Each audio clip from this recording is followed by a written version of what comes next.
Pyong pyong. Hello, hello, hello everyone. How are we doing? I am Ariel Arashi, your local soccer-eared scoof bunny. And today we are going to be doing War Dance! Kind of. I didn't realize that War Dance was two separate events. So we are going to be doing more Honkai Star Rail, and my goal today is Hunt March. So that is my goal. Hello, Yuzu. It's good to see you. So today we are doing Hunt March as we play through the honkies of Star Railies. I did a little bit of poking around before stream, and I'm going to be real here. I have officially thoroughly confused myself. Going in, I thought I had everything unlocked to do Hunt March's story. Turns out I don't, and I'm going to be genuinely honest with you. I have no idea how to unlock it. I've been on the Honkai Star Rail wiki for like 5, 6, 7 minutes, poking around the entire ad break that I run before stream. I was poking around, trying to figure out like what I needed to do to like unlock the Convergent mission for March that wasn't also, needless to say, did not figure it out. I'm kind of stupid. But luckily for us, finality exists, so I am going to be doing that. There's also a few other upkeep things I'm going to talk about my Honkai Star Rail account, but with all that said, we are going to get right into it. Oh, I need to turn on the sound. Hang on. I always forget to do this. I always forget I have to turn on the audio. Yes. There we go. Okay. With that said, okay, so little bit of upkeep and things that I've done off stream.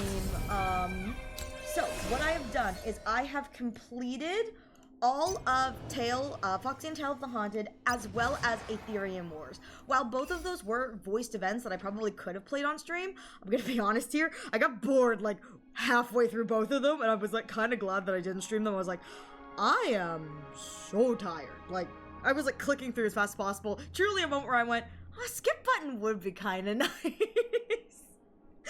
So I must admit, I got bored like halfway through just because of the repetitive nature of some of the events, but it does make me appreciate what events like used to be in comparison to like some of the stuff I've experienced now. Hi Monokuma, how you doing? Which is kind of fun for me. So I did that off stream. That's something that like I kind of did off stream, and then depending on what the events otherwise look forward to, I thought you were doing a 12-hour. Oh shoot, did I forget to change my...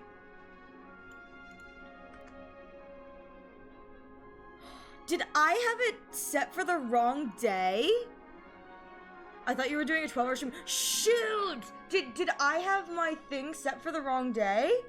Oh, I may have. I'm so sorry. That was yesterday, Monokuma. You have the Lawfu totally done. Yeah, I don't think I do, Yuzu. I think I'm missing, companion quests? Oh, what happened there? What do you mean, Monokuma? I'm so sorry. I'm not doing this as a bit. I'm genuinely confused. I am very sorry. I'm very confused. I did the... Yesterday you went 10 hours. Oh, that's what you meant. So it wasn't, yeah, where are the other two? So it wasn't an official 12-hour stream. It's listed as a 12-hour stream ? And the reason why is I kind of posted on all my socials that it was never an officially redeemed 12-hour. Yuzu is the one who usually clocks my 12 hours, and I asked him for the month off. So instead of doing an official 12-hour, I just went until I felt like I couldn't play anymore, so I clocked at about 10. Really what it was I probably could have done more, but I'm trying to be polite because I live with other people, and I didn't want to be screaming at like 1 in the morning because I didn't want to do just like 2 hours of hundo. I would have wanted to do like 3 or 4. So yeah. Also, show me your question, Mrs. Yes. So, do I need to do this first? Is War Dance? So Yuzu is always to blame? No, Yuzu isn't to blame. No, actually, I'm gonna be real here. I'm going to be real here. If anything, I'm the one to blame. I asked Yuzu to give me the month off, and so I decided for any month that I quote-unquote take off and don't do like a 12 hour, I'm going to do like a pseudo where it's like, I may just do a little bit of gameplay in the morning and then do like a collab game with my friends, and whenever the collab ends, depending on how much time there is left, we'll decide, you know, how much more we play. If someone actually does redeem the 12 hour though, it will be an official 12 hour, but I'll have like fancy graphics for that. Praise be Arnoy Gaku!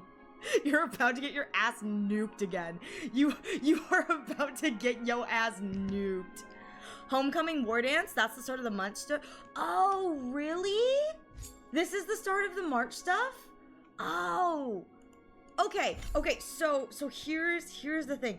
I didn't realize that Homecoming was the start. Thank you for letting me know. Because Homecoming is... Oh, okay. Okay, and the Luminary is different, because I was like, Luminary is like 2.7 because of the taper.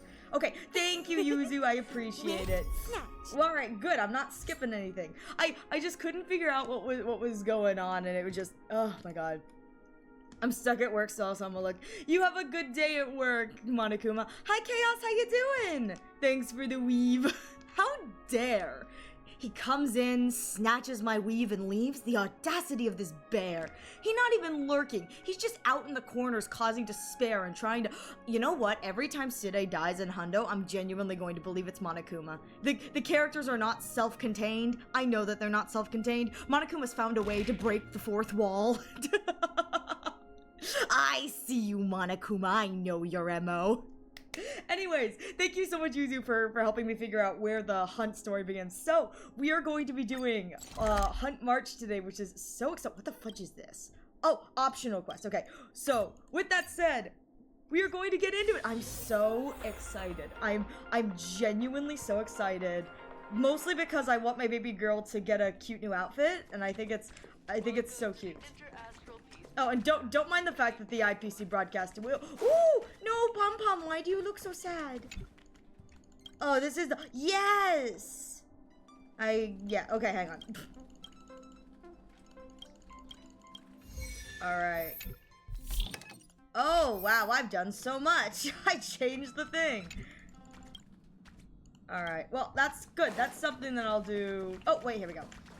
I love these quests, but half the time.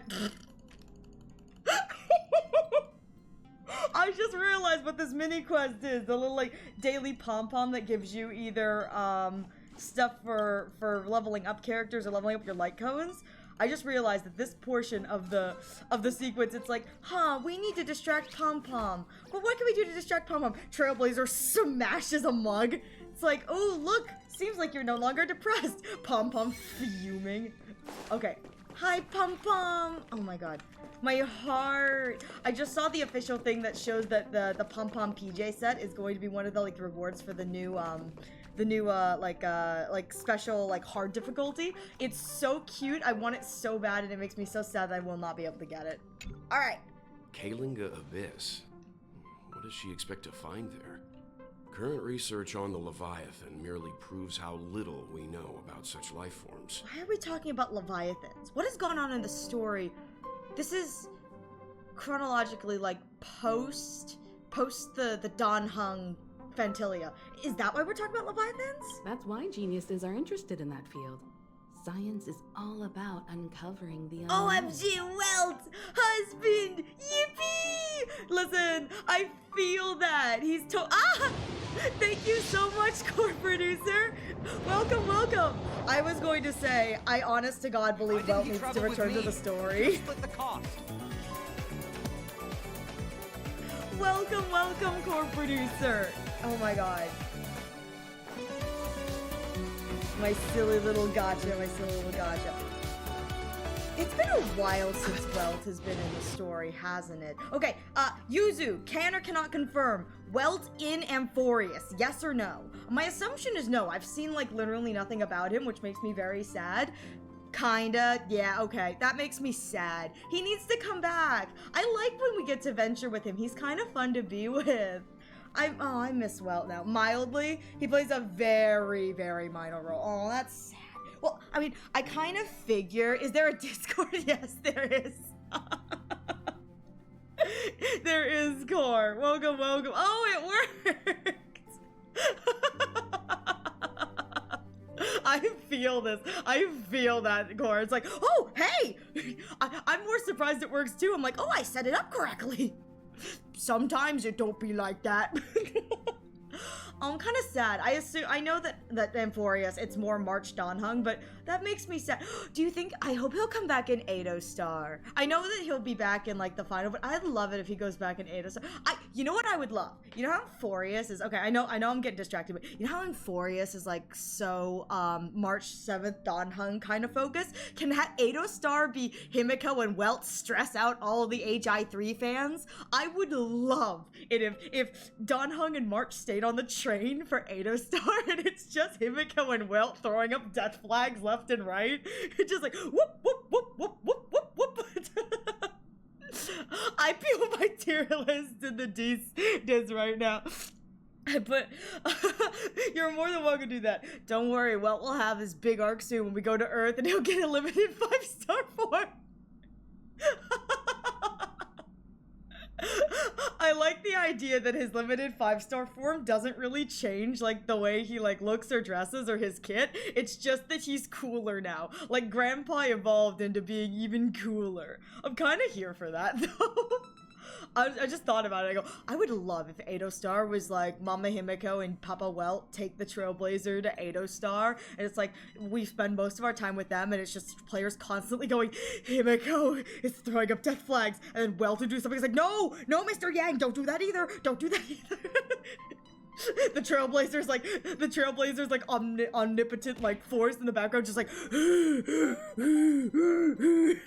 it's like everything they do is like they're gonna die. Welcome to the elation of it all. Owie! What is this cruelty? Pelting me so unfairly. For Amphorius, both Welt and Marivo. Yeah, apparently, yeah, I was going to say, the only thing I've seen about Sunday is the cool use of the bondage ropes, and I went, nice! I told you my man's freaky, and that's all I've seen. As you know, I'm avoiding spoilers, but I did see that because it was on Ratio Read Twitter. Again, I love that that's what showed up on Ratio Read Twitter for me. I was like, huh, Sunday with the ropes on Ratio Read Twitter. Yeah, we're all fucked up here, so you know. Can Sampo show up? Listen, I would love it if Sampo showed up. I know that some of my viewers are like, please, no Sampo. I want Sampo to show up so that I can say that he's shown up everywhere. Like, the man is hashtag Mr. Worldwide, only it's Mr. Universal Wide. I think it'd be funny if it's like, everywhere you go, yo pal Sampo's here to follow you. It's just like, everywhere you go, and Sampo just kind of like peeps his little head up like, hello, and then he just goes back into his little trash can hidey hole. He's like, hello, and then back and he goes again. I think that'd be so fun. Oh my god, I am praying that when the new Elation path comes out, he's a part of that story. Like, I don't love Sampo so much that like I need like an elation form, or like I need a special form, or like I need an emanator form, or whatever. I'm very content if it was just base Sampo, but I'd like Sampo to appear again. I think that'd be really funny. I just think he's kind of an amusing, silly little character. Sampo Koski never did anything wrong. Exactly! What was his crime? Existing, you know, scamming, war crimes, creating theoretically the entirety of the Penacony Cup, all because, well, Hook and I needed to go on vacation. That may have been his fault. It's kind of implied that Sampo can create things, and he created that Holy Grail, and he sold it to old Odie because he and Hook needed money for vacation, which is kind of wholesome when you actually think about it. Like, he created an entire horrific crisis for the Trailblazer, but like, Hook got to go on vacation, and like, you know what? I can't fault the man who's like, a kid deserves to go on a vacation every now and then. Say goodbye to E6 Adventure Home, give me E6 5-star. I don't have the money for E6 5-star Sampo. Oh my god. I'm gonna be real here. If they ever bring out a 5-star Sampo, I will pull for him for the pure fact that it's going to piss off half of my viewers, and I think that's so fun. I'm like, we're gonna be pulling for Sampo, and while I pull, you can insult him. Which I think will just be so fun, you know? He's a little insane, but he's cute. And he was an exposed grasshopper wings. He stole nothing but his waist. He's also got a little tummy too. I don't know why it took me forever to realize that like Honkai Star Rail Senpo has a little tummy. I was like, he does have a tummy. Hello there. I don't spend a lot of time looking at the character's waist. I'm too busy looking at my favorite character's chest. But you know, it's okay. I can objectify fictional characters. It's fine. It's fine. Speaking of E6 Aventurine, I gotta let you guys know what the fund is at. So once we get out of this cutscene, I'll let you guys know what the fund is at. But I would love it if you know what I would love for the end of Amphorius? I know that like March and Dawnhung are like getting their kind of like their moment in the spotlight right now, but I would love if by the end of Amphorius, like all the characters showed up, if you know what I mean. I feel like that'd be really, really fun, really nice.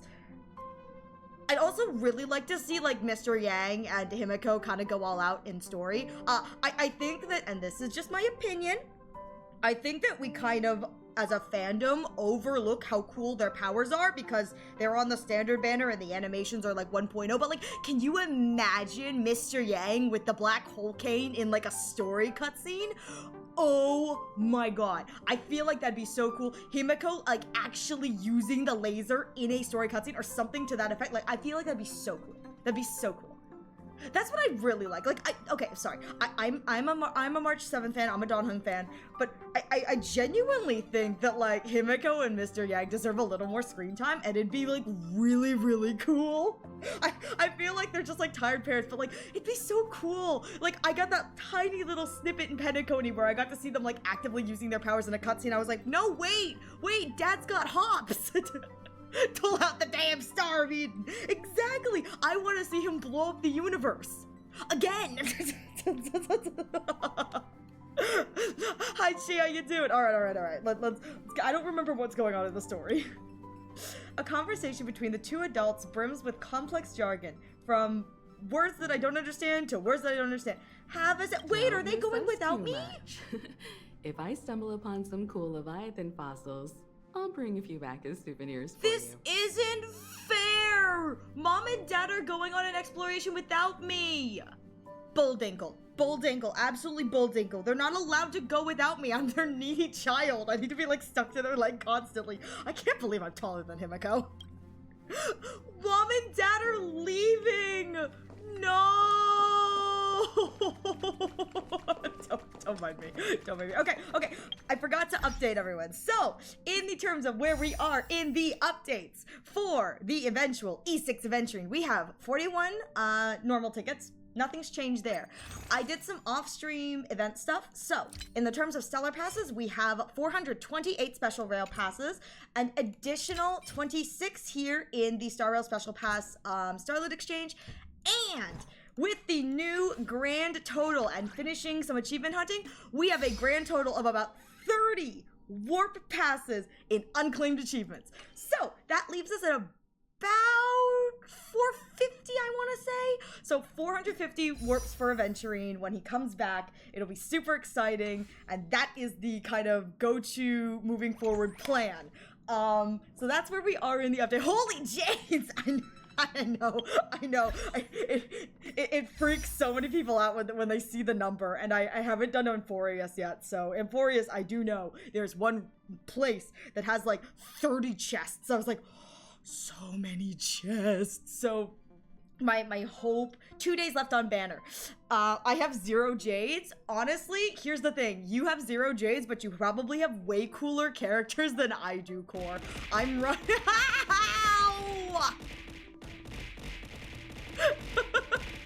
Look at how mean she is to me!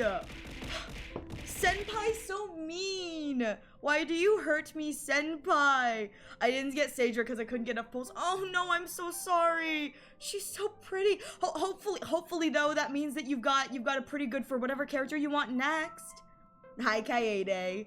I did get Hycelines. Oh my god, I'm gonna be real here. I wanted Hycelines really badly, but I have no use for a dot character. I just think that she's really, really pretty. I'm just like, oh, she's got such pretty animations. Fun, got off work. Hi, Kaede. Oh, also, Kaede is theoretically funding my Aven fund, which is kind of fun. I want a giveaway because Kaede's a sweetheart, and I may spend it on Aven. So Kaede is also enabling me. Thanks, Kaede. We love you.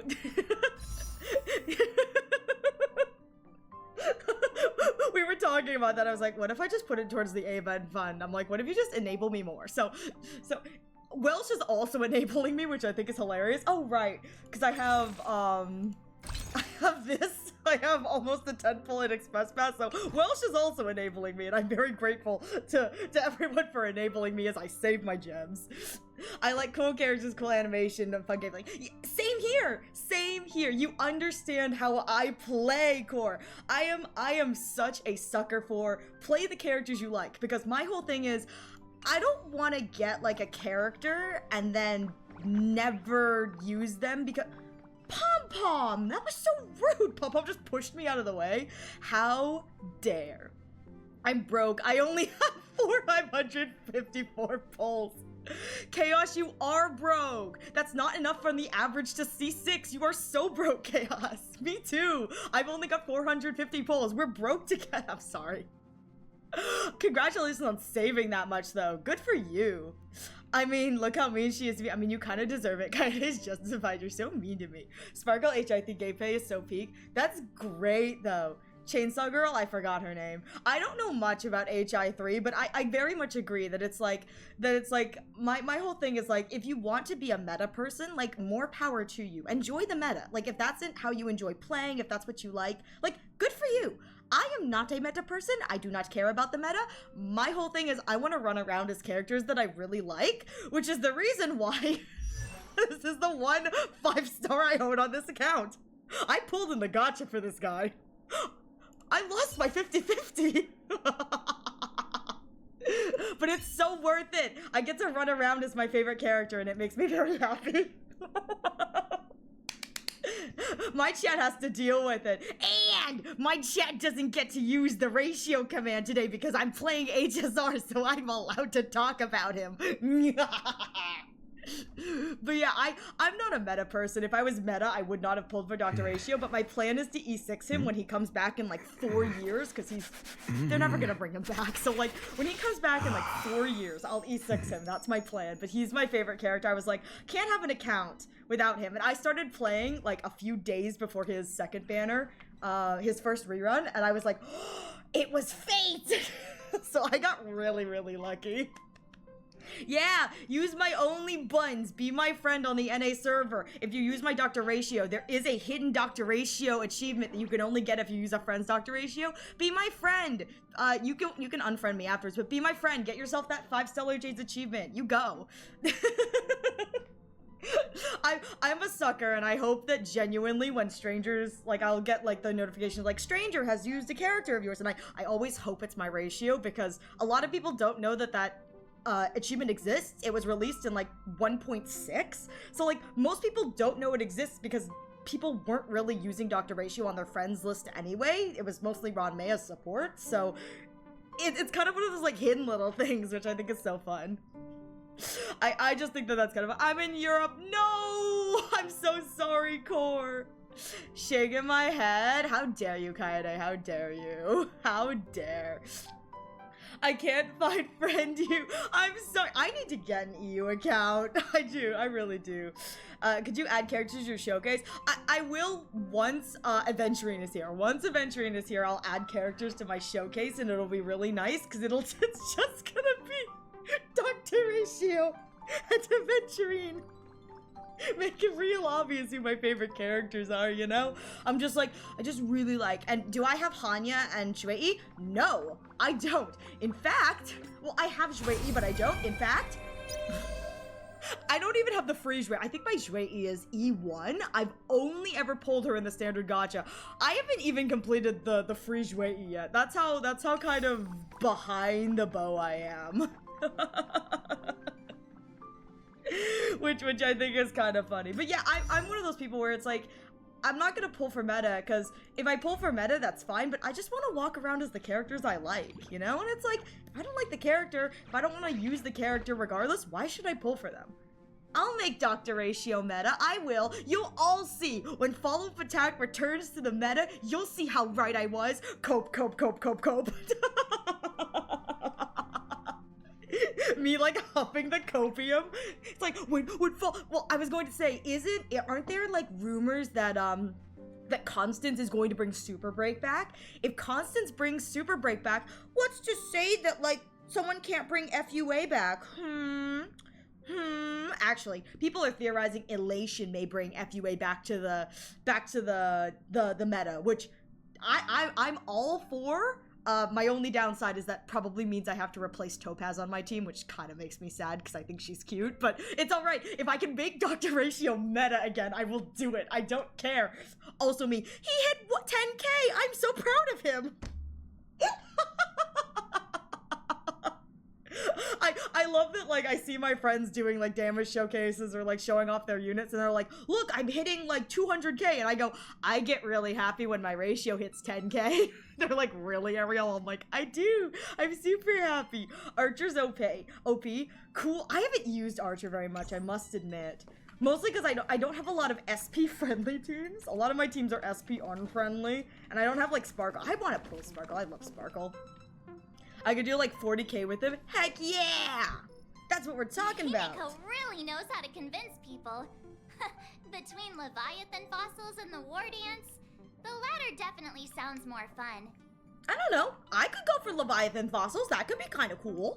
By the way, Danhung, this time you'll be taking a stroll with us on the lot. I'm gonna be real here. Right? I'm gonna be real here. Leviathan fossils does sound fun, though doing actual, like, archaeology to, like, unearth them does not sound fun. People think it's just, like, digging up bones. It's not. It's like, brush it off. Take a picture. Take a sketch. Brush it off a little more. Take a picture. It's, like, not as fun as they make it out to be, but, like, I'm more upset that they're going alone and leaving us. Like, how could they not take us with them? Sure, War Dance is going to be like a big hoopla because there's a boss, but like, I want to go. And you're right. And don't you dare damage it. You're right. You're so right. But like, fossils can be cool. I'm just more upset that like mom and dad are going on a trip without us. That's the real tea. It's like mom and dad are never in the story because they're too off having their own they're off on their own, having too much fun on their own adventure. They're not coming with us to watch as the world ends. Not fair. And just let you two wander around aimlessly on the Luofu by yourselves? I don't think so. Just let you two wander around aimlessly? Speak for yourself, my dude. I am going to be parking my ass in front of the Immortal Tea stand. Because they have bubble tea. I'm going to drink so much bubble tea. Sel would try to eat the rocks. I would try. Oh my god. Can you imagine them being like, look, this is the fossil of an ancient, like, you know, fish leviathan creature, and Sel just goes, she just licks the rock. She goes, no. Oh, it doesn't taste very good. It's just like a single long, like, lick. And she's like, it doesn't taste like fish, Mom. She's just licking the rocks. You're like, this one doesn't taste very good either. Species identification based on taste. Exactly. That's the Trailblazers' real power. It's like, I could stick anything in my mouth and figure out what it is. I can taste identify. Eat the rock. Danhung, just one chance. Yeah, it's okay. I don't need to be supervised. I'm gonna park my butt at the tea stand and I'm going to drink so much bubble tea. I am a sucker for bubble tea. You would not believe it. Plus, Mr. Yang is right. The Ambrosial Arbor crisis just ended, and both the long life and short life species are still feeling uneasy. And that's why Jing Yuan wants to organize the war dance, to show that the Xianzhou Luofu is stable and safe. I like that they refer to like short life species, and we as humans think of it as like people like us, and in reality, it's people who live to only 400 years old. It's like the short life species. Oh, how many years? 400. I'm sorry, what? It's like absolutely crazy. Still found out Johnok was a dragon because yeah, she really went and was like, and he like stuck out his hand for a handshake, and she just went licked his hand, and she kind of went, you don't taste human. Johnok's like, what the fudge is that supposed to mean? Internally, holy, did she figure out my secret? Licks March's hand like, you don't taste human either. Licks her own hand. Why don't I taste human? I would love it if she establishes by licking everyone that everyone is non-human except for poor Mr. Yang. Mr. Yang, like the normal human, like, please, Stell, stop going around and licking everyone. I remember an update during this, we have to like, no, we have to go back to Lafu. I love going back to the Lafu. The Lafu is so fun, mostly because Hoyo is a Chinese company and therefore treats the Chinese events with such love and care. I love the Lafu. There's so much like attention to detail. My only downside to the Lafu is that there's so many characters that sometimes I get sad that it's like, you'll see a character in like one event and that's all you'll ever see them. It's like, no, bring them back, except for Jingyuan. Except for Jingyuan, the special boy. But like, other than Jingyuan, it's like, but I want to see these characters again, and they don't appear, and it makes me sad. It's like just Jingyuan and Yangqing. That's it. Except for the dang puzzle. I must admit, I don't know what it is about the Lafu puzzles. They just kind of scramble my brain in a way that I go, what am I supposed to do? Huh? But it's okay, you know? If I was in HSR, I'd be like, what the f happened to me this time? Seriously, it's like, what are we doing now? I love that it's like, we're going for a festival. Nothing bad'll happen at the festival. Right, gang? Ominous growls in the background. And, since he has extended an invitation, it's only right that I visit my old friend. Oh my god, the moving boxes. I will say though, the only thing I do like about the moving boxes is if I could just walk up to someplace, like tinker with the stuff and get paid, like just for messing around, I do that because no one on the Lafu seems to be doing their job. I love it because like every time I meet a Lafu character I go, and what kind of slacking off are you doing today? And it's like every Lafu character doing my job? Nah, not unless the plot absolutely calls for it. Other than that, I'm gonna take a nap. It's like, me too. The puzzles you think are easy? Coming back to this place brings back so many memories. You know? I did one of the like Puzzle Amphorius events just for the Stellar Jades. I didn't find it that bad, but there's just something about some of the puzzles here that like they really confuse me. I don't know about that. We had for My Hero Academia anime stuff. For me, I don't mind. Go ahead. I'm not very well versed with My Hero Academia, so you'll have to pardon me, but I do not mind. Just now that it's known, guys, if you don't want spoilers, let them know now. There's a poem for you. So here's a poem for you. A poem by March 7th. What memories care to spill the details? Hey, I'm not actually gonna recite a poem. I was just thinking about all the twists and turns we went through when we first arrived on the Xianzhou. When we arrived on the Xianzhou, we were wanted criminals. Smiley face. This time, we're not being forced or enticed or chasing after wanted criminals. No, usually we didn't are have to the sneak in wanted through the cargo criminals. dock. Usually This we trip has are the been wanted criminals, incredibly March. Smooth. I mean, I'm going to be real here. I think the only time we ever entered somewhere and we were not immediately the wanted criminals was Penacony.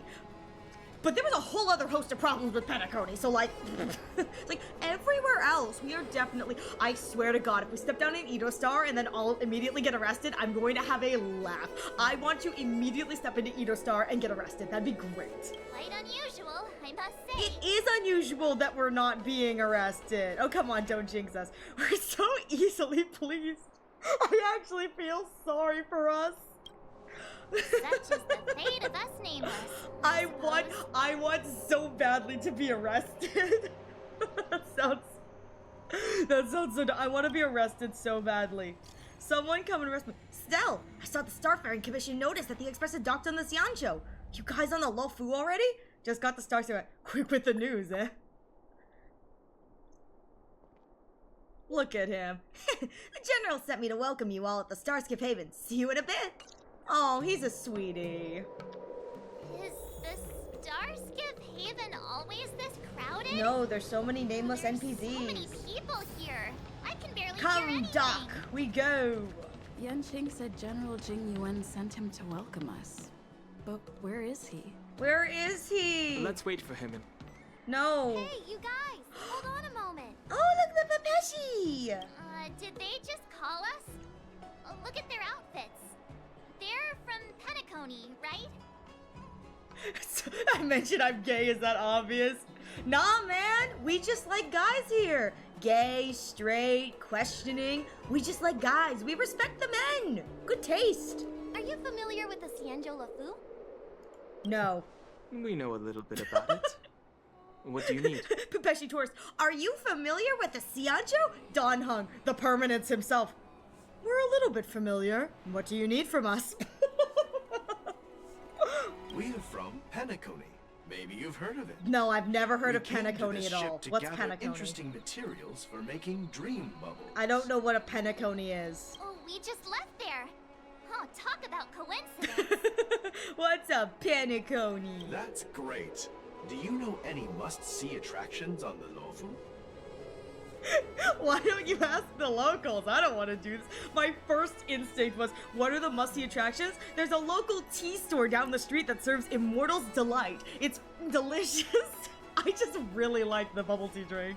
We did, but the locals were all like, come on, there's nothing worth seeing on the Lafu. It's so boring here. Well, then maybe you should trust them. I don't know why you came to the Lafu for a vacation anyway. Can't blame them. If someone asked me what's there to see on Penacony, I'd probably struggle to answer too. I can answer that. Penacony is a magical land filled with nothing but trauma. Trauma, trauma, trauma, and more trauma. Unless you like traumatizing, then you're in for a treat. If you're like Sparkle and you like traumatizing, then you're in for fun. But everyone else, trauma, trauma, and more trauma. Even Mr. Yang got a little bit of trauma, you know? That's why we're asking fellow tourists. Most of the tourists around at the moment are here to attend the war dance. And that's why we're here too. Yeah, we know about that ceremony. But isn't the fighting ring still closed? What fighting ring? There's a fighting ring? True, but we got to Rail Sunday, so exactly, we did get to Rail Sunday. It was so worth it. Listen, all of the trauma was worth it to listen to him monologue and get to tell him to witness the will of the weak.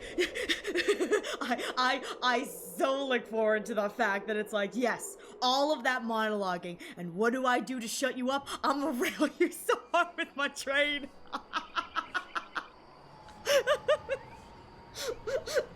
It's okay. He's kind of coming around to it. He joins the Express after all. You know Fei Xiao, right? Yes, I do know Fei Xiao. Mostly because I was very sad that she became the meta after Ratio fell off, and it made me very sad. I was like, no, sad. I've heard the ring was actually converted from a huge decommissioned Lafu fighter jet. Is that one up there at the top? So it's even bigger than the Radiant Felspar? Which, it's not that now. It's now like the pom-pom ship or something. I think I renamed it. The Radiant Feldspar is bigger, I guess. But for now, all we can do is wait until the war dance starts in a few weeks before we can board it. I love looking still got up. I work to love do, when so we they can't just sit when they around show waiting us for like it to the start. sky That's why we're asking of the you about some Lafu. must-see attractions. Because it reminds you that, like, the Lafu is a giant ship with a bunch of smaller mini ships and bigger ships, like, floating around it. I just think that that's kind of cool.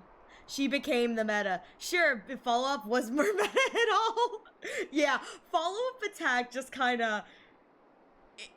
Yeah. I mean, follow-up attack would have been good. It's just that... It's good. It's just that Pure Fiction requires AoE, and a lot of MOQ bosses require AoE, and some Apocalyptic Shadow bosses require AoE, so at the end of the day, single target DPS kinda shooting yourself in the foot. It's like they have great damage output, it's just you need it to be, you know, so Dot, yeah, exactly. Yeah, I would say Dot, yeah, Dot works really well, and then any erudition character, like the erudition characters, or you could just be a destruction character that hits everything, like Finon. Because, like, a lot of, like, the old Destruction characters, I think, are in the same kind of oofala-poofala position as Hunt, where it's, like, single target kind of shoots you in the foot. But at the same time, it's, like, it's kind of necessary to have, like, a unit where it's, like, yeah, they do big damage on single target. It's just that none of the enemies are single target anymore. We're looking for unique experiences that you won't find on Penacony. Our clients love these kinds of dream bubbles the most. May I recommend the mung bean soda? May I recommend the mung bean soda? I'm sure your clients will love it. You're the expert here. Give them some suggestions. Why do I have to do it? Why not visit the alley, the garden? Why not climb to the top of the ambrosial arbor? Hey, that's a terrible idea. You'll get them arrested. That's what I did my first time here, and what I wanted to do. They'll love it. It'll be a great experience. What if you climb to the top of the tower? You're joking, right? No, I'm How not. about giving Go, us some more get up there. practical suggestions? Get that pansy little suit and shimmy to the top. Wait a sec. Maybe it's not such a terrible idea after all. No risk, no reward. Come on, let's go climb that tree. Yes! Go climb that tree. I love how proud Stell looks. She's like, climb to the top of the ambrosial arbor. and her companions are like, you're joking, right, Stell? You're joking, right? She's like, no. They're actually considering it. Slow down a bit. Wait for me. Hey, wait! Just think about what you're doing! Don't mention our names if something goes wrong! I hope they don't get into trouble. What are you talking This is about? They'll nerve-wracking. be fine. Believe, March, believe. Look, Yanqing's here. Yanqing! Really? Let's go catch up with him! Yanqing's here! Where is he? Oh, there he is. Come here, Yanqing. There you are. Everyone, this way. Wow, there really are so many people here. This is kind of fun. Hi, Yanqing. Hey, everyone. It's been a while. Oh, he's so cute. He's such a sweetie. It doesn't feel like it's been that long since we last saw you. But, Yanqing, are you? What's up, Miss March? Oh, he's so small. They say kids grow up really fast. Yanqing, are you a little bit taller than before? he's just wearing a higher platform heel. She's like, you taller? Him, huh? We've only been away for a few months. March, cautiously pinch Yanqing's cheek. I'm going to do that, but March, he hasn't gotten taller. Girl, you're shrinking. You're shrinking. Just give it a little pinch. What are you doing? I'm gonna touch you. Sorry, but after our previous adventures, I've become suspicious of whoever greets us first. I mean, she's not wrong. Someone remind me when we get to Amphorius, whoever the first person to talk to us is, I'm calling that they're the boss. Oh my god, it's so true. It's so freaking true. It's like, what was it? Bellabog, friggin' Sampo, Xiancho Lawfu, Tingyun, Penacony Acheron. I'd like to call it. When we get to Amphorius, first person to greet us. If they're not the boss, I'm throwing hands. Or someone remind me when we get there. I love that the game is self-aware. They're like, yeah, whoever greets us first is definitely trying to kill us. You have to be Yanqing, suspicious like, around me too. But I'm not a bad guy, right? You trust me, right? He's so sweet. Look at him. You know, the last time we came to the Xianzhou, the first person who greeted us was... I get it. Better safe than sorry. Yeah, the last time we came to the Xianzhou. Actually, who was the first Seriously, person to greet us I've in never seen the Lafu so lively before. I was a bit worried that holding the war dance right after the Ambrosial Arbor crisis might be too soon. But seeing the bustling Starskiff Haven, I just love how at home I Don Hun understand looks. why General I know he's Kincaid not chose this at topic. home, but I love how, yeah, just a little neck snapping noise. This is a little bit of a it's fine. It's fine. It'll be fine, right? Crack. I swear to God, I am praying. I am praying. We go to Adostar, the first person I see is Sparkle, I get to go, finally, the boss Sparkle I always dreamed of. Yep. There's people from other delves and travelers like you three who've come from I afar. came from so far away. Do you know how far it was? Do you know how hard it is to park the train? Do you know how hard it is to get parking here on the Xianqiu Yanqing? With the war dance coming up, there's a huge number of visitors pouring into the Starskiff Haven. The Cloud Knights are working hard to keep the security tight. I want to seek a way out. The general said this ceremony would help the Xianzhou Lafu recover from the crisis. Tourism! Tourism! Tourism! It's a way to showcase our martial spirit, reassure people, boost morale, and attract visitors from other planets to promote trade and peace. I love tourism. By the way, the Xianzhou Alliance places great importance on this ceremony too. The Xianzhou ships, the Zhu Ming and the Yao Qing, have both sent messengers to offer their blessings.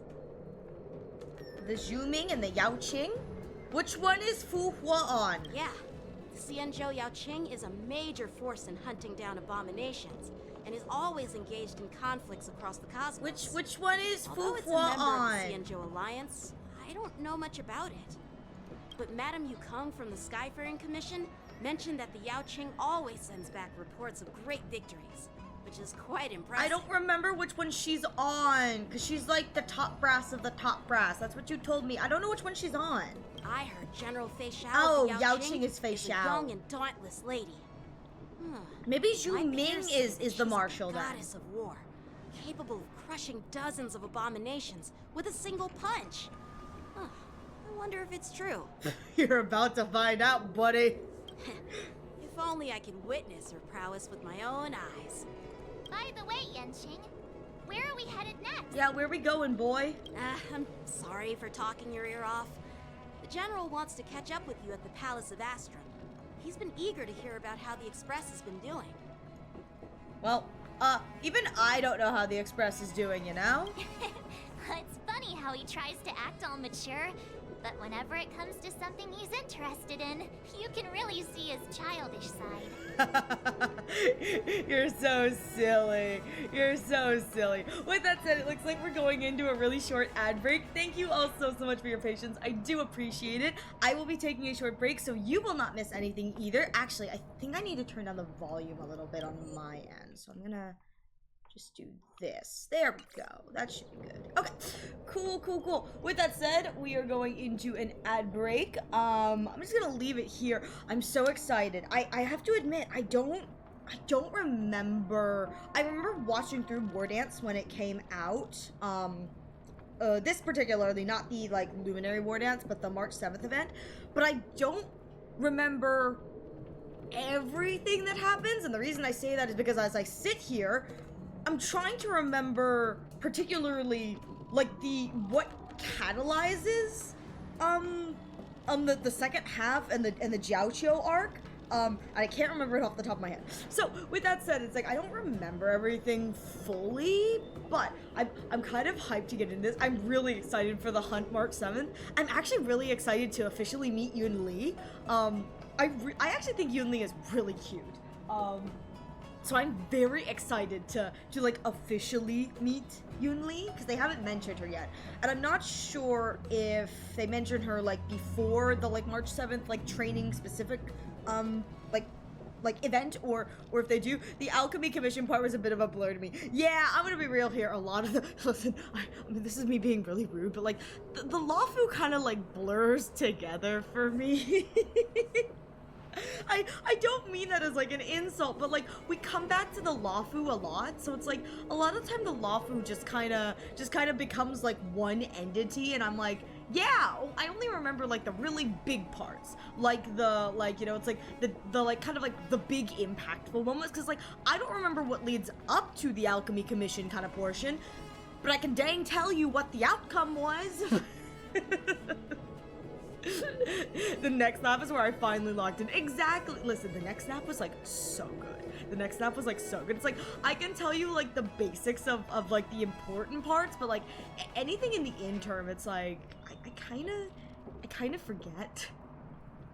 Kind of forget, you know? It's like shruggy, but I mean, what can you do?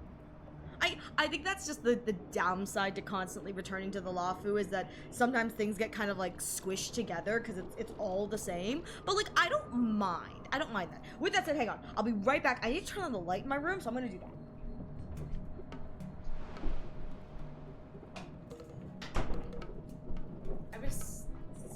Okay, thank you for waiting. I was sitting and like playing in the dark. I was like, I need to turn on the light before it gets too dark, and then I'm like straining my eyes. So I did that. I turned on the light. So we're good. What's my favorite non-playable path? I think Elation is my favorite non-playable path. I just think Elation is really fun. That's just me though. All right. Let's see. See. Well, you're pretty much the same in that regard. Yeah, he's adorable. No, I'm gonna insult March. I agree. Don Hug agrees. March. Hey! We're so mean. Oh! Frantic roars. Roar! I don't know who's roaring. Assemble quickly. Get ready to protect the crowd. Ooh, that's me. I'm the crowd. Just mentioned security, and now all of a sudden something's gone wrong. Excuse me, I need to go check out the situation. Roar! It's like what you fear. It's like whatever you fear will happen happens. You're just as jinxed as March. Hey, what's that supposed to mean? Oh, I figured out my audio issue. I forgot to reset my audio from last night when I was playing with friends. Okay, we're good. We'll go with you. We're coming too. Take the foreigners with you. Yes! Oh, look. Would you look at them? I'll deal with him. Oh, Yanqing's so cool.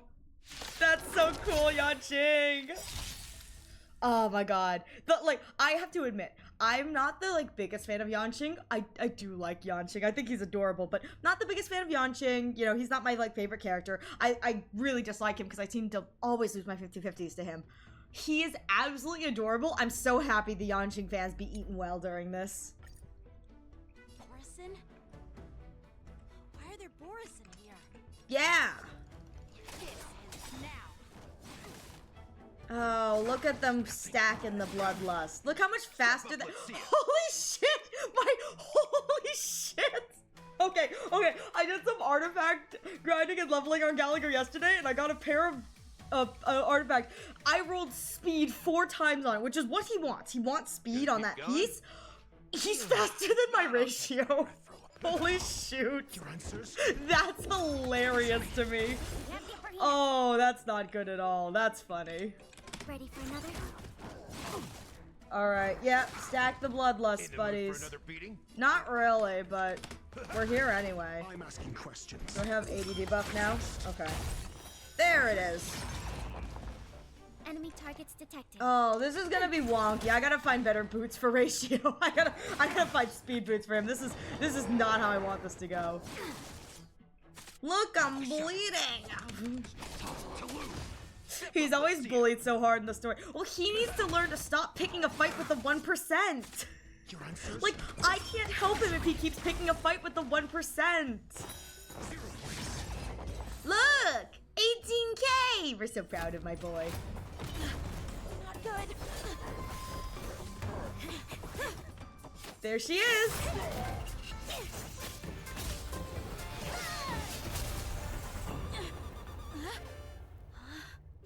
That's a big sword!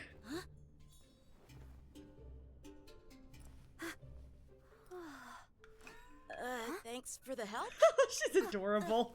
Sorry, no time to chat. She steals his sword. I love she's like, gotta go! Yanqing, My sword! What about my sword? Bro got robbed in broad daylight. It's like, bro took out all the monsters, Yunli stole his final kill, and then she just dipped with his sword.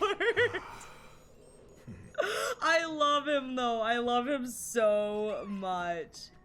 What do you think of Jingyuan's playstyle? I haven't played that much with Jingyuan, so I really don't have any thoughts on it. My sword! Oh, Yanqing. He's just like, what do I do now? Sorry, but I'm afraid we'll have to put our plans on hold for now. I need to find out what's going on. I have to get my sword back, he says. And to that I say, you know, honestly, I don't blame you, Yanqing. I completely understand.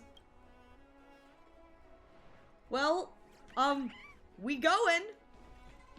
Oh? While we appreciate your rescue, my Xianzhou friends, don't you think it's a bit too much to detain us and our cargo? The IPC out here getting the royal treatment. The royal treatment out here. Sorry, but we've been ordered to detain you and your cargo for inspection until we figure out the source of the attack. Dang, that's what you get, IPC. That's what you get. Once we're done with the formalities, we'll let you and your cargo go. Oh, but this shipment isn't even meant for the Luofu. And it's IPC's patented technology. Who do you think you are to conduct an inspection? I love it. The IPC's like, the audacity.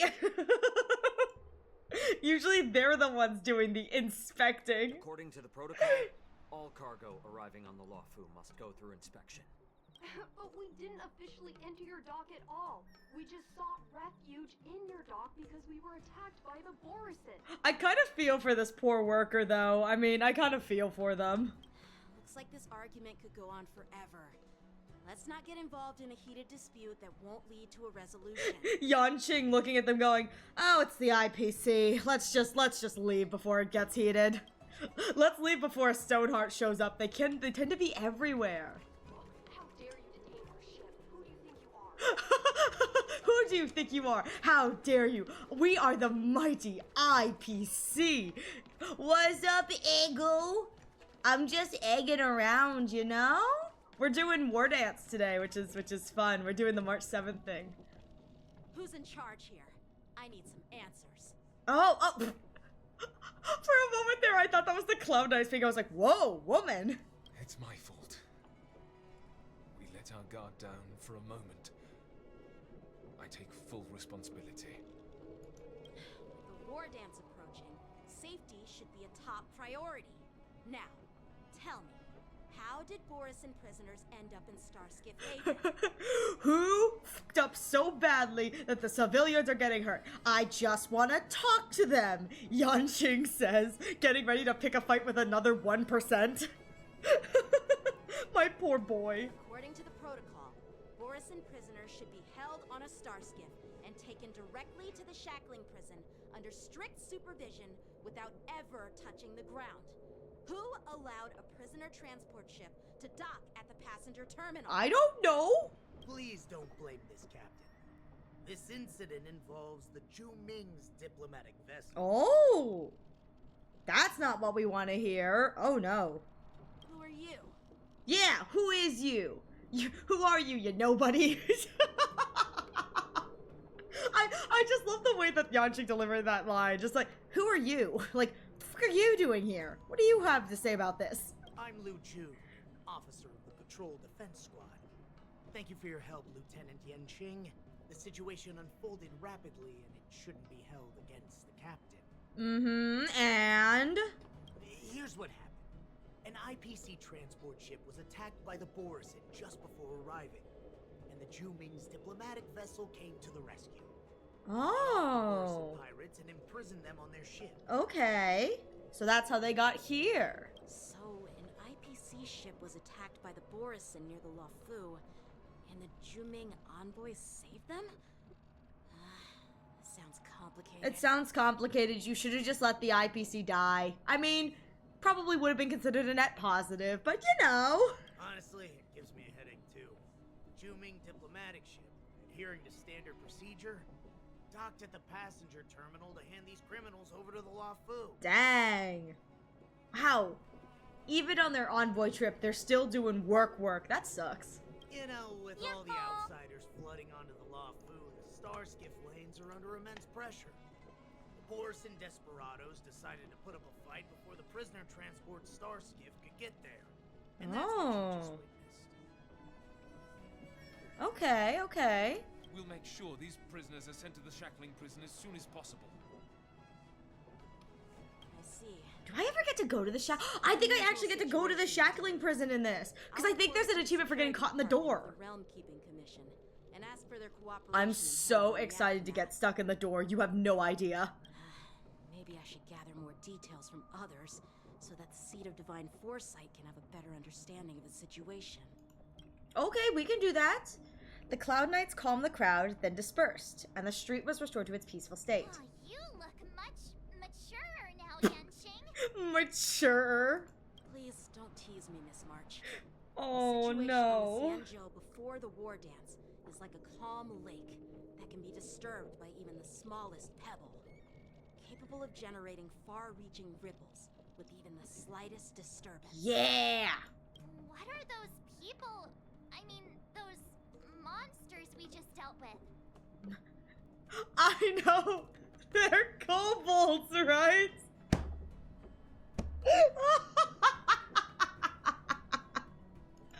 I love it. Oh. They're abominations of abundance, and we've been fighting them for a very long time. You didn't even acknowledge my joke, Yanqing. The Borison have been a powerful force for a long time, plundering and enslaving many worlds. The threat they pose is just as terrible as the Swarm disaster, and the Alliance even had a fierce war with them 3 decades ago. The heck is Kevin the Carrot? Who's that? What? Their presence has faded over the years, but who would have thought? Thought what? According to that officer, they attacked an IPC ship near the Senjo Lofu. Such a brazen attack seems quite unusual to me. Who's Kevin? Yeah, that's what I find strange too. It seems like the IPC and the Borison have some serious grudges. Okay, I'm sorry, Yanqing. Who doesn't have a grudge against the IPC? I'm being genuine here. Who doesn't have a grudge against the IPC? No one likes the IPC. Well, enough with the chit-chat. The General wants me to take you to the Palace of Astrum. Okay, to the Palace of Astrum we go then. Chit-chat a little longer, but there are some things that can't be left unchecked. Like?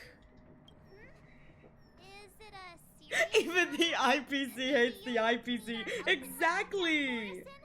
I'm gonna be real here. I don't think there's anyone who hates the IPC more than the IPC themselves.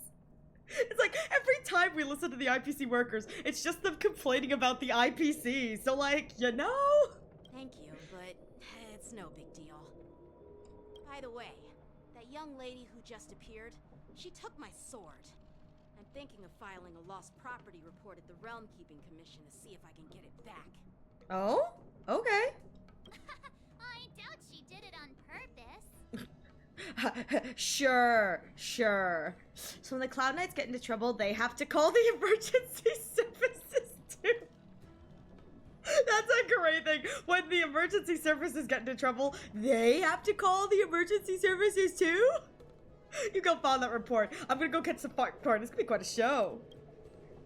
Perhaps she's around here somewhere. Shouldn't we take a look? Yeah, let's go stalk Yun Li. Let's go stalk and find Yun Li.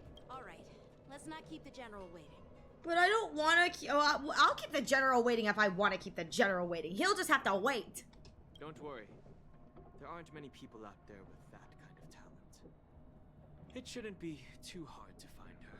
It's like, where could she be? Looks up at a building, sees someone perched on a sword lodged into the wall. It's like, oh, there she is. It's like, how did you find me? There's only one person we could think of who could do something like this. Normal people can't do that, honey.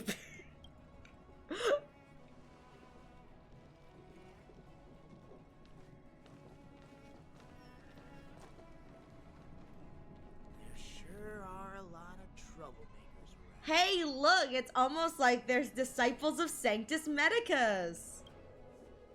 Almost like they're evil, you know? with the NPC build that's not super NPC but is NPC. Look at that. Where am I going? Oh, I have to go all the way up here. Oh, I have to go inside. Yeah, let's just teleport inside. It's been a long journey, otherwise. Thank you for your presence. There he is, the man, the myth, the legend. He's always here. General, I brought our guests from the Express. Oh, I'm sorry for my bad timing. I didn't know you were meeting a guest, General. Yeah, who's the guest? Introduce them to us. Don't worry, you're just in time.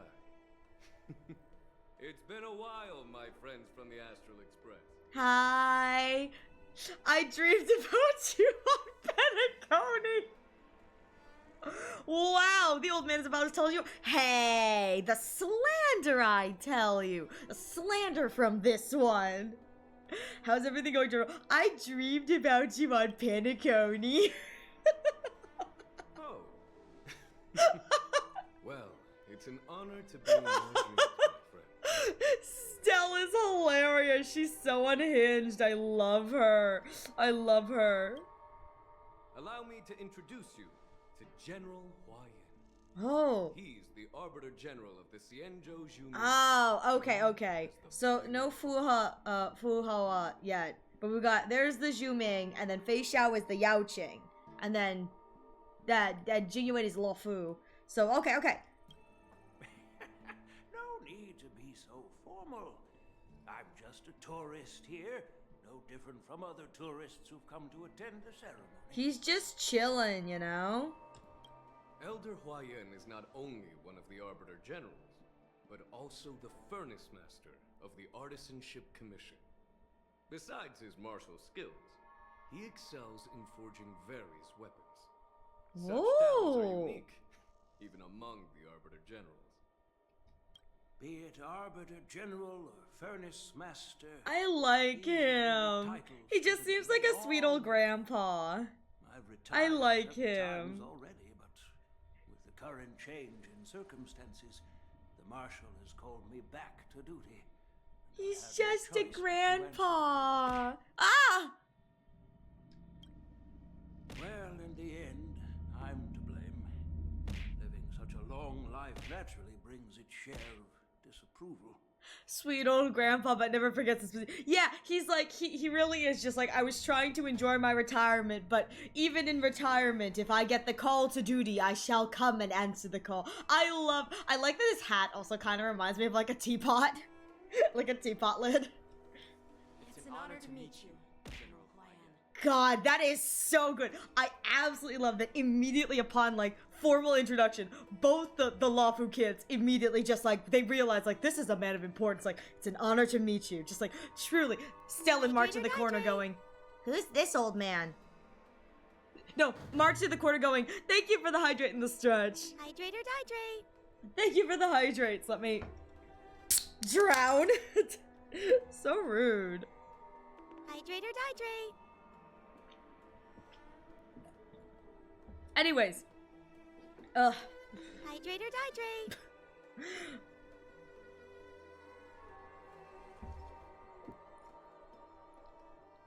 What was he yesterday? Dumb drool drowned. Yeah, dumb drool drowned. As I drowned in my dumb. Oh my god, okay, hang on. I was just saying, I like the idea that like these two are like being really respectful because they like understand and recognize like the position that he's in, the Huyan, and just March is like, oh, old grandpa's kind of important. Stell, can I touch the bald spot on your head? Hey, I thought that was funny. No need to throw stuff shiny. It's my honor to meet you, General Huayan. Oh, she's adorable. Glad to meet you, General. Can I touch the bald spot on your head? Can I touch your hair on your top of your head? No need to be all formal. Today I'm just a guest on the Lawfu, the same as all of you. Oh, I love Grandpa. He's so sweet.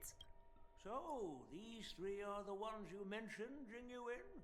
The heroes who helped you with the Ambrosial Arbor crisis? I absolutely love it because he's like, so, you know, these are, and again, absolutely love that it's like sometimes it's like just the little movements a character does, like, you know, can imply what their thoughts are or how they feel about a situation. I love that, like, March 7th kind of like put her hands on her hips like, yep, that was us. Dan Heng crossing his arms like, I don't want to be reminded about this, or it's fine, it's nothing. Stell just like deadpan like, did I do that? Ah! Truly a case of, did I do that? I don't remember doing that. When did we do that? Still got no brain cell. Oh! I see you in Lee! I see you in Lee. Maybe she'll return Yanqing's sword. R.I.P. Yanqing. No more swords for him. Indeed. There's Dan Heng, March 7th, and her. And me! I don't get a name. I'm not special enough for a name. Girls just like, who are these freaks? You're so right. You are so right. She really be looking going, God, they really brought the Rumble crowd today. It's like, what's wrong with these freaks? I love it though. I love it. It's okay. I'm sure she'll come around if I buy her some Tanghulu. I'm sure if I buy her some Tanghulu, she'll come around. She'll come around. We can get bubble tea together. So, the Imbibitor Lune's reincarnation has returned to the Lawfu and will attend the war dance. I'd love to have a drink with you should the chance present itself. Is Dan Heng old enough to drink? Okay.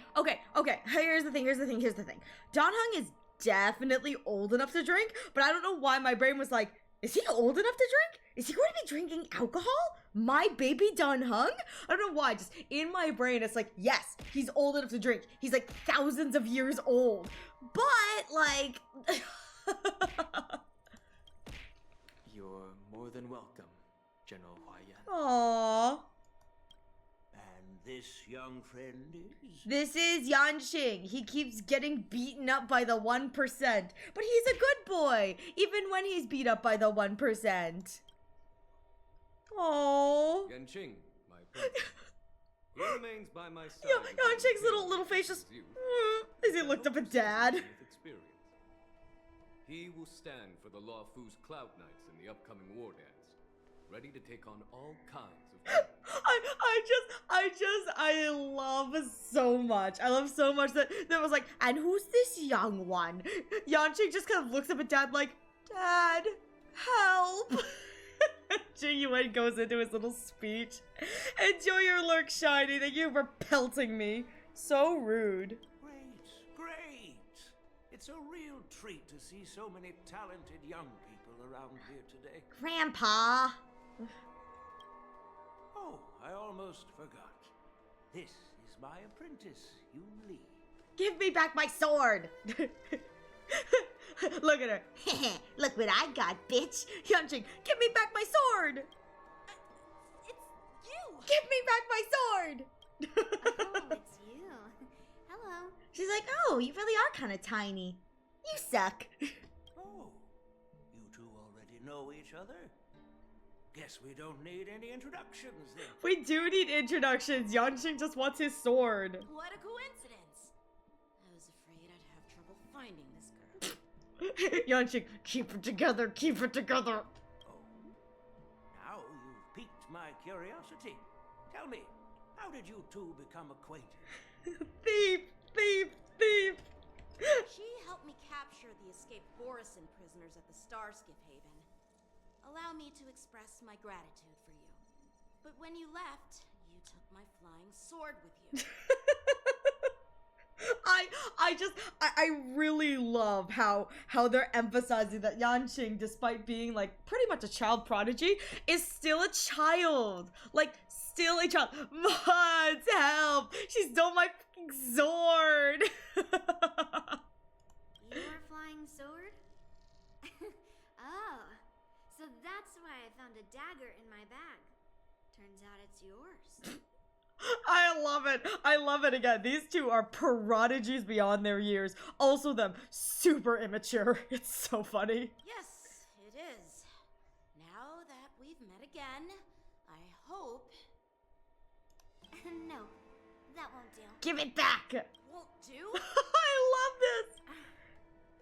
You want your sword back, right? Well, you can't just take it back.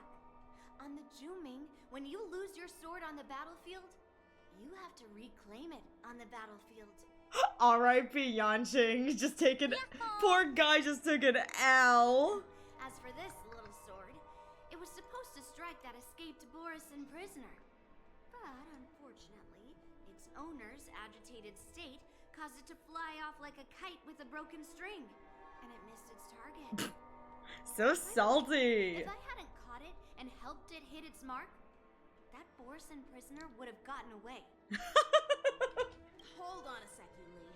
You took my sword without even asking, and now you're refusing to give it back? Oh, poor Yanqing.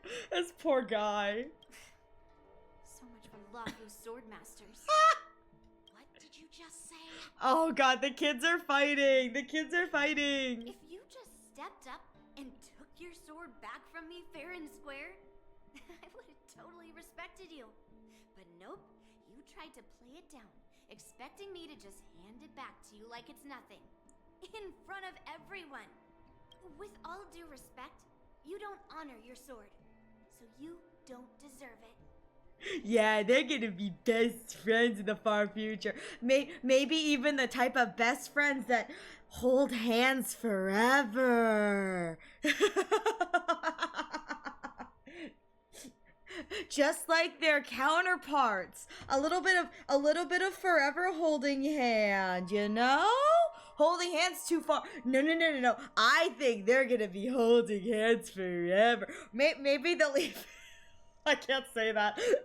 I can't say that. I wanted to say that. I can't say that. Hasn't anyone told you that taking without asking is stealing?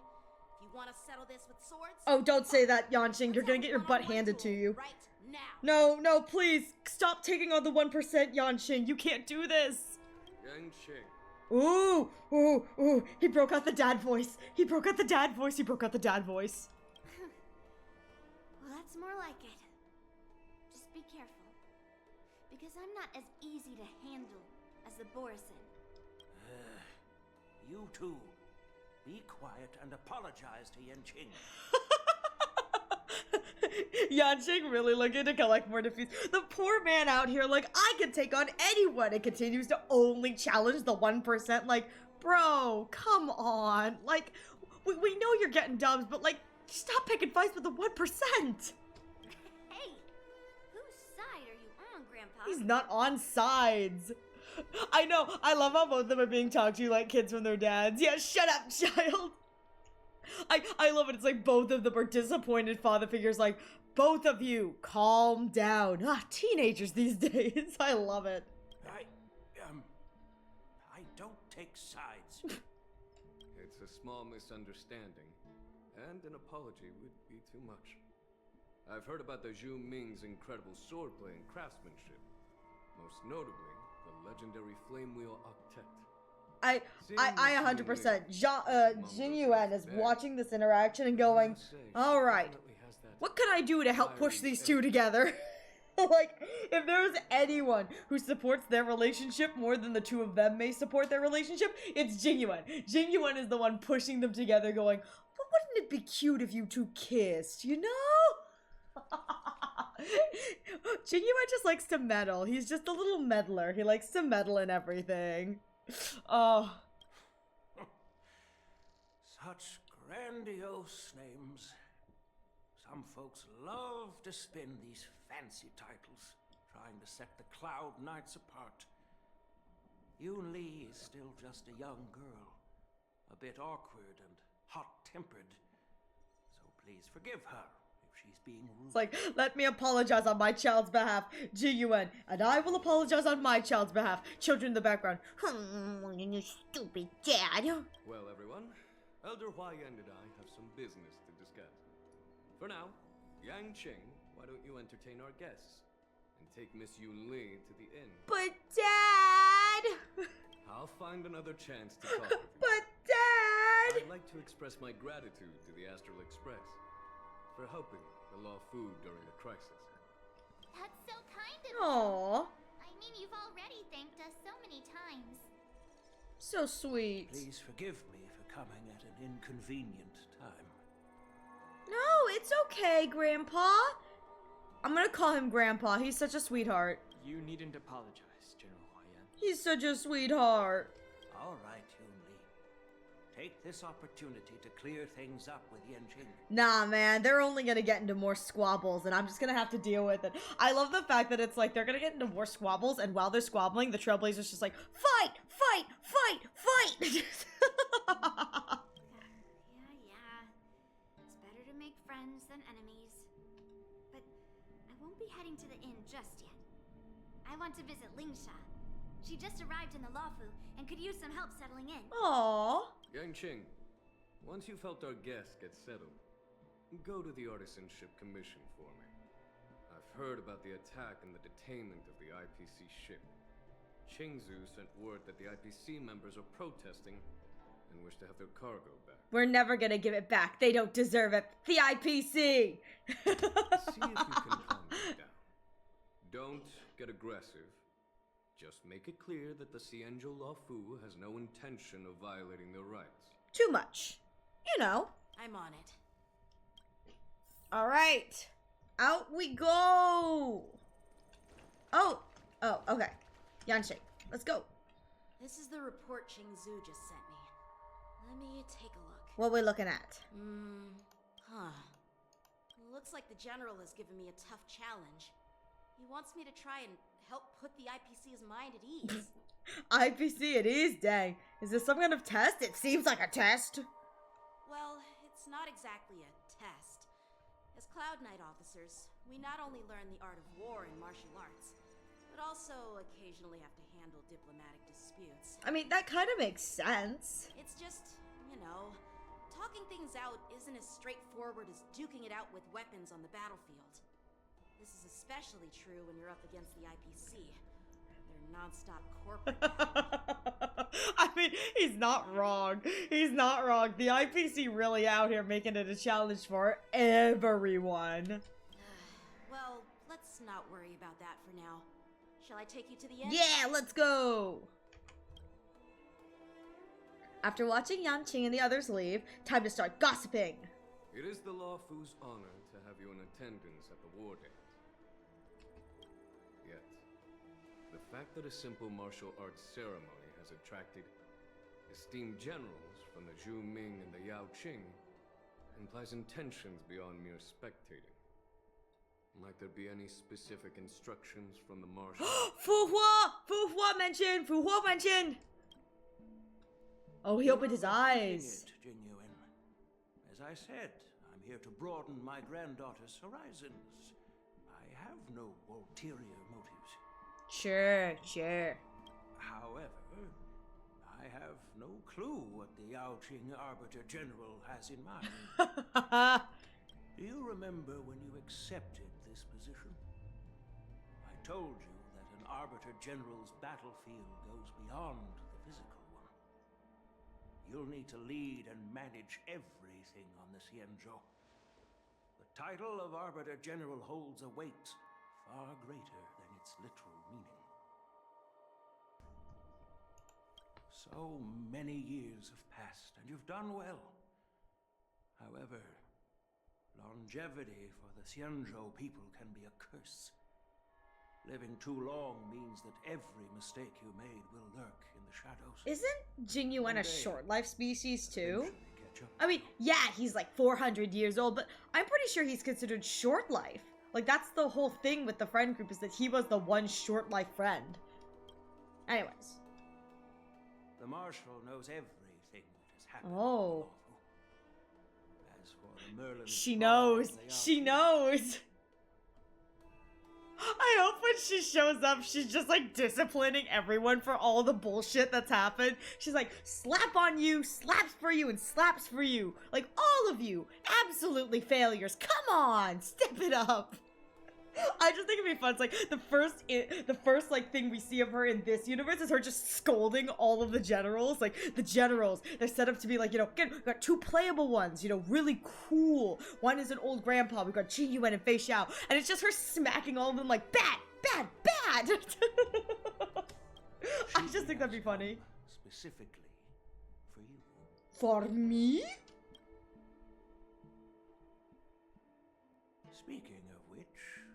hasn't she arrived yet? They say the Merlin's claw strikes like lightning. Being late isn't her style. Bursts through the room. She's like, bam, I'm here, motherfuckers. That's not true, General Hua Yen. She's been here a while, but I'm sure you've heard of her unbridled nature. Here's the squad! My favorite Polly! My squad, the boys! Who are watching for their... Let's be real here, it's like they are the impulse control and I'm kind of here for it. As soon as she disembarked from the star skiff, she mentioned having something to attend to and simply disappeared. Her boy's like, where did she run off to this time? Face show, yeah! It's like, Jiao Shou, where did she run off to? Distant screams of like power in the distance. He's like, ah, there she is. Shall we go, Moza? It's like, Moza takes her hand, come on. They're just walking together. She's like, let's go find her. Husband, she's lucky. She gets 2 hubbies. And she tops them both. Like, again, I know that this Jiao Shou hasn't lost his eyeballies yet, but like, can you just imagine it's just Jiao Shou. Where is she? Distant screams. Like, distant battle screams. Moza, Jiao Shou both look over there. Moza just, come on. Takes his hands like, we're gonna go find her. It's like, they get there. Jiao Shou, what does it look like, Moza? It looks like carnage. Don't worry about it. He's just face out, like, pumping her arms in the air, like, yeah! Yeah! I just love how pathetic her like compatriots are compared to her. It's like she could do everything and then some. It's like, does she need both of them? Not really, but like they're still here and that's what counts. She brought 2 people. Those people are deaf making out with each other on again. 100%. Again, I love it. It's like Fei Xiao doesn't need them, but like they're here anyway. It's like why'd you bring them along? Well, they don't like to be left alone. The two of them don't like to be left alone, so like, you know, there's just a little separation anxiety. You must be the messengers from the Xianzhou Yao Qing, I assume. Yes, definitely. We are Jiao Shou and Moza, retainers of the Merlin's Claw. It's an honor to meet you in person, Arbiter Generals. Oh, he's such a sweetheart. I love Pink. He's so cute. He's so fluffy. Now this is interesting. A guest who doesn't come to visit but sends a message instead. What does she mean? Tell me, what could be more important to her than coming here? Battle cries in distance. Don't worry about it. It's fine. Master heard about a spectacular view in Scale Gorge Waterscape. I believe she went there to enjoy it. She's like, don't worry about us. It's fine. A spectacular view? Ha!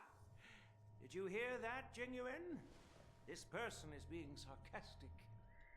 Please do not misunderstand me, General Hua Yen. I was simply stating the truth. Master thought it would be inappropriate to keep you waiting, so she sent us here. She sent us here. I love it. It's like, she sent us here. Jiao Shou does all the talking. Moza, I'm just here because I was sent away.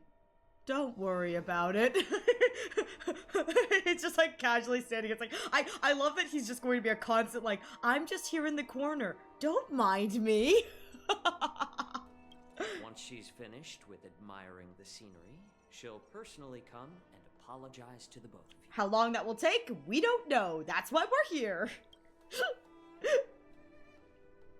Alright, outside. So I assume this is back to the Trailblazer in Yanqing. Yeah! I forgot to ask Yun Li to return my sword.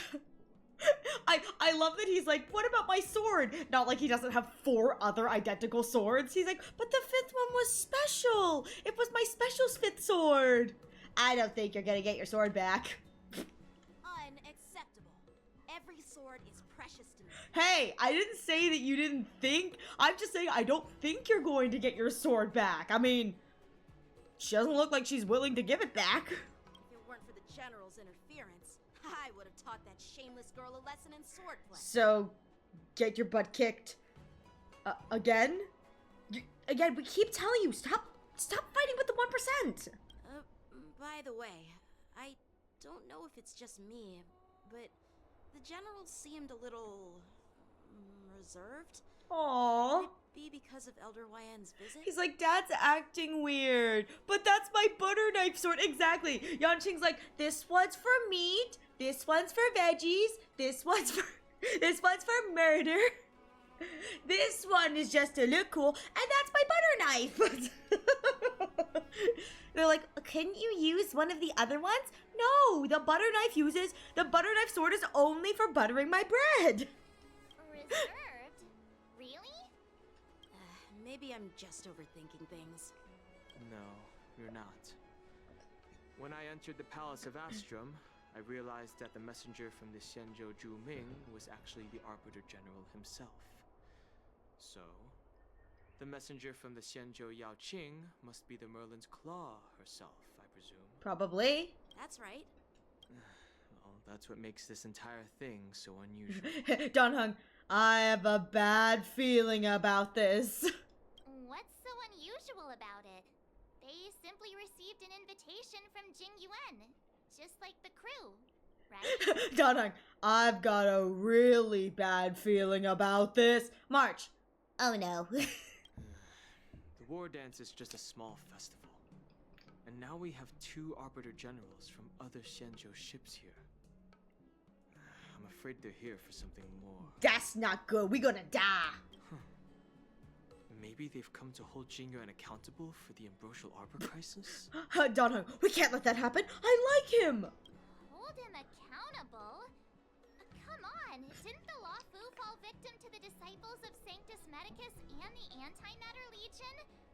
Why would they blame the victim? They blame the victim for not being good enough to stop it when it first happened. Duh. Don Shu's rebellion and Ventilia's scheming are merely one side of the story to the other Arbiter Generals of the Alliance. Only a single piece of incontrovertible evidence remains, creating an endless source of potential complications. Oh no, space politics. Blech. The Ambrosial Arbor. Good morning, Reika. How you doing? Yes. It's undeniable that the plague mark, which was subdued by the Xianzhou Luofu, has resurfaced. But was it really plague mark instigated by the Antimatter Legion? I didn't hear plague mark. From within the Luofu. I heard plate mark, like a paper plate you put food on. I was like, what the fuck is a plate mark? Once the spark of suspicion is kindled, it proves hard to extinguish. Dang. We can vouch for Jing Yuan, though. No wonder we were called back for the ceremony. We can vouch for Jing Yuan. The general must have had that in mind when he invited us to attend the war dance. Oh, why are we getting wrapped up in politics? I don't like this. What was I thinking? Seriously, here I was looking forward to a carefree and enjoyable trip.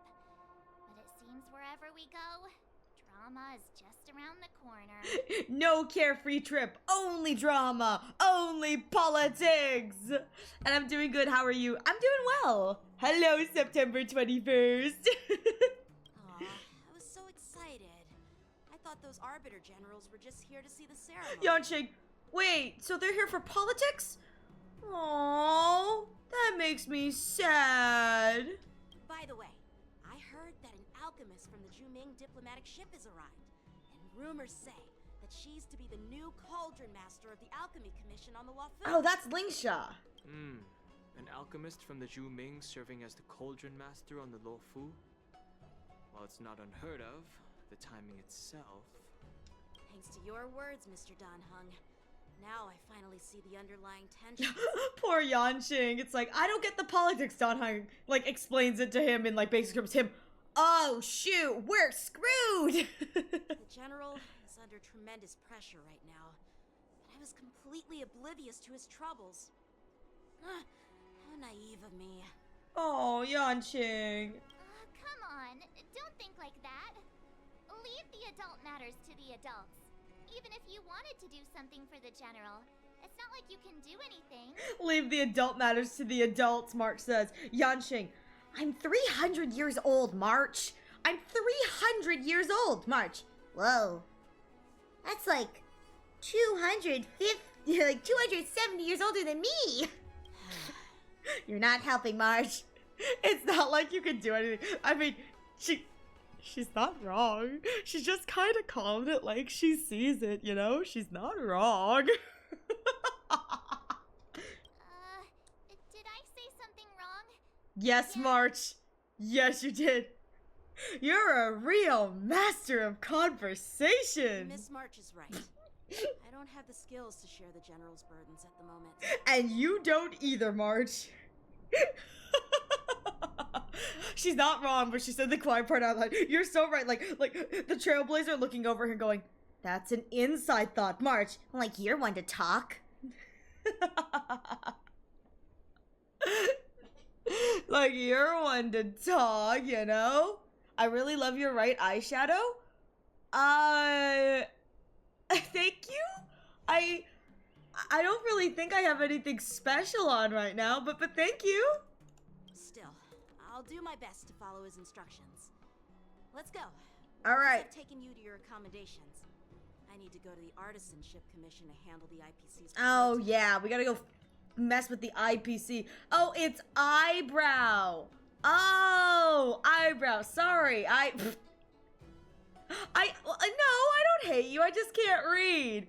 I don't think I've done anything special with my eyebrows either, but thank you. He looks like he has Words are so hard. You can't just let him go alone. Why don't we accompany you to the Artisanship Commission? I don't do words. Everyone knows that.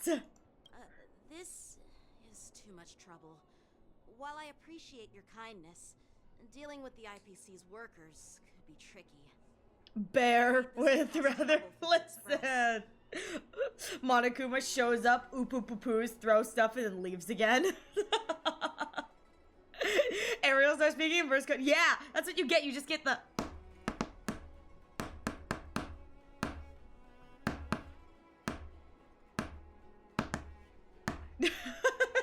That's all you get to hear. No worries. We're pretty experienced in dealing with the IPC. You've heard of the 10 Stone Hearts? We've dealt with quite a few of them, right? Brag all you want, but don't drag me into this. You're a real master of conversation. I don't want to talk in IPC lawsuit. What's with you turning into a scaredy cat? I didn't see you worrying about lawsuits when you wrecked that giant mech. What giant mech did I wreck? What did I... Wait. What? Wait, when did I wreck a mech? Wait, what? I did what? Well, since you're willing to help. Is that a Bellabog reference? Let's head to the Artisanship Commission and meet them. I don't remember wrecking a... Yeah, okay, that is a Bellabog reference. That's not the IPC. I was paying back Urelo 6 for that one, and I'm gonna be real here. There's a mission after the Topaz arc that you go up to the thing, they're like, how should we make the engine of creation better? And I chose to make it the dumbest thing ever. And then Topaz texts you like, were you part of the planning commission for this? And if you say no and you've made like all the wrong decisions, she goes, well, thank God. This is the most stupid plan I've ever seen. Who made these ideas? Whose idea was this? And I'm sitting there going, it was my idea. I just thought that the engine of creation should be like a giant confetti cannon disco ball. It'd be good, it'd be fine, but Topaz said no. Topaz said no to my funfetti cannon disco ball. How dare she? She should know that's like what we all want. Funfetti cannon disco ball. Alright, we're off. We are off. Where am I going? Oh, Artisanship Commission. Over here. Okay. With that said, it looks like there's going to be an ad coming in the next few minutes, so... I think I get it now. In your words, this is called looting a burning house, right? But I am trying to reason with you here. Guess who? There we go. Oh my god. It's always them. Oh my god, is it my favorite I'm sorry, not Law Fu. Is it my favorite, my absolute favorite IPC character, Mr. Scott himself? I swear to God. I swear to fucking God, if Scott shows up again on the LaFu, this is like the third time he showed up on the LaFu. Like, what the fudge? But you know what? If he shows up, like, I'm here for it. I'm here for the kicking of the butt. I'm here for it. By the way, there's a specific dialogue choice you should try soon. You'll likely know what and when. Yes, sir, you do, sir. I'm so excited. I'm so excited. Let me claim all my stuff. I'm so hyped. We're in the ad break. Oh my god. I'm so excited to. I'm gonna be real here. I hate Scott. Every time he shows up, I roll my eyes. I'm like, not this motherfucker again.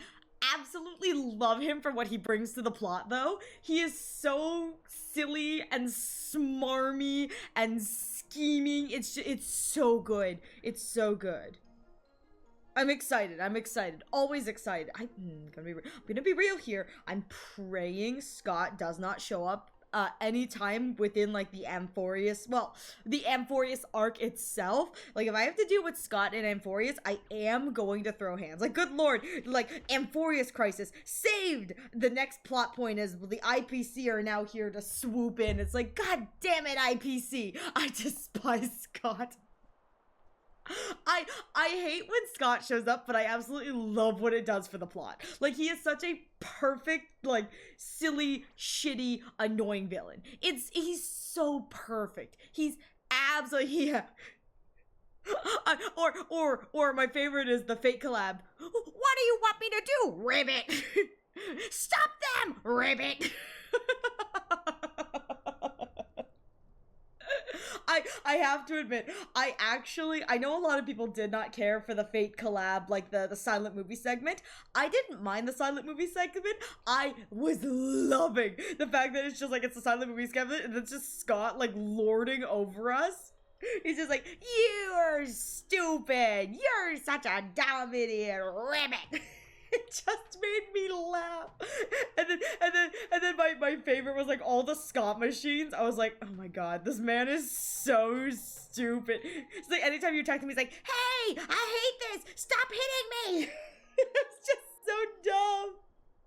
A lighthearted villain for side story stuff. Exactly, and that's what it's like. If he was like an actual main villain, I would not be pleased. But he's such a good, fun, like, side antagonist. And just, you know, the nature of his character and the fact that he works for the IPC, it makes him so easy to insert and hate. It's like, oh, he's so perfect. He's perfect for it.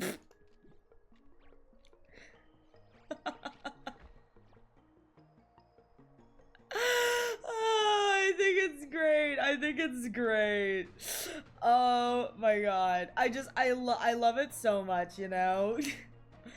He's so great. I hate him, but I also love him. Same here. Yes, yo. I think a lot of people are in the same boat where it's like, you really hate him. Like, he's so annoying. He's a pain in the show. It's like, freaking, like, every time you see him show up, you're like, oh god, that's Scott again.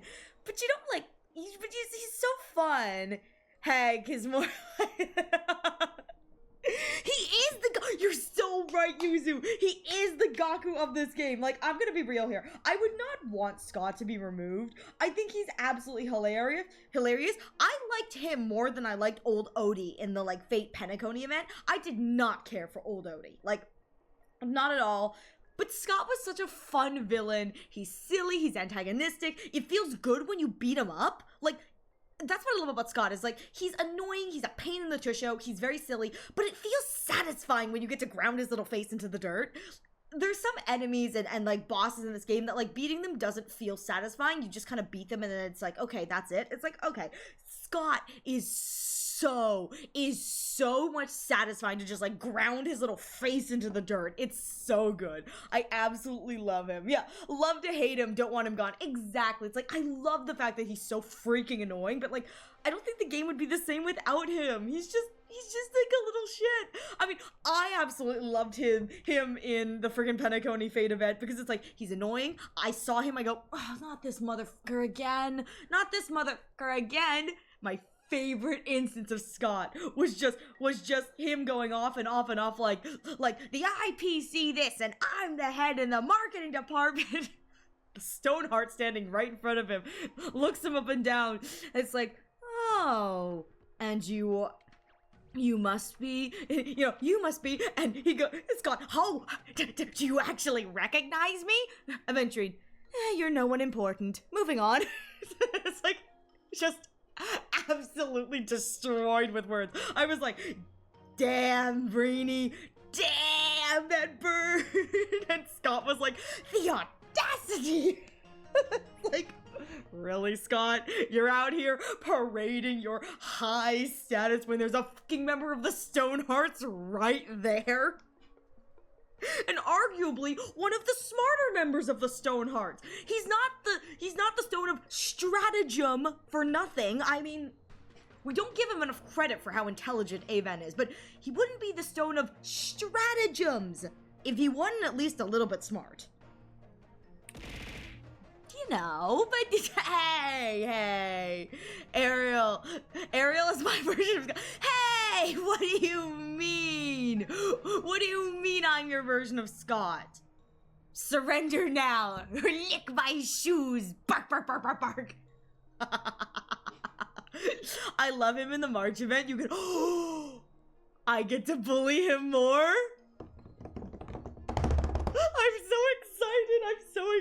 I'm so excited to make him lick my shoes. I'm gonna be real here. I'm genuinely hoping, because I have done Artrum Alley, I'm hoping that every time we see Scott, because I've only officially played through the Arium Alley and then the Fate event, I'm hoping that every time he shows up, we can make him make a different animal noise. Can you imagine if the next time he shows up, we make him neigh like a horse? It's like he shows up and he was barking in the first one and ribbiting in the Fate. I would love it if it's like every time we show up, we just make him make different animal noises. This is treated way after the event VTF, so story-wise Stell does know him already. Okay, that's good to know, I love him. I hate him so much. I love him so much. He's perfect. I just want to say I genuinely wish for him to be gone. Throw off a star skip, let him die. No, don't kill him too badly. He's funny. I like it like that. Again, I think of like a silly or annoying. I genuinely despise the man. I must admit, I like when like the side villains are not like super evil. It's like it's so funny, but I totally understand it too. It's like he is definitely not everyone's cup of tea. TBH, I feel like it's because I hate the secondhand embarrassment. You know what? That's understandable too. That is understandable too, where you're just like, oh god, I have to listen to this guy again. Come here, you bitch!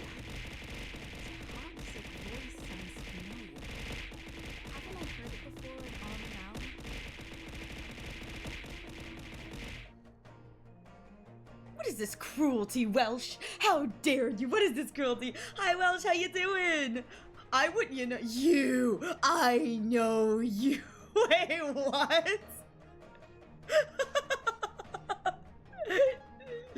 You know what? I want him playable 3-star. Can you imagine if they made, I want them to make a Scott into, like, not like a marketable light cone. I want him to be, like, marketable material, if you know what I mean. Like, he's so, like, quote-unquote worthless that he's not even marketable as, like, a light cone. It's like he's the material you feed into the light cone, you know? It's just like, yeah. Just like, bleh. Oh, alright. You know what? This isn't my first time dealing with the Skyfaring Commission. I can handle your unreasonable ways. You know what I love? There was a part of me that didn't recognize him because I'm gonna be real here. He looks really good in the IPC suit. Scott looks really good when he's wearing his IPC uniform suit. He looks so dumb when he's wearing the Lafu clothes. Like, he looks so dumb when he's wearing the Lafu clothes. I sat there and go, oh, that really is Scott. Because again, the last time I saw him, he was wearing his nice IPC suit, you know? But straight up snatching IPC cargo, isn't that going a bit too far? I mean, I'm gonna be real here. I hate to say this, he does kind of have a point. Like, again, the IPC are always up to something bad, but like, he does kind of technically have a point, you know? Oh my god.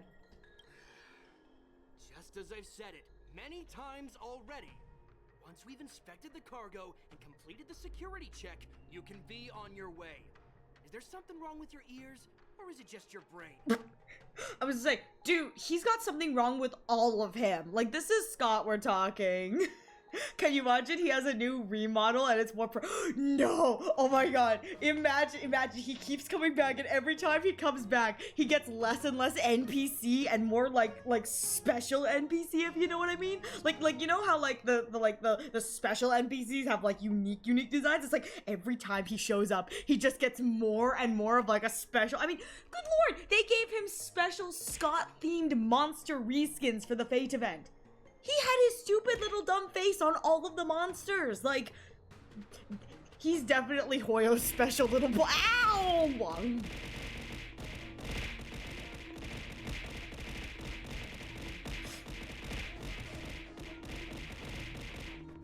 Look at this cruelty. Ow! Small world. I'm hearing you loud and clear. I'm thinking clear. Are you really? The answer is crystal clear. Are you really thinking clear? I don't know, buddy. I don't know. Keep detaining my cargo and I'll file a complaint directly with your general. Dang. What's all this arguing about?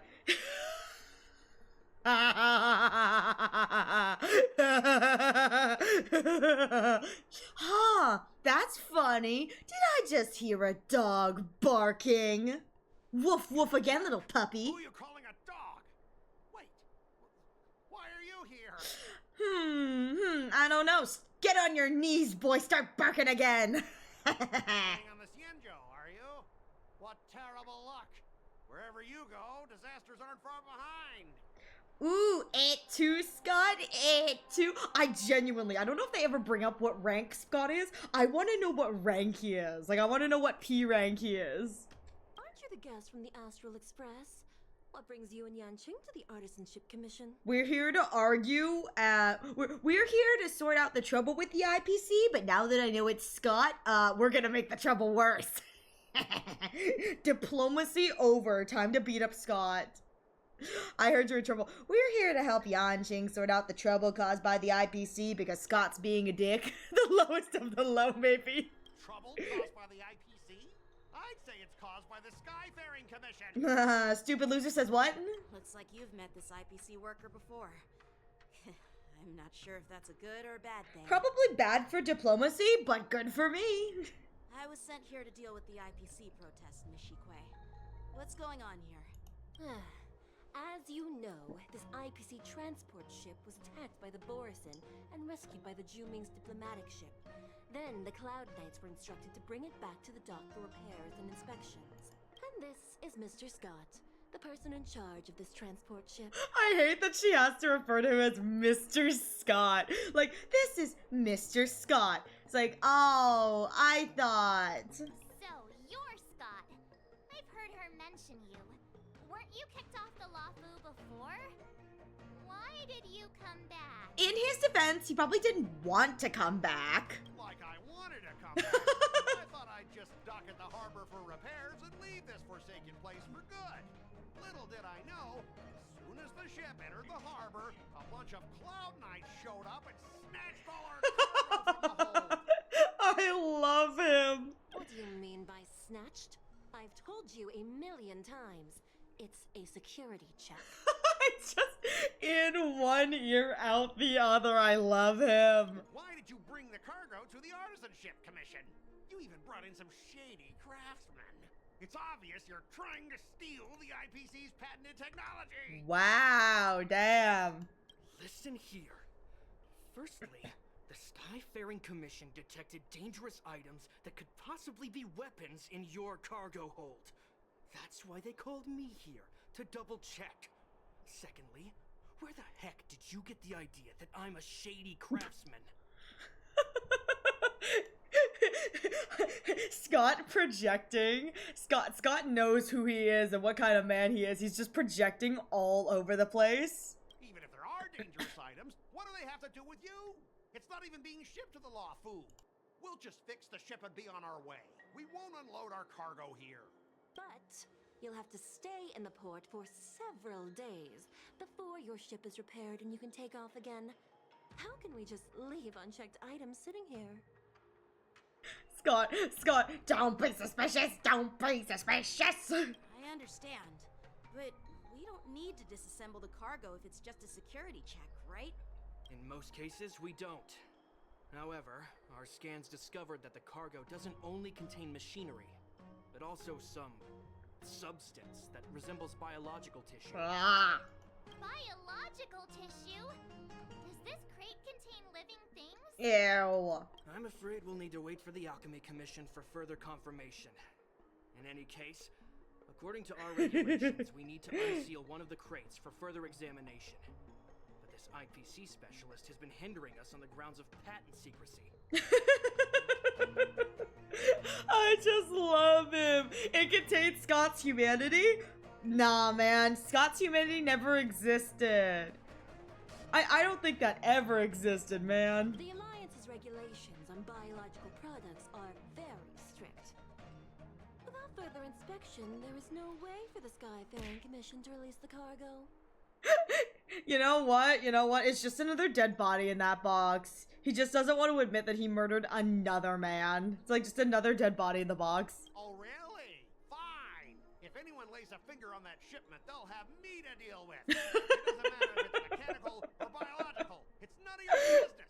I'm filing a complaint against the Skyfaring Commission's ridiculous regulations. I love that he's like, they'll have me to deal with it. Like, he's such an intimidating figure. Like, bro, really? No one's intimidated by you. If anything, you look really stupid. This Mr. Scott seems stubborn and difficult to persuade. You don't know the half of it, boy. Honestly, I really don't want to have a vicious confrontation with the IPC. Oh, I will happily beat him up for you. Well, I know a thing or two about convincing Scott. Leave it to me, I'm an expert negotiator. I know a thing or two. I heard how you helped Aramali. The IPC representative back then was Mr. Scott, right? Yes. Since you've dealt with him before, it looks like I'll have to rely on you again. Yeah. What are you guys whispering about over there? Just hurry up and give us back our cargo. Sure. I'll give you back your cargo. Are you ready? I'm about to make you beg for your life. Get on your knees. At the end of negotiation, if your morale is higher or equal to your opponent's, it's considered a successful negotiation. Otherwise, it's failed. Oh! During the negotiation process, if either party's morale drops to 0, the negotiation immediately ends.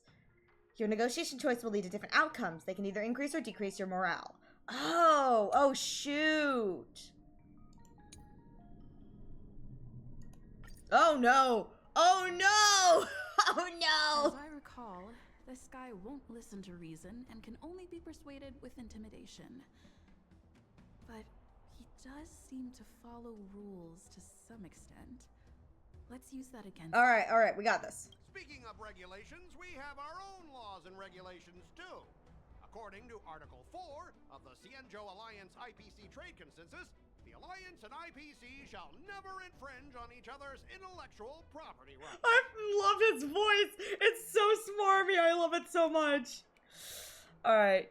Make proposals from legal perspective. Start by making you feel uncomfortable. Use Yanchi's identity.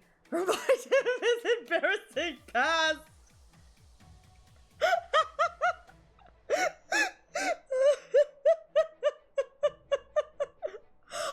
This is definitely not the right answer, but... Hey everyone! Meet my old friend Scott. He's very talented, especially at imitating animals. Stop it! Some business at hand. What's the point in dragging up the past? I just want to choose that option over and over and over again. Oh, you're amazing! Can you teach me which animals can you Yeah! Marge with the assist! Just forget it. Marge with the assist! Even if we set aside the secrecy of intellectual property, these prototypes built by the Intelligentsia Guild are incredibly valuable, beyond your wildest imagination. If anything goes wrong, you won't be able to pay for it even with your lives. Skip to the reasoning part, resort to good old violence, assure him pay you compensation you wish. Assure them you will pursue Wisconsin. The spy carrying Christian can pay compensation. Oh my god. I want him to bark again. I want him to bark again. Okay. Skip to the good old reasoning. It's probably this one. Can you give us an exact amount, Mr. Scott? If there's any damage after the inspection, the Express... I mean, the Skyfaring Commission will compensate you. Stell, you gotta be convincing, girl. The Skyfaring Commission. Yeah, they will compensate you, provided a detailed report of the damage is submitted. I don't doubt the financial strength of the Skyfaring Commission. However, this is not just about... I want him to bark again. Besides, cargo on this transport vessel belongs to the Intelligentsia Guild. If you want to inspect the cargo, shouldn't you at least call in a member of the Intelligentsia Guild to be present? Me pulling out my phone. Doctor, please. Oh my god. Oh, guys, Scott, when I see Scott, I've been summoned.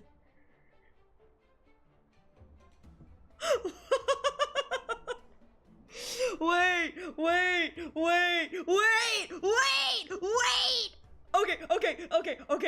Okay. Obviously, this is probably the answer, but. Let me just. What if I just call the good doctor right now? I have his phone number. I'm pretty tight with Dr. Ratio from the Intelligentsia Guild. Almost like family. Doesn't that make me practically a member of the Intelligentsia Guild too? He says I'm stupid, therefore I have his number! My boy! even funnier, when I clicked into this conversation, Dr. Ratio is standing right there at the head of my party. Stell, I mean, I'm pretty tight with him. Dr. Ratio standing off to the side watching this go down, going, what the fuck did the kid get into this time? My boy! 20 bucks though, if I called Dr. Ratio right now, his response would be, solve your own problems, and then he'd hang up. Like, he would pick up, listen, and then just remind Stell to solve her own problems and turn an end call. Truly a case of, you have to do it for yourself, you idiot. I love it. What's all this nonsense? Even if you were married to him, you still couldn't represent the Intelligentsia Guild. Even if you were married to him.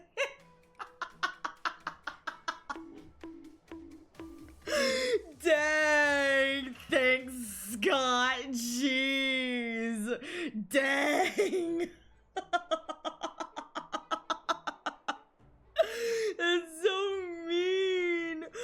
Top writer skills. Oh, should I use them now then? Okay. I'll use them then. Oh my god. Even if you were married to him. I'm not married to him. He's my dad. We both need to follow the regulations, because that's how the IPC and the Cienjo operate, right? As an IPC, oh, I'm dying. I'm sorry. I'm dying. Oh, I'm dying. I love it. Allow you to inspect the cargo, it'll spell disaster for me. Alright, so let's do this. So double the results of this round of negotiation, skip this round, or return to the previous round. Oh, okay. Swallow your pride and beg him.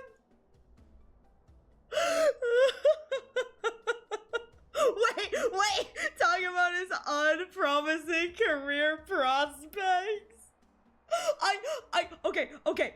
I know that technically this is probably the right one. The Seattle people are trying to follow their own rules, but I want to click on the talk about his unpromising career prospects.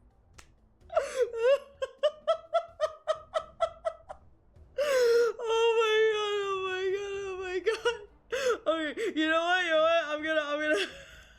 I understand that you're trying to stick to the IPC regulations, and that's commendable, Mr. Scott. But what you fail to see is that this argument is tarnishing the IPC's reputation on the Cienjo. Yeah, you suck! If this conflict with the Skyfaring Commission escalates, it won't just make things difficult for your business. but it'll also have an impact on your career down the line. Yeah, you suck so badly that no one's gonna want to be with you no more. Of course, I never wanted conflict with the Xianzhou. Like I said, all I wanted was to retrieve the cargo and be done with it, but they just refused to let us go. And yay!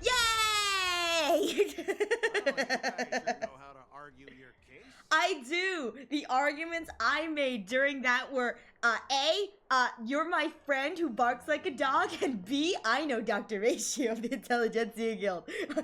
I'm such good at argumentating. I'm such good at the argumentating. You know what this really shows? He's like, you guys know how to argue your case. No, what it shows, Scott, is that you don't know how to argue your case. You're very bad at this. Somehow. Exactly. It's like, really what this shows is not that I'm good at this, more that he's really bad at this. Suck it. Fine. I'll allow you to do the security inspection. It's just that, I need some time to sort things out. This is a big deal. Let me talk to headquarters first. Don't be suspicious, don't be suspicious, don't be suspicious, don't be suspicious. So, Mr. Scott, are you just stalling for time and planning to leave the Xianzhou as soon as your ship is repaired? To avoid the Skyfaring Commission's No, he would never. Scott is a good, upstanding, law-abiding citizen. How could you think that he'd do anything like that? I'm sorry. Well, IPC staff are free to come and go, as long as they don't break any laws. Yo, all the laws. Oh, it's Yun Li. He's a good boy, like a good dog, like the dog that he is. Truly. I want him to bark again. Insight there. Who are you again? Lingsha! Allow me to introduce myself. I'm Lingsha, Cauldron Master and head of the Alchemy Commission on the Lawfu. Oh, right, because the previous Cauldron Master stepped down. Could she be? Yeah, she's the new Cauldron Master assigned here from the Xianzhou Juming. She's like, and I hear you're talking shit about me. I received a report from the Artisanship Commission about cargo containing samples of unknown organisms. It said they needed help from the Alchemy Commission. I had nothing better to do, so I came myself. She's pretty. I don't see her talked about. I don't know how much she was part of the meta, like when she came out, but she's so pretty. She's so pretty. It's fine, Mr. Scott. If you really don't want your cargo to be inspected, it doesn't matter. Dang, I don't remember either. Yeah, I don't remember that much, but all I know is that she's so pretty. It doesn't matter? How can you say that? Yeah, how can you say it? I just remember a lot of female Gallagher. I like the little marshmallow bun. She's got a little marshmallow bun. And the bun of the marsh. Why are you being so nice all of a sudden? Well, since you're not going to check it, I'll take this crate and be on my way. I never said I wasn't going to check it. Yeah, sure. Why should I object? Not only this sample, but all the goods on the transport ship are yours to keep. Like I said, we won't inspect them. But wait a minute. Keep your mouth shut, boy. Just let him walk into the trap. More like it. If only the young displayed a more reasonable attitude, we could have sidestepped that altercation just now.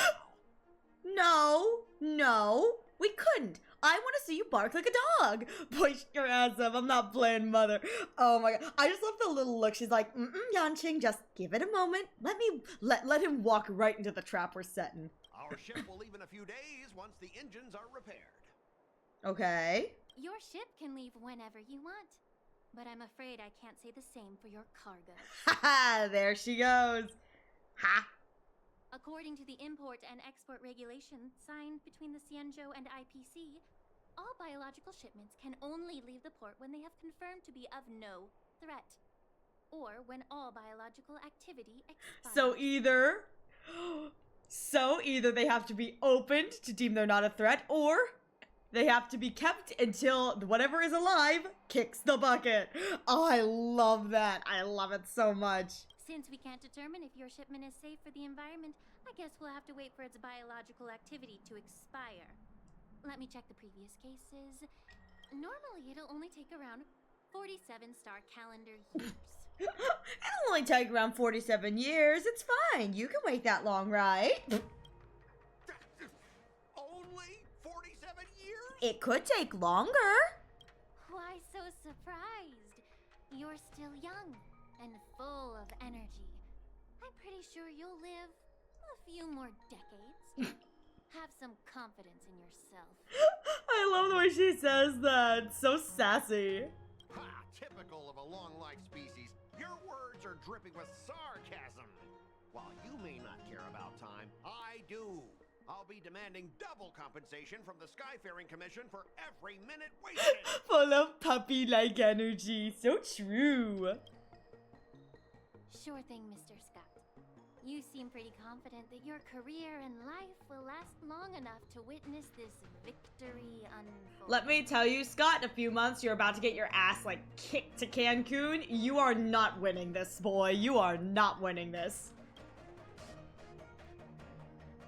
Retreat! Step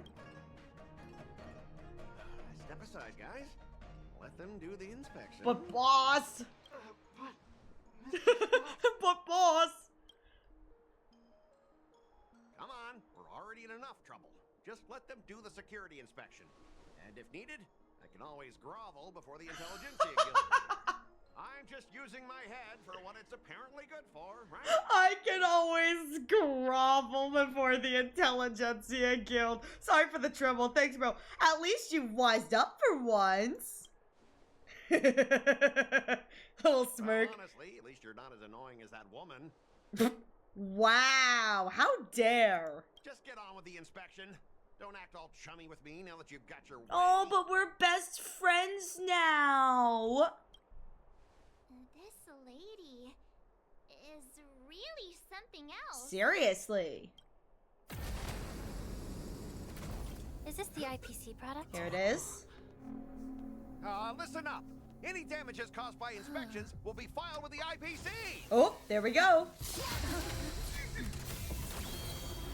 Ooh, it's alive. Oh, Yanxing's a sweetie. Oh, Yanxing's a sweetie. Immediately going to protect. Ally inflicted with Terror Grip. Attacking the caster of the Terror Grip once could dispel Terror Grip. Terror Grip ends. If the caster's grip is not dispelled, then the allied effect will call into a terrified state. Okay, that's how this works. Oh, how unexpected. That was a surprise. It's like, wow, who could have predicted this?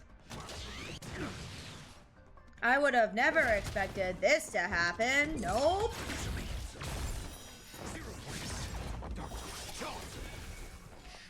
Ready for another? Alright, there it is. Okay, here we go.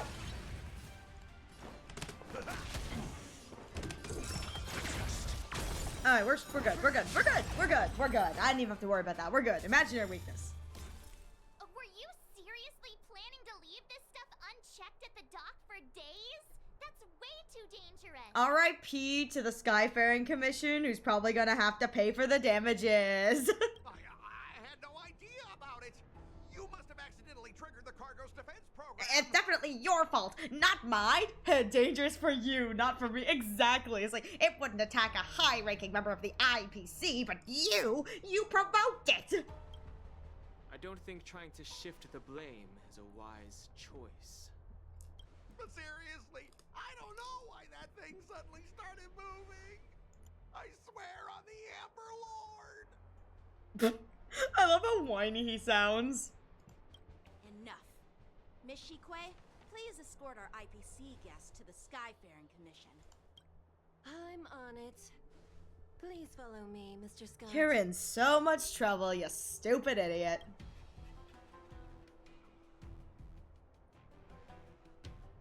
And away they go. Our preliminary inspection shows that there is indeed hidden biological tissues inside. Just like the craftsman feared. So what does that mean? What does it mean to have hidden biological tissue inside? What does that even mean, you know? I can't even tell if it's ingenium or biological in nature. What does that mean? Why do you say that? The core of this device is what they call wetware in industry slang. To put it simply, this machine operates with a kind of biological nerve as its control. Oh! I'm free! Monokuma has escaped the cage. I'll take some samples for the alchemist to analyze and figure out where the biological tissue comes from. That's weird. I don't like the way they're saying that. Why would the Intelligentsia Guild use such unethical technology? Perhaps. Whatever the reason is, it's probably why the Borison attacked the ship. Oh, I think it just means like it has organs. Oh, okay, that makes more sense. That makes so much more sense. Also, yeah, why would the Intelligentsia Guild? No wonder they're just stuck under the IPC. I'll contact the 10 Lords Commission and ask the judges to come and give their final verdict. So fun. According to our rules, all prisoners and weapons involving dangerous creatures must be taken to the shackling prison for further sentencing. After all, it's the safest place on the Lafoo. Scott wouldn't last a day in the shackling prison. Can you imagine Scott at the shackling prison with like actual criminals? Scott wouldn't last a day. Oh my god. He would 1000% do anything in his power to get the IPC to bail him out. I can't. As for you, Mr. Craftsman, please go with the Cloud Knights and explain the situation to the judge. On it, boss. After a while, everyone disperses and goes their own way. I had a feeling that the IPC members would cause trouble, but I didn't think they'd be this tricky. Thanks for your help, Miss Linksha. Aw, he's so polite. He's such a sweetie. I should thank you for saving my life. Your sword skills were impressive. Taking down that big guy. I thought the General's retainers were all burly martial masters. I didn't expect Yenching to be so... Tiny, small, young, cute, miniature. You're saying, what? Who are you calling small? As for you, you must be the guests from the Astral Express, right? Saving the Lafoo from that crisis. It's so impressive. Thank you. Chibi! Huh? The fuck? It wasn't a big deal. Really. It's still early. So why don't we get some tea at the Alchemy Commission? We can discuss your suggestions for revitalizing the commission. Okay. I'd be happy to accept your invitation. But? And you three are coming too, right? Do I have to? Oh, I guess I have to. Look at the weird robot on the floor now. Okay. Oh, I have to go to the Alchemy Commission itself. Ugh, I hate walking all the way over here. Such a pain. Okay. Into the room. This way. Here we are. All these years, and the view at the Alchemy Commission hasn't changed a bit. The tides come and go, but the ancient sea remains the same. For us Vidyadhara, there's nothing more nostalgic than our homeland. I just realized, if this is like on the Xianzhou Lafoo and the Lafoo is a giant ship, does that mean that the giant ship just has like an ocean sitting at the bottom of the giant ship? Or is this particularly a ship that contains an ocean that flies around the big ship that is the Xianzhou Lafoo? Wouldn't you agree? You? You're a Lafoo native, Miss Linksha? It's like, yes, I am. Yes. I grew up here, listening to the sound of waves while researching prescriptions with my mentors and peers at the Alchemy Commission. It's like, back home again. It's kind of sad, isn't it? Everything changes but somehow remains familiar. Just like you, Don Hung, I traveled far from home, and now I've returned. Seeing the familiar scenery brings back a hint of nostalgia. So why, what, see, yeah. Sorry. It's like, why does the Lawfu just carry a C on it? And again, I know the Lawfu is like one big giant ship. So like, if the big giant ship has the C, does the whole big giant ship have a C? Or is the Alchemy Commission like a smaller ship that circles the big giant ship? And if it's a quote unquote smaller ship that's circling, why does the smaller ship have like a whole C to it? And then that brings up the question of Scale Gore's waterscape. Like that whole area is on the ship. Does that just mean that the ship has a C that can be parted? Or again, is Scale Gorge Waterscape another ship that circles the bigger ship? And does that mean that that ship just has like a big ocean of water inside the ship? The ocean is inside the ship, not surrounding the ship. Think of the Lawfu as basically one of the largest luxury ships ever built. Yeah, it's the most big ship to ever have. It's the biggest pool. World's biggest swimming pool. The view here would be even better without the ambrosial arbor. Yeah. Oh, really? I think that towering tree looks pretty impressive. Oh, dang, she like it. If it's impressive, it's a plague mark. The Xianzhou have been fighting abominations for thousands of years. And now that the ambrosial arbor has been reborn, it's only natural for everyone to feel uneasy. Well, once a seed is planted, no matter how long it takes, it'll eventually sprout and bear fruit. In my humble opinion, the rebirth of the ambrosial arbor and the resurgence of the disciples of Sanctus Medicus were inevitable. The seed was already planted when the ancestors of the Xianzhou sought immortality. Yes, well, you know. I love this. Why such a serious topic? We can't make wild speculations about these things. Where's the tea? I thought we were here to have tea. Where's the tea? Where's the tea? My bad. Well, since you went through the entire ambrosial arbor crisis firsthand, Dan Heng and Lieutenant Yan Qing, I'd like to discuss something with you. What about me? Where's my tea? I was there for the crisis. What would you like to discuss, Miss Lingsha? I was lucky enough to be chosen by the Alliance to come in and clean up all the old grime in the Alchemy Commission. Gross. Gross. Gross. Honestly, the Alchemy Commission is riddled with problems and has reached a point where fixing it seems impossible. I'm looking to remedy the problem. The shade. The shade. Oh my god, the shade. Well, even though I'm a Vidyadharan like you, I'm an outsider, just like my companions here. I can't really say much about a remedy, but I do have a piece of advice, Miss Lingsha. The Vidyadhara and the Alchemy Commission on the Lawfu have always been intricately connected.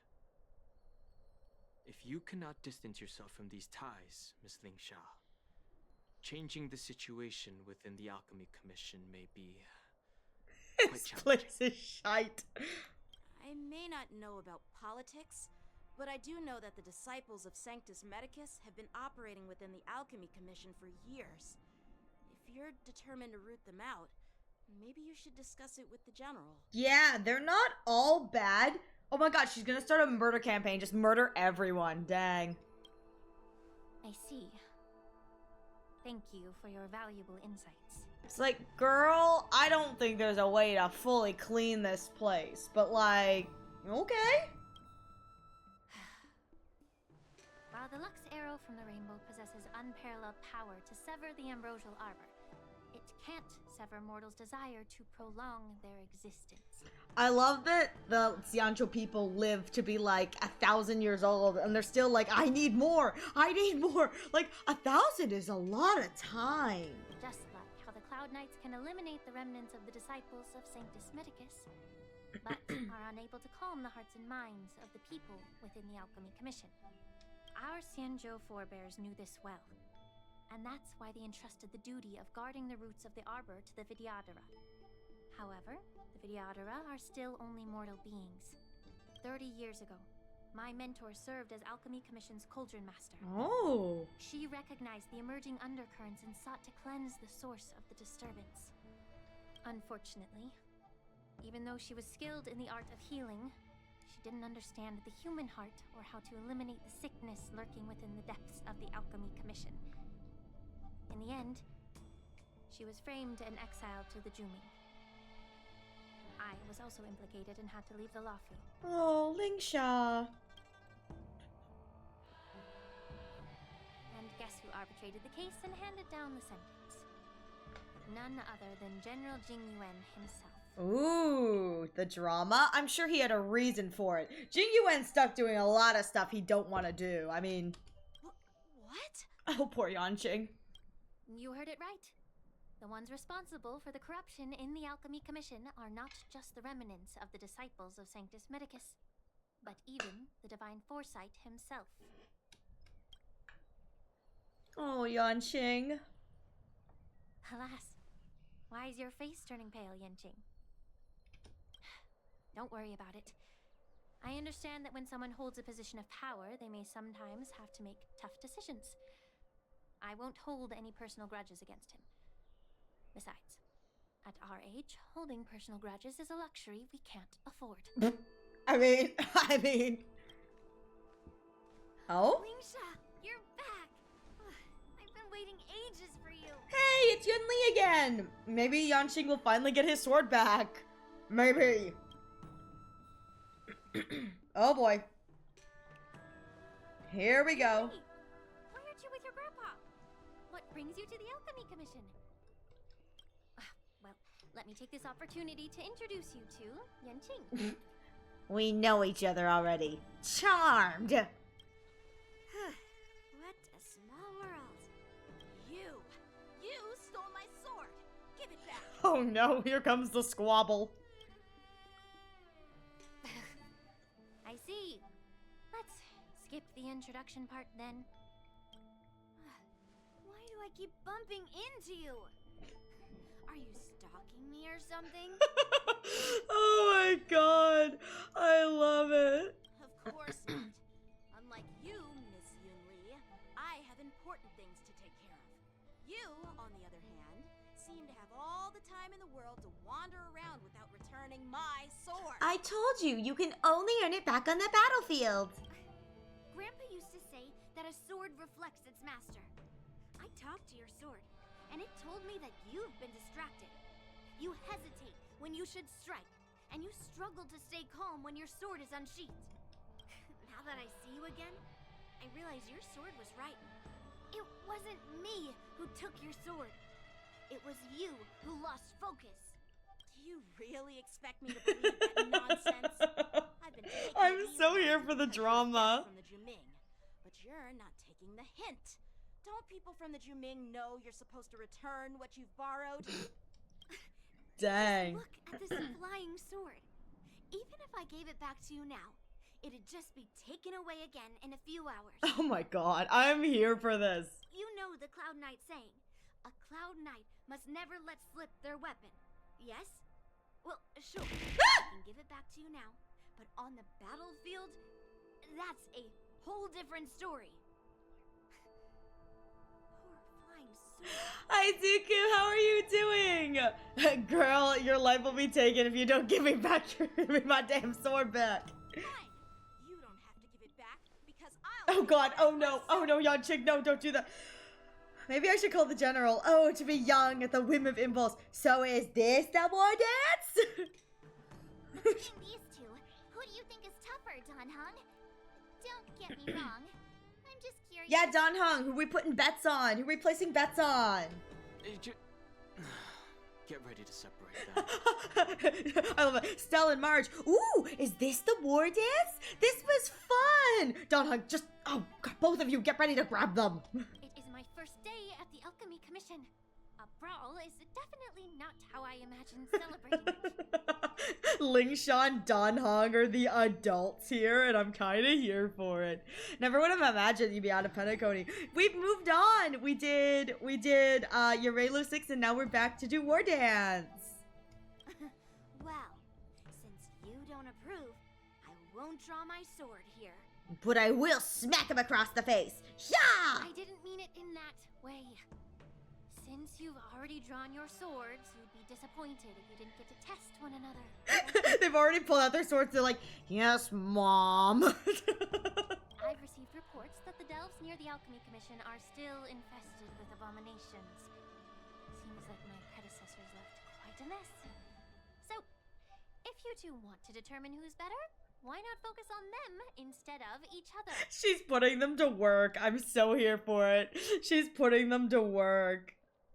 I ship them low-key. Oh, I ship them high-key. I love them. Clearing out some abominations? Sounds boring.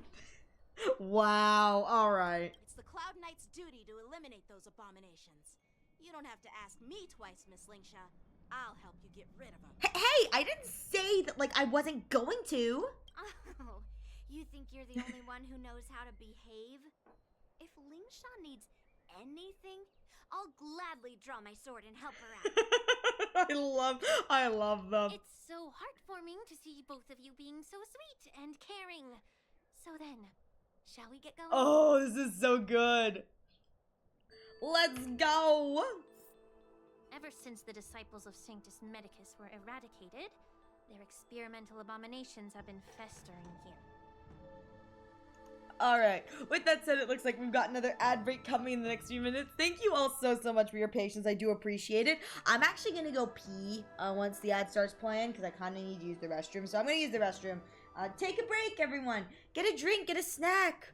Raise your legs. Do we with cross shipping here? Yeah, I mean, I don't wash your Scott. Yeah, everyone wash your Scots. They have to be in a constant state of barking. So make sure you wash them, you know? Make sure to feed them too. They get a little uppity when they're cranky and hungry, you know? The Scots, they get a little hungry.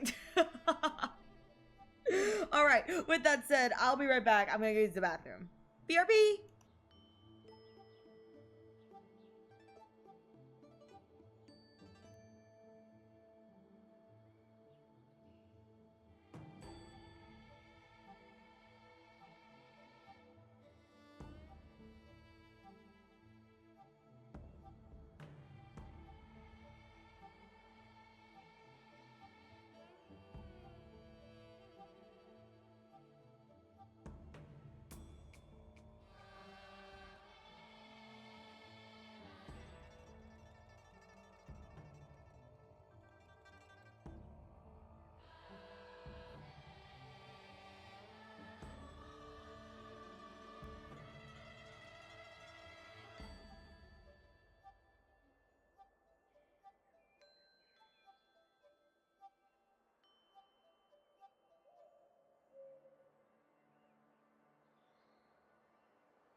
All right, we're back. Wash your Scots. Scott is a never-ending dirtbag. No, wait, Zuko's kind of right. Zuko's right. I can't wash my Scott because every time I wash him, he just keeps getting dirtier. You can't wash out that filth. You have to just retrain your Scott, you know? He's like a dog who's constantly peeing inside. He never learned. Oh, I left my Scott outside in the rain. Oopsies. And yes, to second what Yuzu said, shipping here in pretty much any way, it's, you know, shipping in general, totally acceptable here. We just ask that, you know, you don't put down other people's ships, you know? It's like, if it's not your deal, it's totally fine if it's not your deal. Other thing that I'm okay with personally is if you are, I think they're called Yume shippers, where it's like if you ship yourself with the character, you're totally welcome here as well. Like, I don't mind that. I think that's great. You know, if you want to talk about that, perfectly fine. The only thing I ask is that if there are other people who do something similar with the character that you are also doing that with, don't put each other down, don't argue, you know, just be polite. That's all I ask, you know?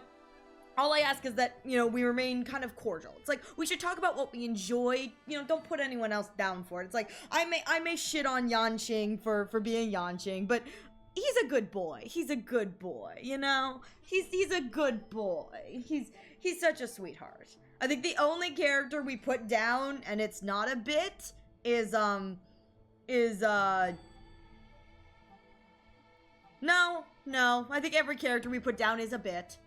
There may be more or less on the bit side, because I was like, we put down Gaku, it's not a bit. I go, it is a bit. We do love Gaku here. We love Gaku Maruko. Maybe not in the same way we love other characters, but we like him, you know?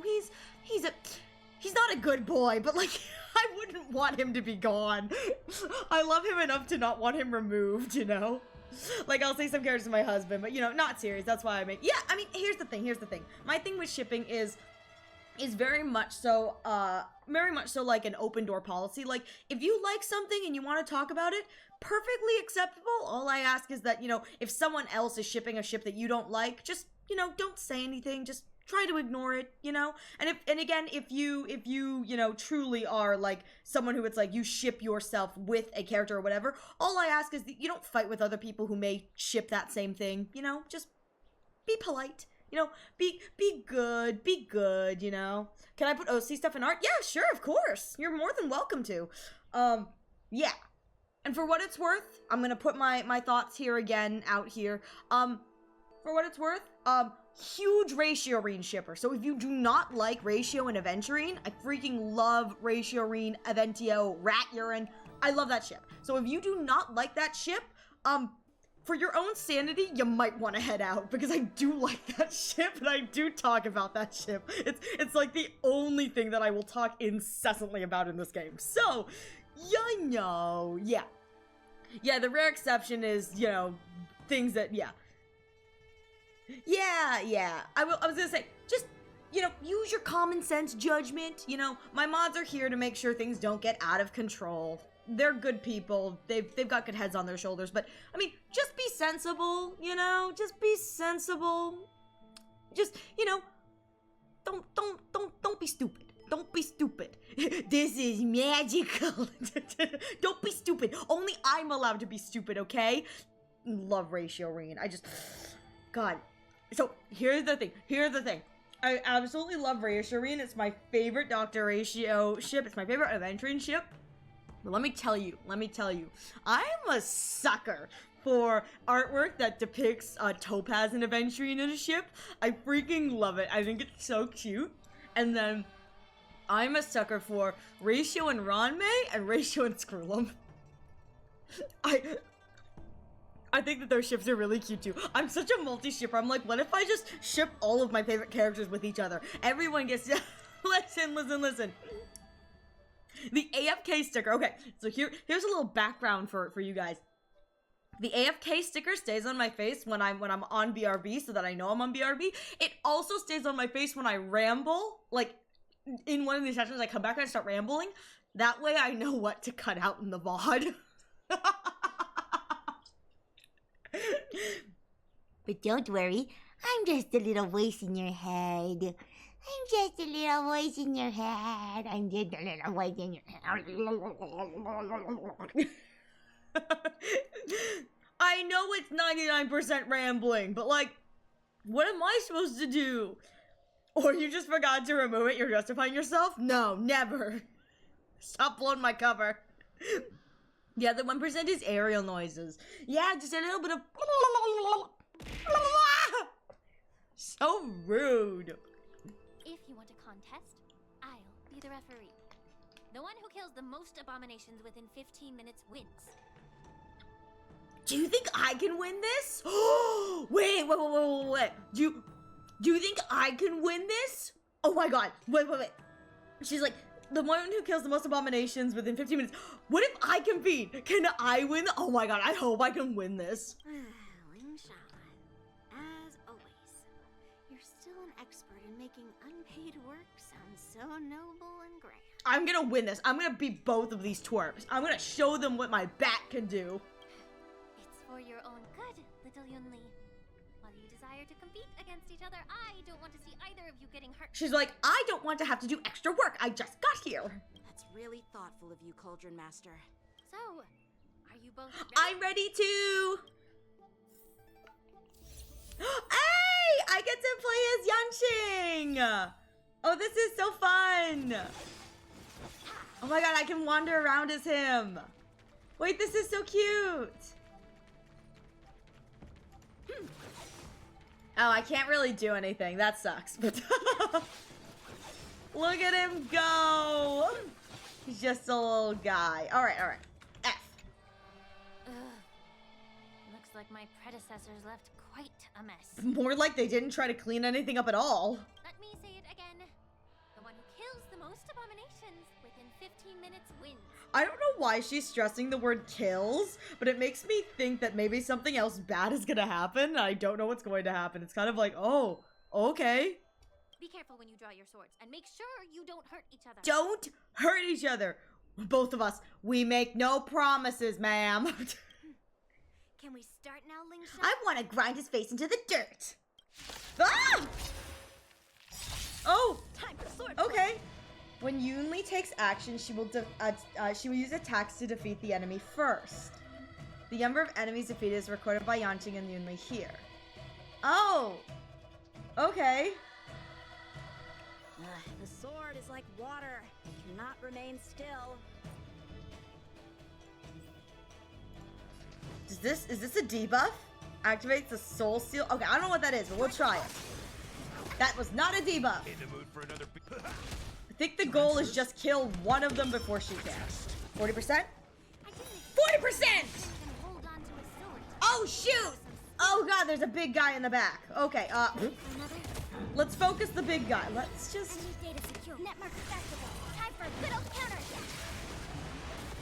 see if I can murder stuff first and faster. Oh, it's fine. Oh, that's what it does. Okay, she ults into killing stuff. That's Bulldinkle! Wait, that's Bulldinkle! Wait, that's so Bulldinkle. She ulted and killed everything. That's bullshit. I'm running 2 single target DPSs. That's BS. Oh my god. Alright. Hundo follow up. Good. I guess at this point it's just do as little damage as possible so that she just come in and annihilate me. Jesus. Not fair. Oh, damn it. This is going to action advance everything. My bad. Alright, action advances everything. Yep. Ah. Blah. Cool. Oh, it's single target. Damn it. I just wasted all the buffs I put on that guy. Ugh. Yeah, I didn't think I'd get 2 follow-ups on that one. Alright, here she comes. She's about to just absolutely... unfair! Ugh. Yeah. Oh, like this! Okay. Okay, actually, this is probably better.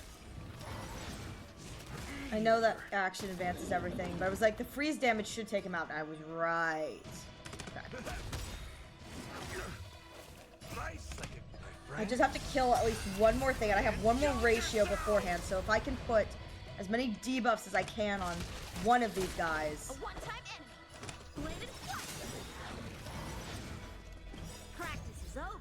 Okay. Yeah. If I can just keep that one on the side alive.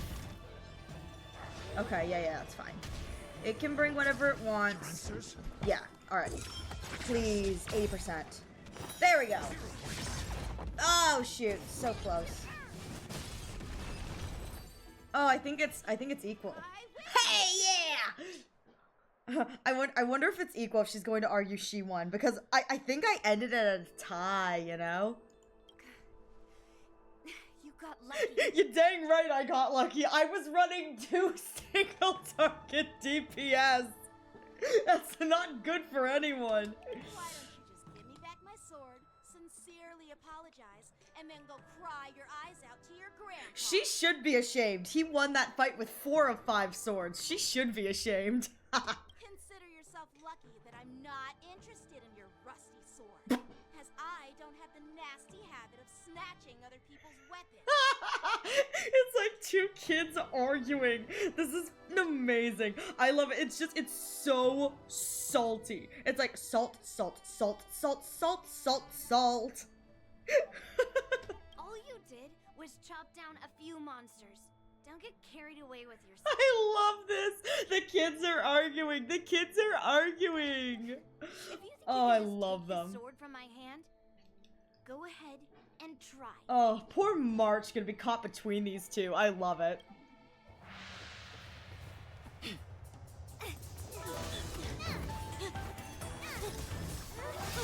We need more cutscenes like this. Oh, it's so cool. Oh my god, March.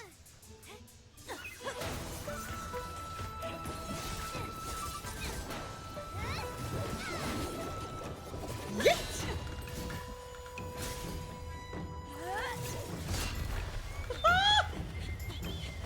Oh, this is so cool! The queen has arrived!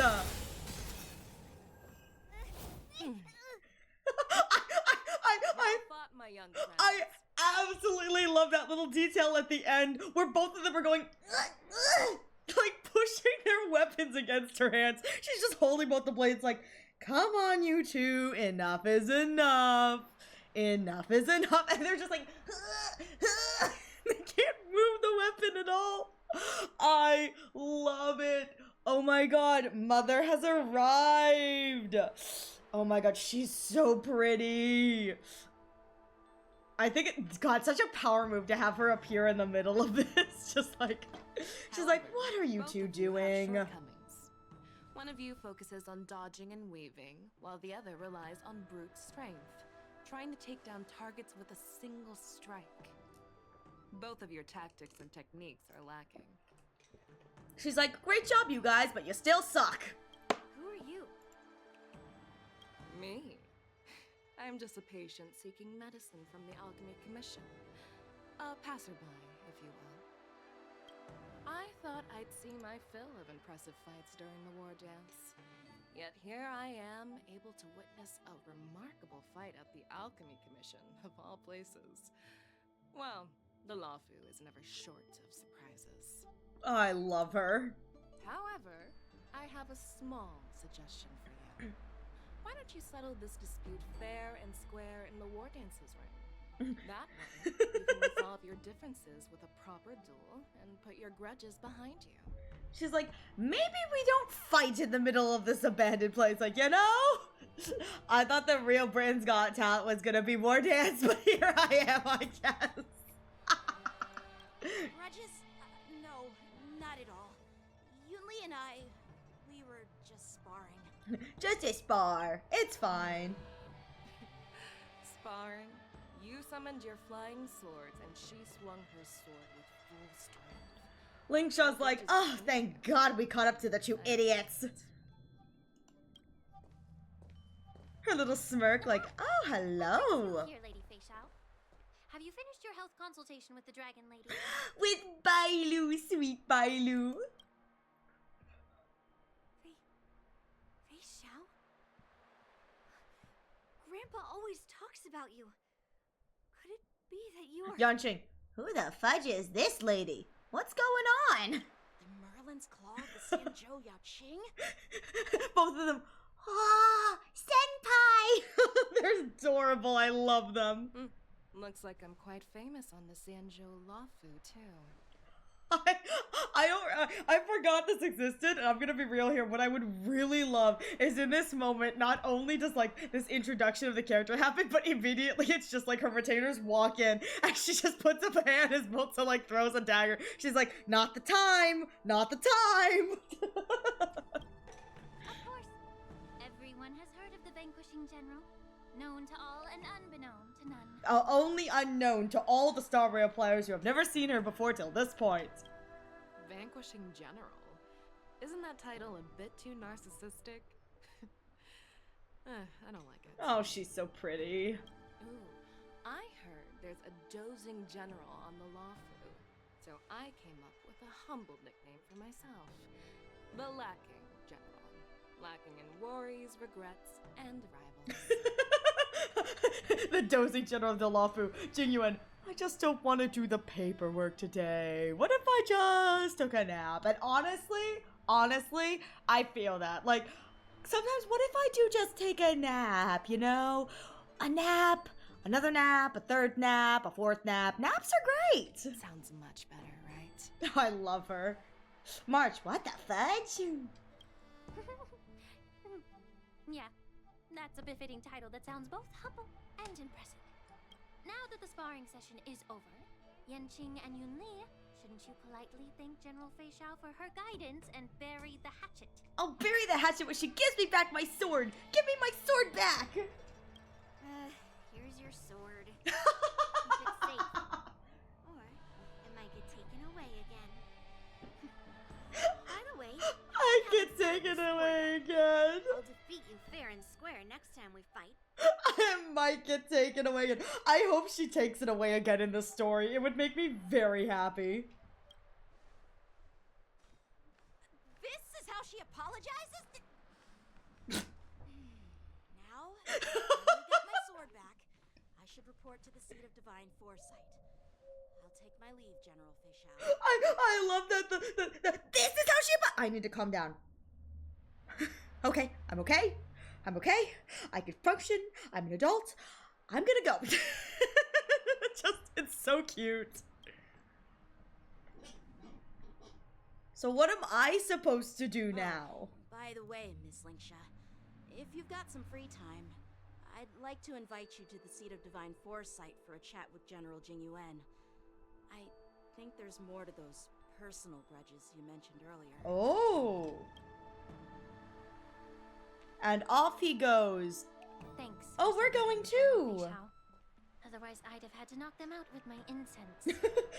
I just love the idea of it's like all of a sudden both of them like keel over because they've been knocked out by the incense. They're just like, and down they go. Bleh. Not at all. Just doing what you asked. How about we call it even as payment for the healer lady's consultation? Sorry, but even a general needs to pay their bills.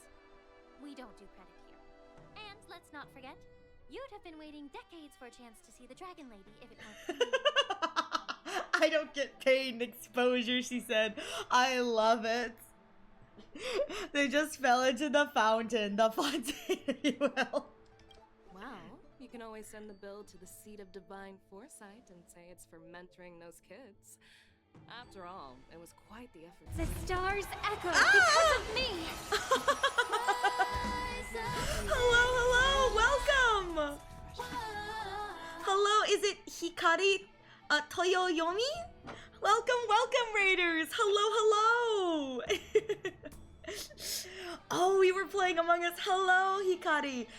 I'm going to call you Hikari. I believe it's Hikari Toyoyomi. I'm so sorry if I'm pronouncing that incorrectly. Hello, welcome. You were playing Among Us? How was it? I hope you had a good stream. And welcome, Raiders. I hope you're all doing well too. Oh my gosh. The Among Us, it infects us all. Did you win? I hope you guys had a good game sessions. Good and good fun. That sounds great. Hopefully not too many bridges with friends burnt. Thank you so much for the raid. If you guys have to raid and run, I completely understand. Please make sure that both you and the rest of the raiders take care of yourselves, okay? Make sure you guys are you know, drinking water, stuff like that. One summon we lost. One summon, no, we're all good. Heck yeah! Congratulations on your wins! Wasn't too shabby, went pretty cool. Heck yeah! We love that!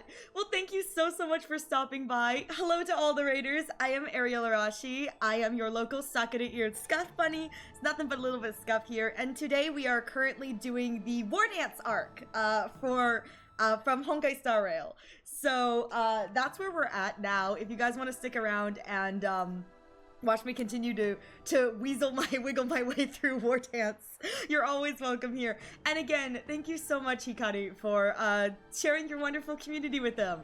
I promise I will do my best not to completely traumatize them. I cannot give any guarantees, but I will do my best. Alright, of course. Of course. And again, thank you so much for the raid. Thank you so much. Alright. I was gonna say, you could always send the bill to the seat of design for, right? If you could, I'd be impressed. Should I take that as a challenge, Reaper? Should I take that as a challenge? We like trauma. We Hikari chatters. What have you done to them, Hikari? Already corrupting them? I love that. I love that so much. Alright. Let me get comfortable again. Go find a spot for fresh air. I want to see her more. Games corrupted them. You're like, I haven't done anything. It's not my fault they're messed up in the head. Back already? You've met with Jing Yuan and wandered around for a few hours. So, what do you think? To be fair, I game corrupted. You're so valid, Reaper. Oh, thank you so much, John Deers, for the follow.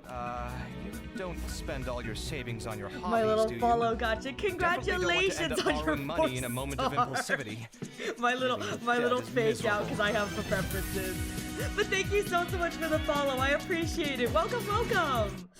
Oh my god. Look, my polycule is back. Oh god, I'm drooling. Oh no, wait, hang on, I'm actually drooling. Oh god. My polycule is back, and I didn't realize how much taller. Ow! So mean to me. She wouldn't let us eat her tail. What's wrong with her? Sometimes a little nibble. So mean. Just let them nibble a little.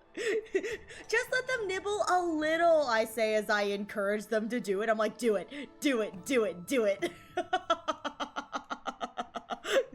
No, I'm a bad influence, man. They want to cook them. It's okay. I mean, she's got 9. Yeah, you got 9. You should share. No. You should share, I say, as my chatters threaten to constantly eat my legs. Cook.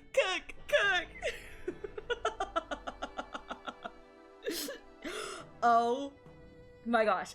Oh my god. I freaking love. I didn't realize how much taller Motsa is to his companions. Like, I thought they were all, like, relatively the same height.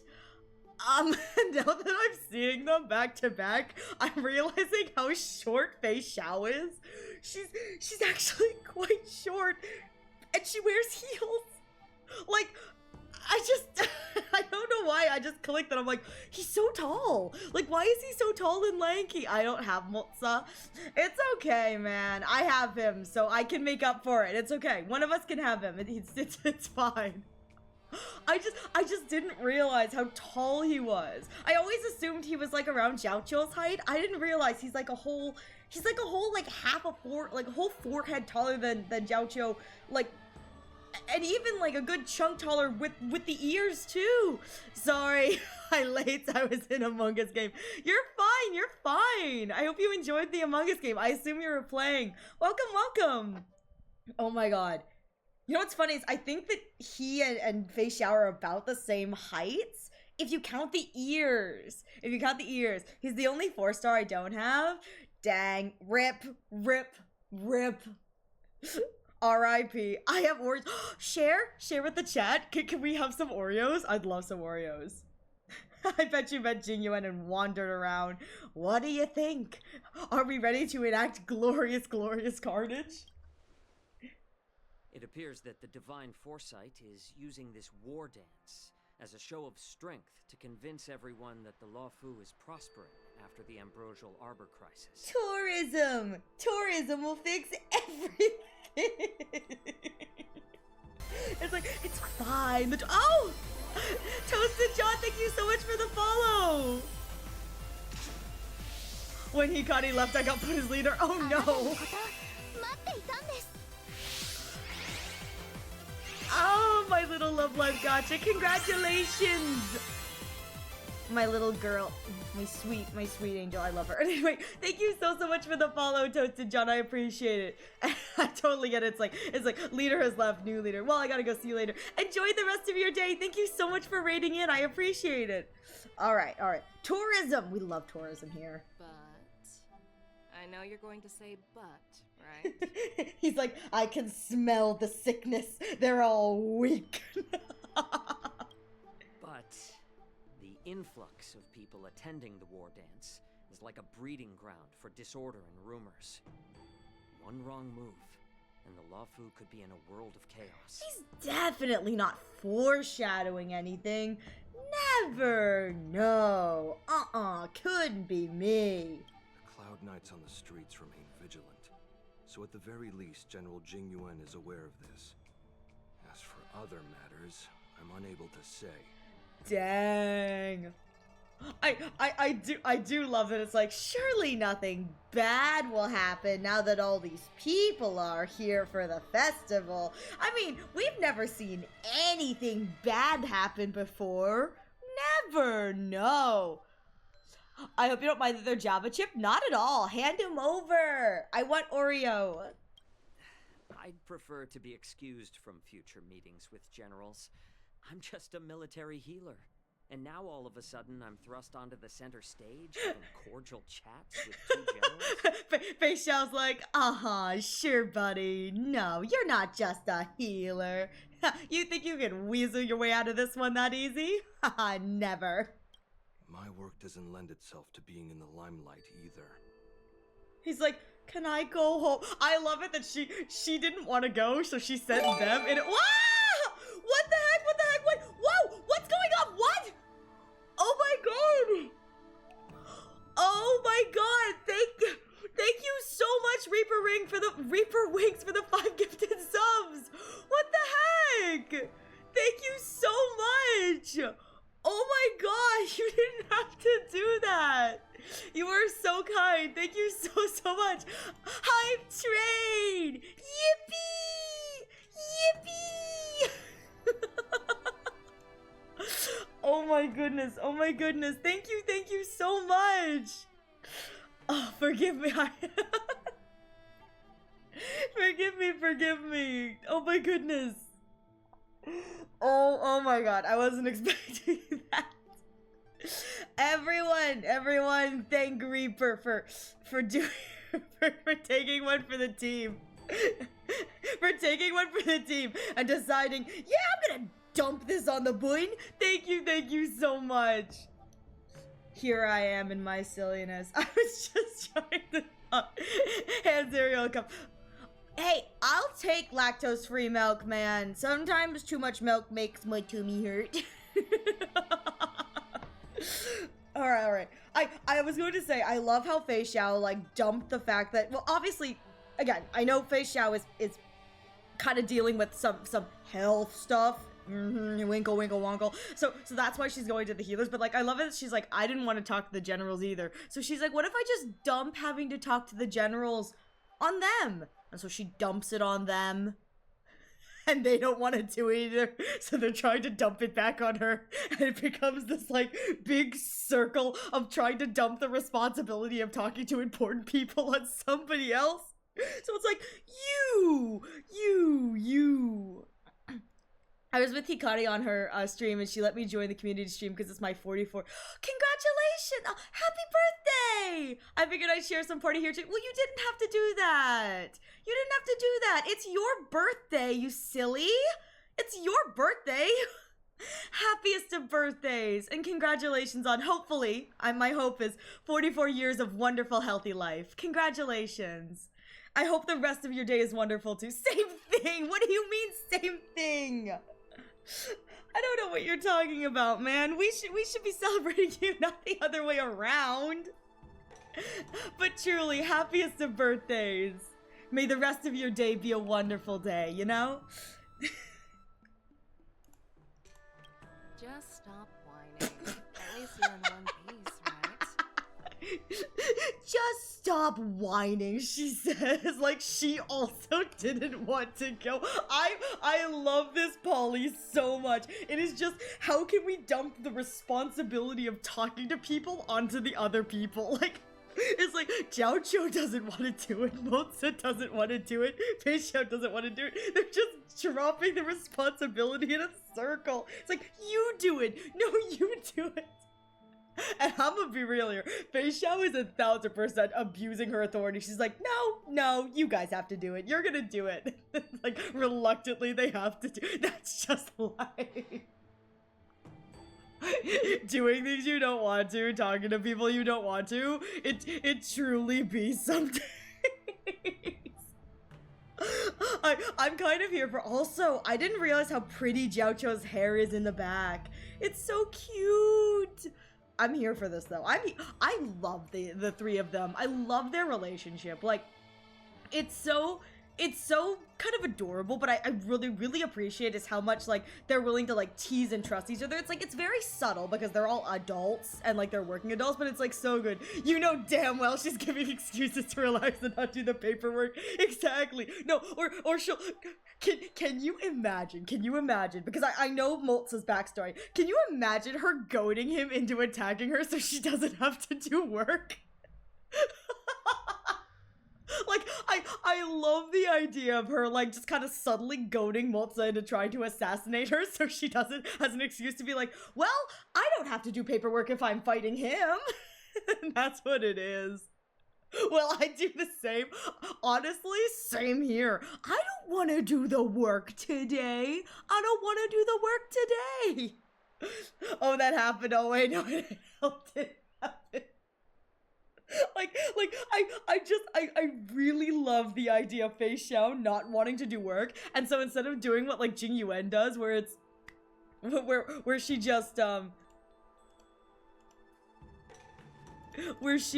instead of doing the way Jing Yuan does, where he just kind of takes a nap wherever, which, for the record, I think it'd be funny if Jing Yuan he just wants to take a nap, and so it's like he'll be working, and then all of a sudden, like, there'll just be a thump, and Yanqing looks over, and he's like just sitting in his chair, kind of slumped over, like just napping. He's like, I'm done. I'm taking a nap now. I'm just like bleh, down. I love the idea of Fei Xiao either A, goading Moltza into trying to assassinate her so she A, doesn't have to do the work, or B, purposefully getting herself hurt so she can go to Jiaoqiu and have an excuse to not do the work. Like, I just love the idea of her being like, well, I don't want to work, and you don't want to work, and he doesn't want to work, so what if we all just don't work? It's like she 10,000% screams to me the kind of girly who's like, I don't want to do the paperwork, so like, let's go out and spar and do something else that's way more productive than the stupid paperwork. And all of like the like administrative clerks as general are like, ah, she's gone again. What are we going to do? Fei Xiao, hey Moltza, you said what you do to my work? What? Thanks! If you said what, you do my work? Moltza, what? Fei Xiao, thanks, see ya! Moltza, come back here! I love the three of them. I love the three of them so much. I really appreciated when these three got introduced, because it was like, oh, they're so cute together. Like, this Polly is one of my favorites. I adore it. Paperwork, but I have an army to, you know, do general stuff. Oh, look, a war in the distance! She's like, look, fighting! She runs off. She eviscerates everything in one go, and she goes, oh, dang it, I forgot. I can't kill them that fast. I have to go back to work. I adore these three. I adore them. Oh, they're so good. Before getting in touch with General Jing Yuan, I wanted to put aside my assumptions and see his momentum. That includes the overall bearing of the Cloud Knights on the street, what people are saying, and how those close to him behave. But Moltza work out! The might of an army dwells not within its pawns, but within oh the my force God. of its collective momentum. Recognizing this fact reveals the true measure of power. Thanks for enlightening me, General. Look at how silly they are. Look at how silly they are. A perfectly clear statement turned confusing thanks to your translation.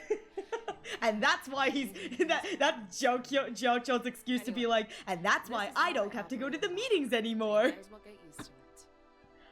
I know, right? Doesn't he look so tiny compared to his compatriots? Like, yeah, sure, technically everyone's wearing a form of heel, but like, he's so small compared to everyone else. And again, Moltza is so tall. Like, Moltza is so tall. Again, I love that like half of these scenes, it's just Moltza standing there ominously. Like, it's like Fei Xiao and Jiaoqiu are having a conversation. And what the heck? What the? Whoa! Whoa! Whoa! Whoa! Whoa! Whoa! Whoa! Whoa! Reaper! What the heck? Oh my God! Thank you so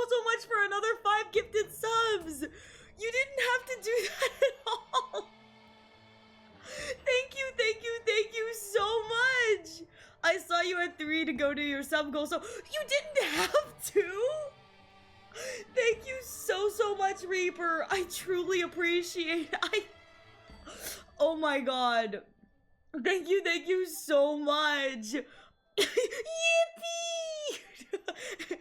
Everyone be thanking Reaper. Thank you so much. I really appreciate it. Oh my god. Stop making fun of me. I wasn't expecting that. I'm just kind of shocked. Thank you for the head pats. I just wasn't expecting even more. I wasn't expecting anything for that matter. Ow. Thank you so much.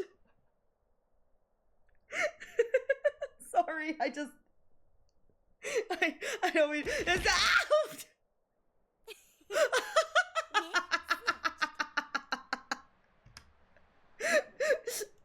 Free rubs on my bald head. This isn't cause for a celebration. I've been egged once more. Oh god. Oh my god. No, look at them trying to crack me.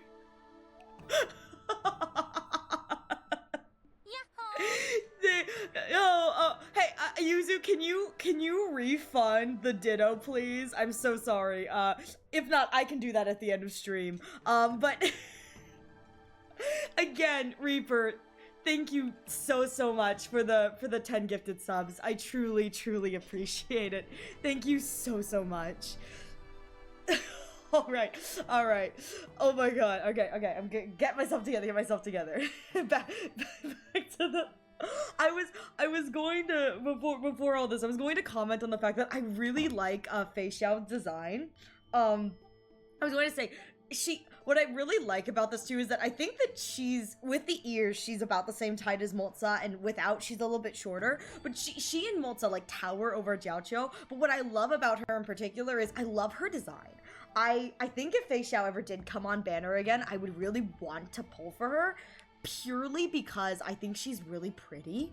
But one of the things I really love about her design is love the coat. I think her coat is really pretty. I wish her model had a little more muscle definition, but this is a Hoyo game, a girl can dream. Like, I know exactly, like, they're not giving her muscle.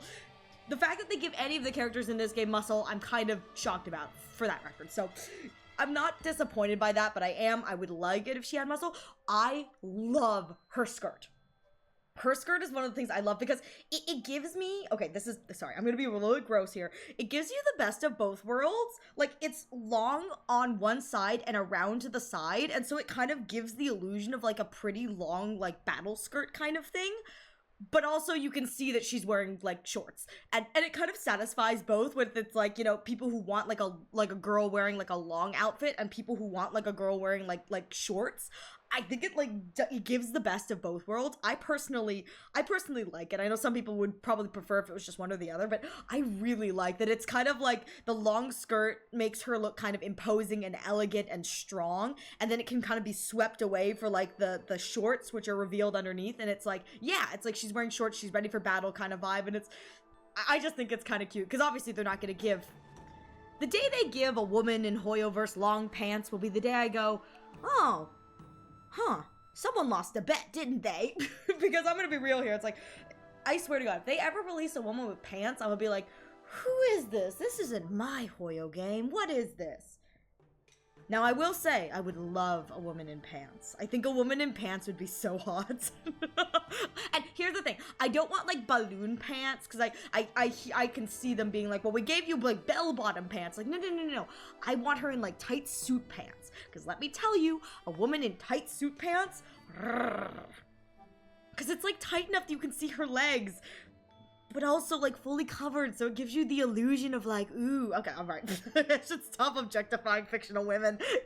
I'm bad. I really should stop objectifying fictional women. We only objectify fictional men. We're polite to the women. We're supposed to be polite to the women. I'm being dirty. I'm doing a dog today, but I'm only supposed to objectify the men, you know? Only the men's. Yeah, like the same, come on, Hoyo, why can't we have muscle, but Dr. Ratio can have a goddamn teacher for Aeon's sake? Honestly, here's my thing. I think if they just added like Dr. Ratio's muscle definition to Fei Xiao, it'd look really good. Like she doesn't have to have like My Day. You know, it's like she doesn't have to have like My Day levels of muscle, even though I think she should. Bless the animated teaser for Fei Xiao. They gave her muscle. I was so hyped about that. I was like, yes, the queen has muscle definition. I mean, you see her swinging that axe. Like, it's not like a lean muscle thing. She's like built. She's a woman. She could bench press both of her retainers and probably General Jing Yuan and break without breaking a sweat. Like, 100%. But it's like, they could have just given her like a little muscle definition. And I'm gonna be real here. Here's my thing. Fei Xiao is obviously, many of the women in this game, they're designed for a male audience. I think that's fine. I think that's fine. There are going to be lots of guys who it's like, most of the women, they're designed for a male audience, and many women who are going to look at a character who is a woman designed for the male audience and go, hot. But I don't think the male audience would have been disappointed if she had a little more muscle on her arms. I think a lot of the male audience would have found that hot. I'm not a man, so I can't like, you know, I can't say like I myself, like, not a man, but I think if they gave her just a little muscle definition, that would have been really hot.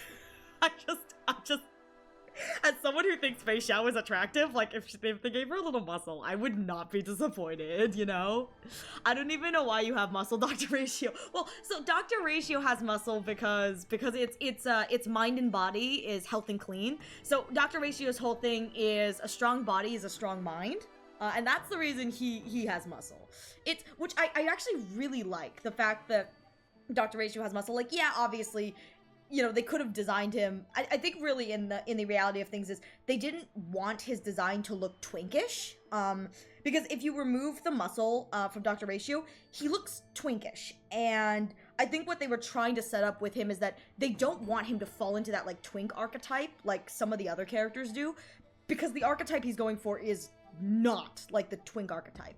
And so by giving him muscle, it's kind of like it from a design perspective, it breaks him out of the twink archetype. It makes him more like hunk than twink. Just again, design kind of stereotypically, but lore-wise, Dr. Ratio is well built because he subscribes and he believes in kind of like a clean body is a clean mind.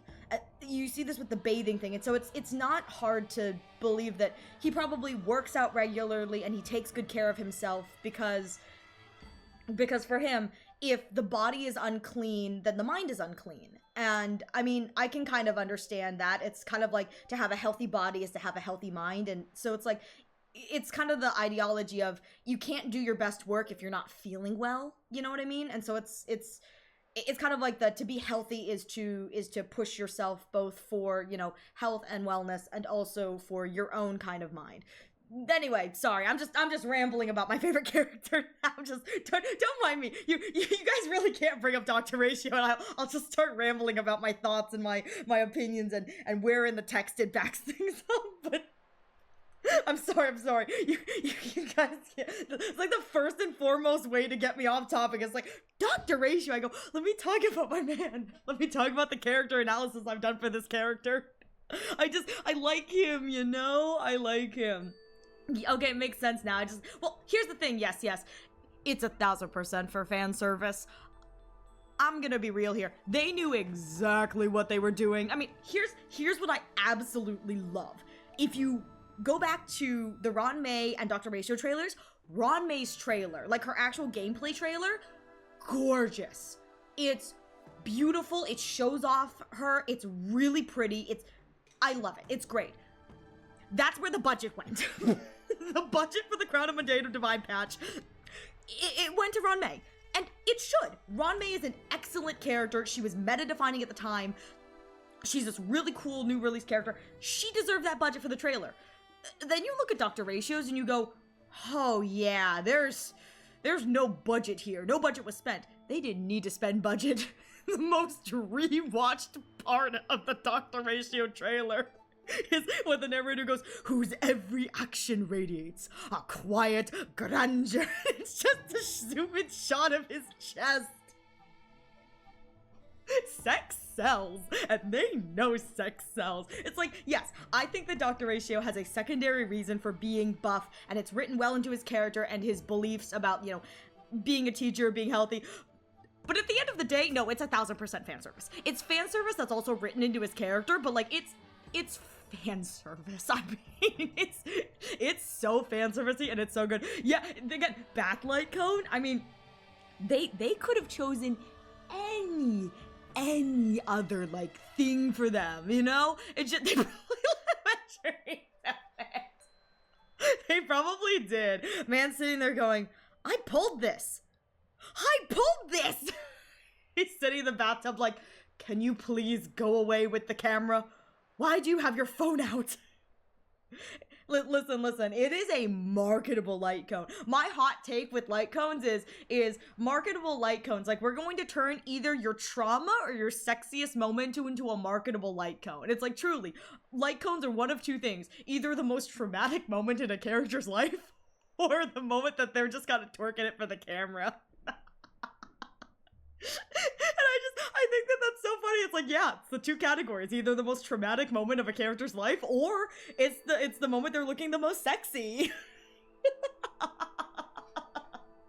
But I love it, you know? I think it's so good. I think it's so fun. Yeah. But no. So yeah, yes, yo, 1000%. It's fan service, but I think that it's fan service that can also be like well written into character, but it's fan service. And honestly, I'm here for it. Why can't the girlies have a little fan service? Every time they give a man a little bit of a booba window, it makes me very happy. I'm like, see, they're here for the girlies and the gays. They know what we want. We want just a little window. And what I love too is that guys are almost always fully covered with just a little bit of exposed skin. I go, yeah, they know what we want. Like, we don't want our men fully naked. We just want a little bit of skin so that we can fantasize and drool. Oh God. Thank you. Hello, Jessica. Thank you so much for the follow. Welcome. Please. Dang it. Wasn't it you? Congratulations on your Kafka. Oh, I'm so sad. I was really hoping. This entire conversation about the bathtub, I was really hoping. I had my fingers crossed that like someone would follow me and it would be Ratio. Kafka said I heard you were talking shit. Because I was talking shit earlier today. I knew she could hear me. She's in my walls. But thank you so much, Jessica. Is it Bean? I'm so sorry if I'm pronouncing that wrong, but thank you so much for the follow. Character's wife just died, mumbles. Yeah, but look at the cool post they did. You're so true. Like the way Avengers sits in this splash art, yeah, that's for the girlies. I mean, full man spread right there. With that said, it looks like we're going into an ad in the next few moments. I'm just gonna be sitting here chatting. I'm gonna get all the chat and yap out of my system so I can continue on for like 2 more sentences before I start simping for Fei Xiao again. I'm gonna be real here. I really want to pull for Fei Xiao because she's pretty and I really like her. Her voice does things to me. I love her voice so much. It's just, I at one point I was using a friend's E6 Fei Xiao and there was just a part of me that I love the fearless knows not fear. I was just like, oh, just, her voice does things to me. I love it so much. It's, But at the same time, I would never use her because my follow-up attack team is for Ratio. And so, like, I don't want to pull her if I'm just gonna bench her. But, like, she's so great. What do you mean? Chat and yap never leaves. It's always a little bit of yap here, you know? There'll always be a little bit of yap. Also me, yap. Well, I figure too. There's only one game that I try to kind of lock in because it's long, but I figure that Honkai Star Rail is not a bad game to like sit and pause and yap through because like I'm so far behind anyway. It's like, what's another stream to be behind? The only time I'm actually gonna start locking in is when they reveal that Avengerian's getting a rerun. Then I'll actually have to lock in because I need Stellar Jades, but you know, it's okay. And also about male characters are always covered. Not anymore. You're so right. Well. Okay, listen. They are kind of. They gave us My Day. And then they covered everyone else up. Which, it's fine. I'm okay with it. I'm not disappointed. Hello, Jessica. Thank you so much for the follow. I'm not disappointed. You know what I mean? I'm not disappointed, but like, I'd like more men to be sexualized. Okay, that sounds so wrong. I'm so sorry. I would like more men for the female gaze. You know what I mean? I would really like if more men were just a little sluttier. You know? Just a little bit. Just a little bit. But I will say, I think the people who talk about, like, you know, male characters not selling well, they've never seen what a well-written male character is. It's like, listen, to get the people to pay, you need the character to look good. You know, a male character to sell, what do you need? It to look good for the females, and it's like, what do you want to, what is it? It's for a male character to sell well, you want the character to be well written, have a good story, so that men say, I want to be him, and women say, I want him to fuck me. like that really is, in my opinion, like the magic that is, like, oh, my fingies hurt. Of Fion. It's like, there were so many guys who, after watching his story, were like, he is so cool. And, like, the way that they talked, like, you know, tweeted and, like, you know, like, texted and, like talked about Fion was very much so, like, he's so cool, it's, like, what I want to be, or, like, one of the, like, coolest things. It's like, yeah, that's how you sell a guy, you know? You sell a guy under the perspective of, I want to be him. That's how you sell a well-written male character. The guys go, I want to be him. The ladies go, okay, that's attractive. Again, this is all from the, like, stereotypical, largest basis, you know, what have you. And I think that women should be written the same way, where it's like, a woman is, you know, she's designed so that men go, oh my god, she's pretty, and women go, oh, I love her, you know? I mean, I'm gonna be real here. It's like, again, it's not gonna please everyone. There's gonna be meta people who, if they're not meta, it's whatever. But I think as a basis, it's like, yeah, males will sell well if you write them in a way that men go, oh my god, that was so cool. Because the women are looking at him going, oh my god, he's pretty, or oh my god, he's really attractive. But if the men go, oh my god, he's cool, I want him, that's how you know you've won, you know? As a male, I'm not very well written, but I could still be sold. Don't say that about yourself, Reaper. Don't say that about yourself. Come on, man. Don't say that about yourself. Listen. Listen. I don't believe that for a second. I believe $20 is $20. You know what, Reaper? I can't argue with you on that one. I kind of feel that $20 is $20. That's me. It's like, the bling may not be well written or very smart, but if you want to buy them, I'll sell me to you for $1. Actually, that's a lie. I'll sell you to me for even less. I'm gonna be real here. It's like I'll sell you to me for the price of listening to me ramble. Like, you don't have to pay jack squat. You just gotta deal with this. I just kind of go. Yeah, it's all about the damn, he's so badass, I want to play him in 2 different ways. Exactly, and I think that women, for, like, gacha games, again, this is, like, a generalization, and I do understand that.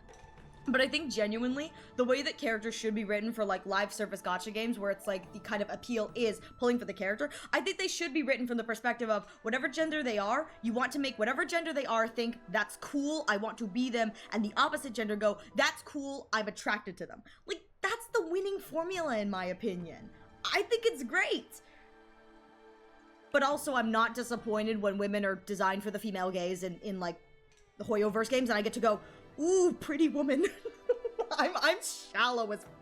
I'm so shallow. I see a pretty woman, I'm like, ooh, hot.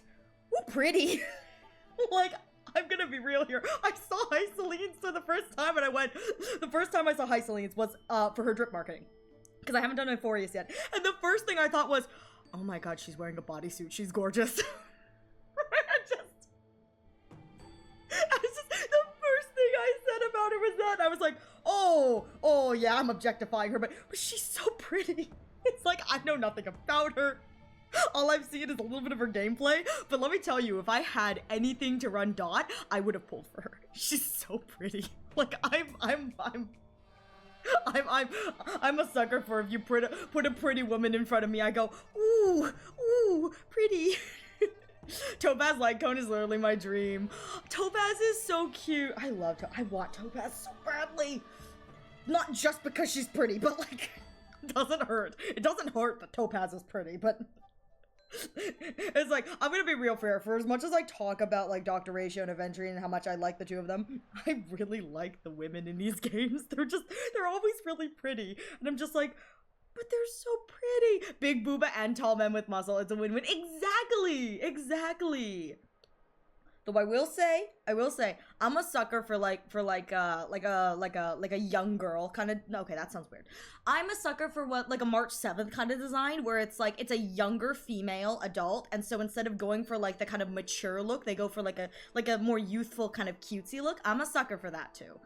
So it's like I like when women are designed kind of adorably youthful as well. I think it's cute. It's like I like the girls when they're cute and the women when they're attractive, and I like men. Yeah. The only characters I quote unquote don't like are children. Because I'm gonna be real here. No. Or cheap people the best. Hey. Yeah. The only units I don't care for in the respective of like, oh my god, they're attractive. Anything that looks like a child. I don't care if, you know, it's like Bailu and she's thousands of years old. Like, no. Doesn't do anything for me. However, what I want to do to all the child characters, I want to cuddle them. I just want to hold them in my arms and squeeze them and be like, you're so precious. Let's go get ice cream. I swear to God, there was nothing that made me happier in the Fate event other than, discounting Aventurine.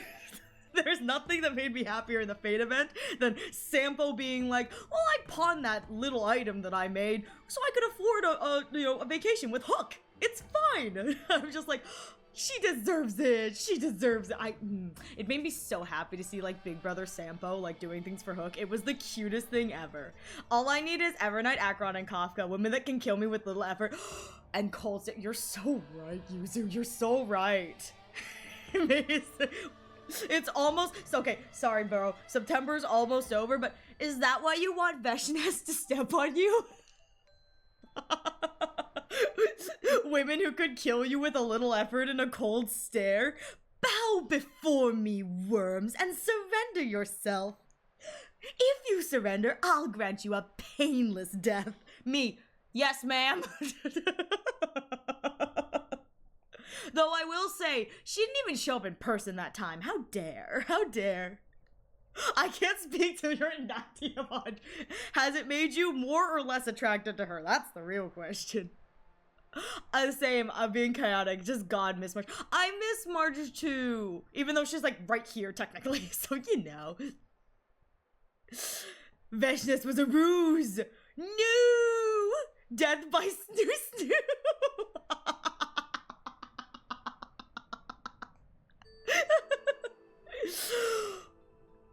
Oh my god. Yuzu, if it's not a hot woman, I'm calling bullshit. I'm sorry, I'm gonna be real here. If it's a man, if there's someone above and it's a man, I'm calling bullshit. I'm calling bullshit. Now, I will say, wouldn't be surprised. I was gonna say, Veshness makes a perfect archetypal for like the female secretary who's way smarter than her boss, if you know what I mean. Like, she would fit that archetype perfectly. Like, she's the one pulling the strings. But if it's a man, I'm going to be very disappointed because how dare. I can't tell you anything. Well, I'll hold on then. I'm still gonna be disappointed though. If it's a man, I'm gonna be very upset. I'm in the position of like, hot women shouldn't have bosses.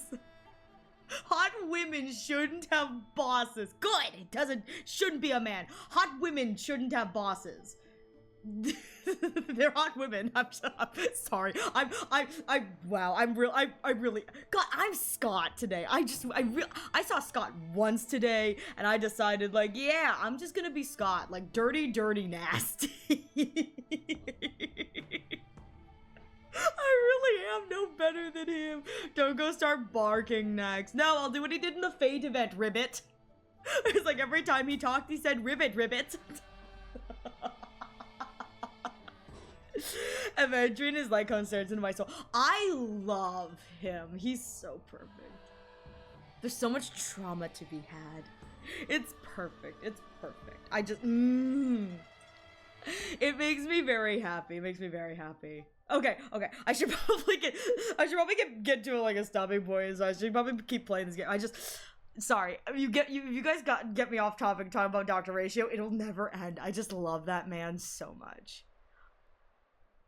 I have an unhealthy attachment to that man, but like, it's fine. I am the idiocy he's trying to fix, and unfortunately for him, it's not working. It's not working. I mean, faucets give you the old drizzle. I know, just a little bit of drool. You're just like, bleh. I just look at him, I go, ooh, hot. It's like, I'm disgusting. I looked at that man and went, it doesn't matter if he's not meta. I'm still going to play with him. I rejected the meta so long ago when I decided my favorite character was going to be a half-taken man who unironically would probably have a kink where it's like, what's your kink? I could fulfill any of your fantasies. Deadpan Dr. Ratio responds, my kink is you going to therapy. Man is such a freak and I love him. He also likes dad jokes. Man is a freak and he also likes dad jokes, which makes me very happy. He likes dad jokes and he probably has a little thing for praise, as seen in the Brew Tide event. I went he gets a little embarrassed, but it's fine. He deserves to be a little embarrassed. That's a tough gig. I know. It's like his partner being like, I can fulfill all your fantasies. My fantasy is you going to therapy. Maybe not all your fantasies then. Wait, he do dad jokes? He doesn't say a dad joke in the old brews and old friends and new brews event. Stell at the end of all the drinks she makes has the option to say a dad joke. And when she gives him the dad joke, the dad joke that she gave for Ratio, I'm pretty sure was why was the D-Ting taken to court? And so the D-Ting are the little like creatures in the Lafu that like sniff stuff out. So the joke was like, why was the D-Ting taken to court? Because he was caught lying. L-I-O-N. Because they're little lying lions, but lying. He was caught lying. So she says that. There's a pause, and Dr. Ratio's response is, He likes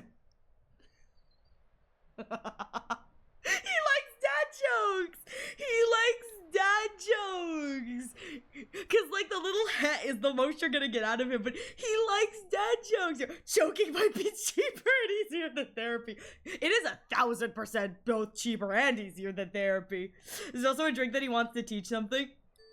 Yeah, all of his drinks. I fed him so much jam in that event. I fed him nothing but jam during that event. Oopsies.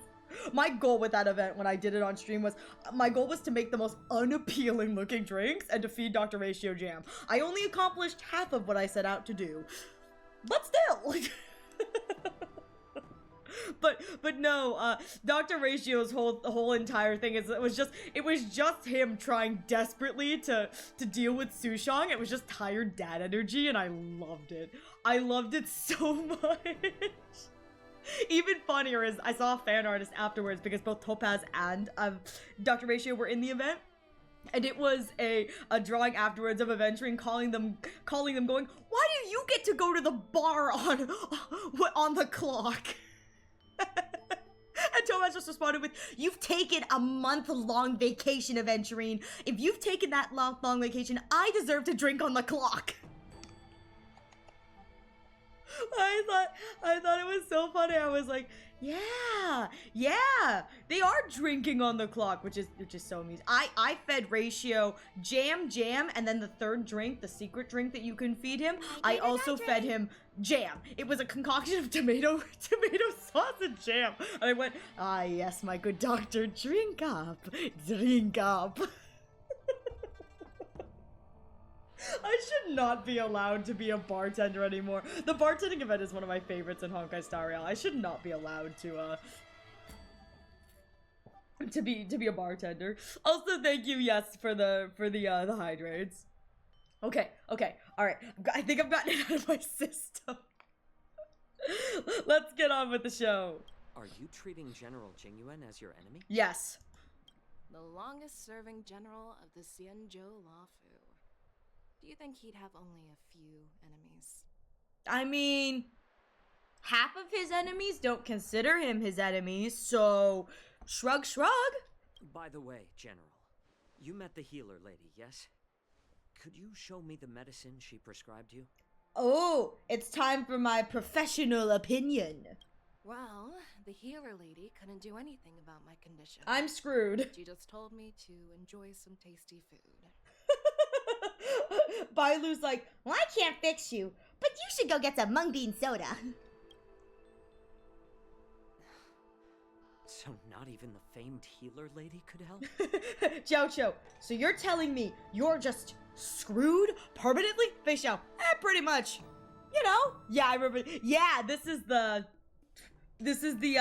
like precursor to the March 7th war dance thing. Don't worry. I'll fulfill my promise and find a way to cure you. Actually, I found some leads. Hey, Jiao, I love you, buddy, I do. Can you maybe not do that? I know how this is going to end, and I'm just... Could you maybe not do that? You're gonna traumatize all of us. All of your friends. It's not gonna be fun. You know what's really sad is that... okay, so I know kind of what happens to Jiao in this because I'm not going in fully blind. But if you played the battle mode of the Fate event, the Fate crossover event, in the battle mode, in the like profile descriptions, it shows you what every character is wishing for, and some of them are like really adorable. Like Jingyuan, when he participates, what he wishes for is he wishes for Yanqing to grow up like happily, and there's a lot of other like cute instances like that. Fei Xiao's is kind of sad because her wish is to restore the sight of a fallen comrade, and there's only one character we know in this game who goes blind. So there are several instances like that. There it's like characters wishing for something for the sake of another, and it's like, oh, that's so sad. Well, life and death, Jiao. It's all predetermined.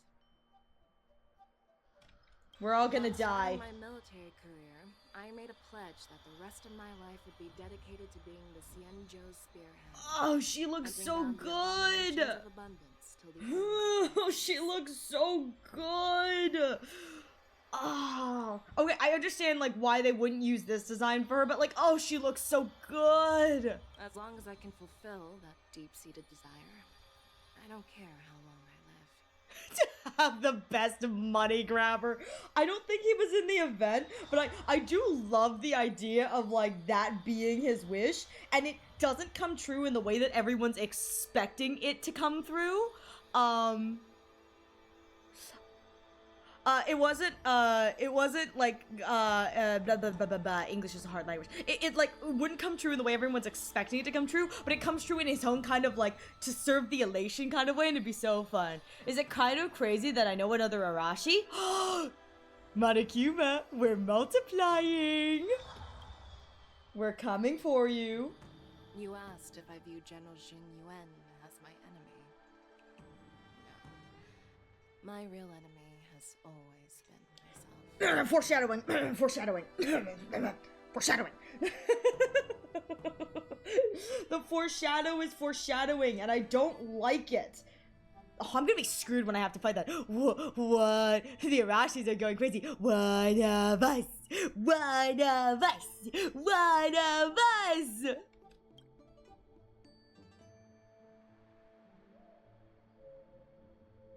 Enjoy some tasty food.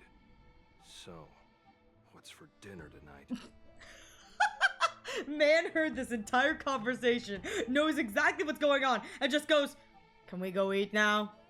Can we go eat now?" Jeez.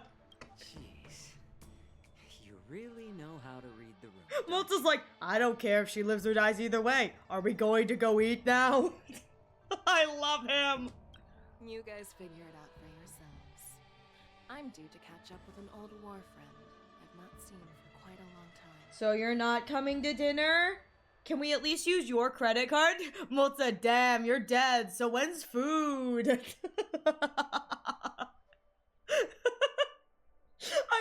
I truly love that. That probably is what Moza's thinking. He's like, well, if you're gonna die, you're gonna die. Can we go get dinner now?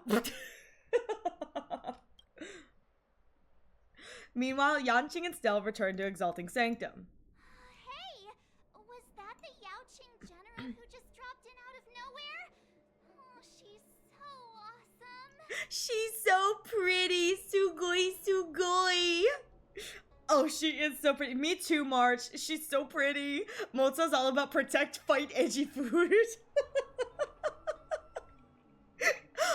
I mean, he kinda is, and I think it's funny that like a lot of the scenes with Moza are it's just him standing there while everyone else talks. He's just like, they're like, what do you think, Moza? He's like, I wanna go eat. It's just I love that it's just his nature as an assassin to be like, yeah, I'm not gonna speak, but I just love how it's like they use that kind of seriousness as like a little bit of like comic relief within character. I just think it's so funny.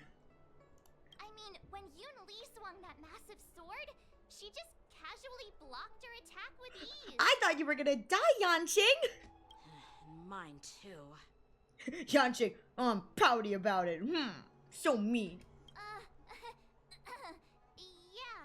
But to go up against Yoon Lee is quite impressive, you know? March, recover.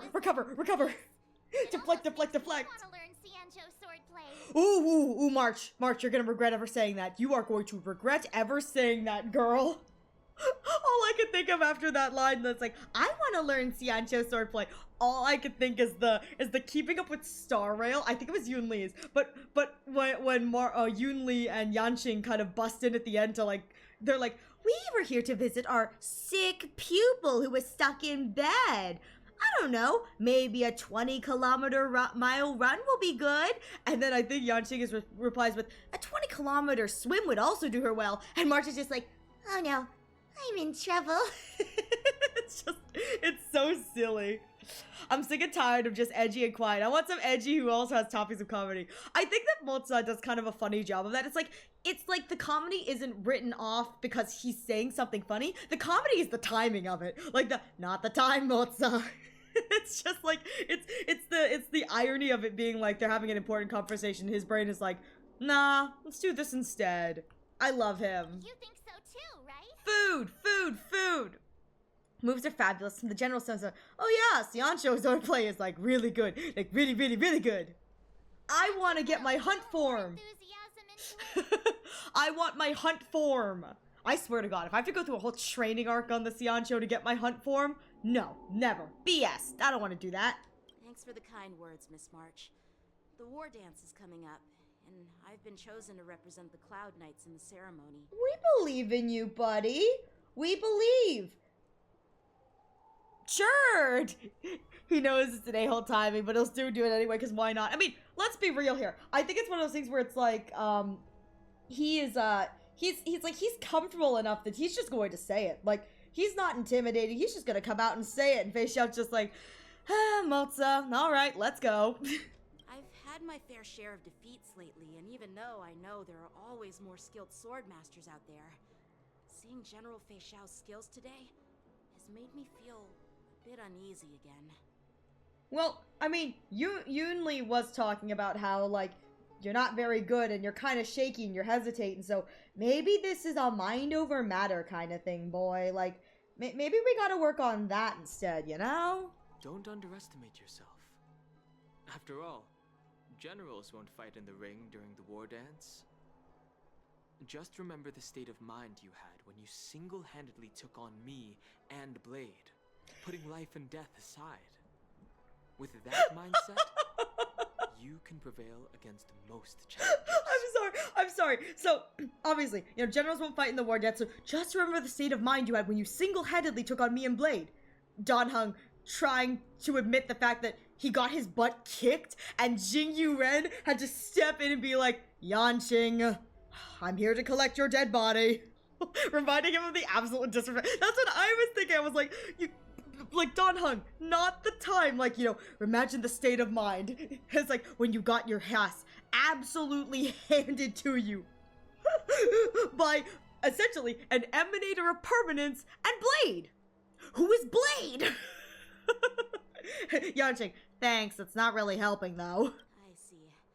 Thanks for the advice, Master Danheng.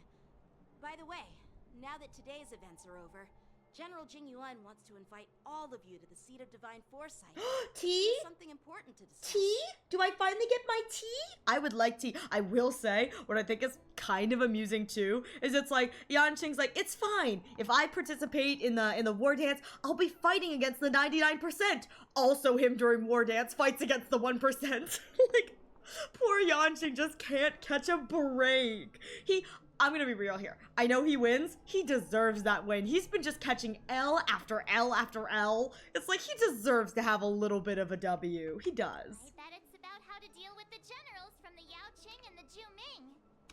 I really don't want to get caught up in grown-up games. So Grown-up games. I just hope Generals Fei Xiao and Huaiyan can see the truth. We don't need any more chaos on the Luofu before the war dance. You don't like the grown-up games? You don't like the politics? You don't like the politics? That's the best part. Office politics. Yay! All right, where am I going? Oh, Divine Foresight, Divine Foresight. So I'm going in here. Yes. Can you imagine Danheng saying that the MC added up, yeah, and besides, can you imagine that after Danheng said that MC added up, yeah, and besides, even though I beat the living shit out of you, you still have the best durability and durability that you bought.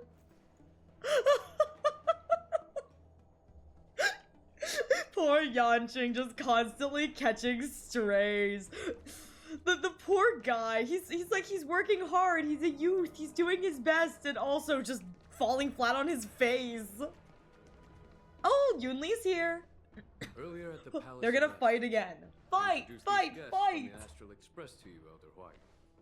But with all the people around, we only exchanged pleasantries. Now, I'd like to officially introduce them to you. Oh, okay.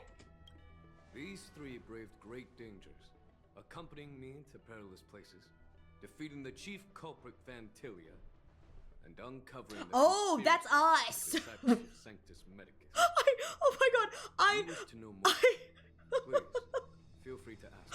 I thought he was introducing, like, them to us. I was like, yes, these people who he's introducing us to have encountered brave things. We've done this. And he said, defeated the chief culprit Vantilia. I went, wait a minute. Wait, they didn't do... Oh, he's talking about us.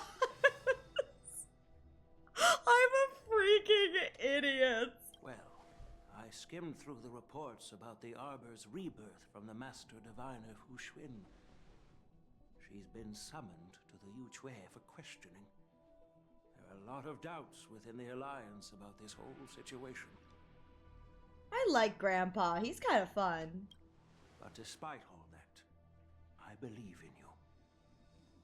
Aww. Since you joined the ranks, you have repeatedly achieved remarkable feats. I wonder how old this Grandpa is. Each went their separate ways, despite the many criticisms within the Alliance. The Marshal still stood firm against the dissenting voices and entrusted the Luofu to you. Fu Hua stood firm against the voices and entrusted the Luofu to you. She believes in the Jing Yuan. She believes. I swear to God, if they're not besties when she finally gets to the story, I'm gonna be real sad. She deserves it. Yeah, give us a pride, brother. We deserve Declace in defeating a plant. Over the years, you've served the Alliance with loyalty and wisdom. You've taken down abominations in Thalassa, rescued the Xianzhou Yu Chui from a siege, and destroyed the demonic planet summoned by the denizens of abundance. I still remember those battles vividly. There was a planet? Oh! Hello, Luna Wolf. Thank you so much for the follow. Let's see who you get. Oh? I'll give it a shot. Yes! Alone? What? Don't think I'm up to it. Welcome. Thank you again, Luna Wolf, so much for the follow. I love Rajin so much. One of my friends loves him more, but let me tell you, I chose that particular portion of his animation because I like little Sujween in the back, just like boing, boing, boing, boing, boing. I've got problems. Anyways, Luna Wolf, thank you so much for the follow, and welcome! There are fools who doubt your loyalty. They're happy to see the divine foresight fail because it gives them some kind of Fail! sick satisfaction. They haven't achieved anything of their own. They feed off the failures of others. So cruel. I want to be...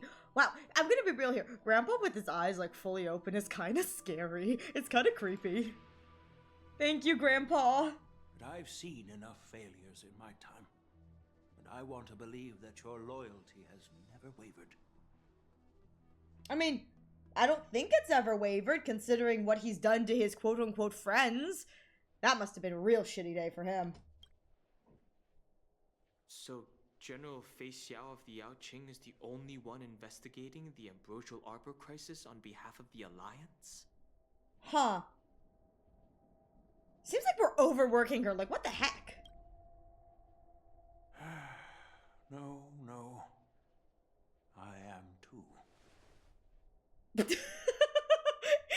said that so sadly. He said that so sadly, and then he's like, I am too. But oh, pop it, the camera pulls out to look at him.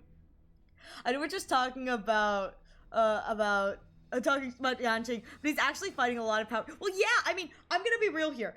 Yanqing takes so many L's in this series, and it makes him look like so weak and so kind of pathetic. He's taking on the 1%. Like, he is probably more powerful than 99% of people in this entire universe. He just keeps picking fights with the 1% that's stronger than him. Like, I mean, genuinely, he's fighting against the 1%. It's like, the first time we saw him, and he's, like, using his powerful weapon and all, it's like, who is he fighting? An emanator of the permanence and Blade. An immortal Stellaron hunter. Who is, again, like a trained Xiaoshou Lofuian, you know, like, he's, what is it, trained blacksmith, he trained under Jing Liu as well, so it's like, he's a trained swordsman. It's like, he's got accolades for years, and it's like, you really think, Yanqing, that you're going to be able to take down both of these guys?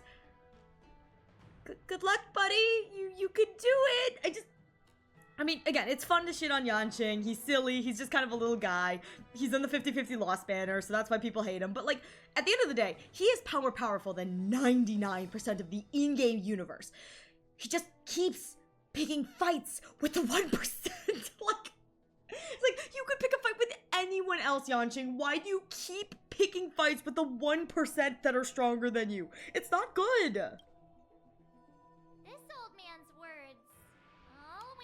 Me off guard. He's a weirdo. Marshal ordered me to come to the Xianzhou Laofu, but the document only says attend the war dance and listen to Fei Xiao's questioning. Oh, okay, all right. That's interesting. What does that mean? Since it's the marshal's orders, do we need to step aside? Yeah. Do I have to do anything? Yanqing's like an angry chihuahua. I mean, I think that's the other thing about Yanqing is that he's very like.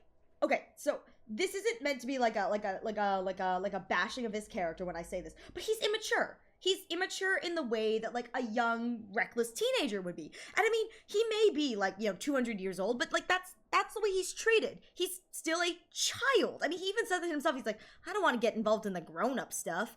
He's a kid. And it's like, that's one of the reasons why it's like very easy to kind of shit on him is it's like, he's an obnoxious, like, you know, kind of reckless kid. I hate to be that person, but obnoxious, reckless teenagers are obnoxious, reckless teenagers. It's like, he may be, like, more powerful than the 99% of the universe, but when all we see in the story is him picking fights with the 1% and just kind of being a teenager, like a little bit of a reckless, you know, youth, it makes it really easy to shit on him, because it's like, well, yeah, he just did something really stupid. Why? Because he's a kid. Kids do stupid things. But it is easy to, like, make fun of him for it. No need for that. You're all important witnesses. The Marshal is well aware of Jing Yuan's purpose in holding the ceremony, and understands the situation he is facing.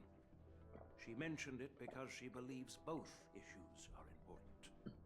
I think maybe he'll get a new form and he'll have a big glove. I cannot wait. I would love it if he got a glove. The only thing I would not want is I wouldn't want a massive growth spurt. You know what I mean?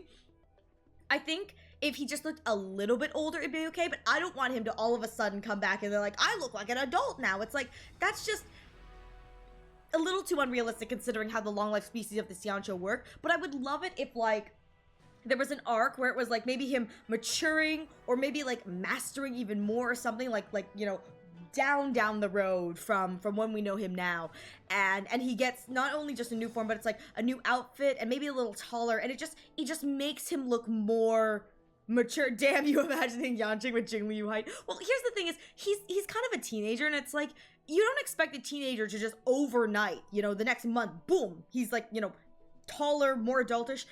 Yanqing is very youthful, you know? And so there is a part of me that, like, if he gets another form, I would love it if he's just a little bit taller, a little more mature in the design of his clothing, or maybe the way he speaks and acts. But I wouldn't want them to, like, just, like, boom, make him, like, Jing Yuan height. Like, I wouldn't want that. It just doesn't feel appropriate and kind of a cop-out for, well, now he's an adult. It's like, he is an adult. Technically. I mean, again, Yanqing's probably, like, 200 years old. Because he even mentions at one point, he's like, I mean, I'll give up my next salary for the next 100 years. That's not that bad. 100 years of no salary. He's like, that's not that bad. 100 years is nothing to him.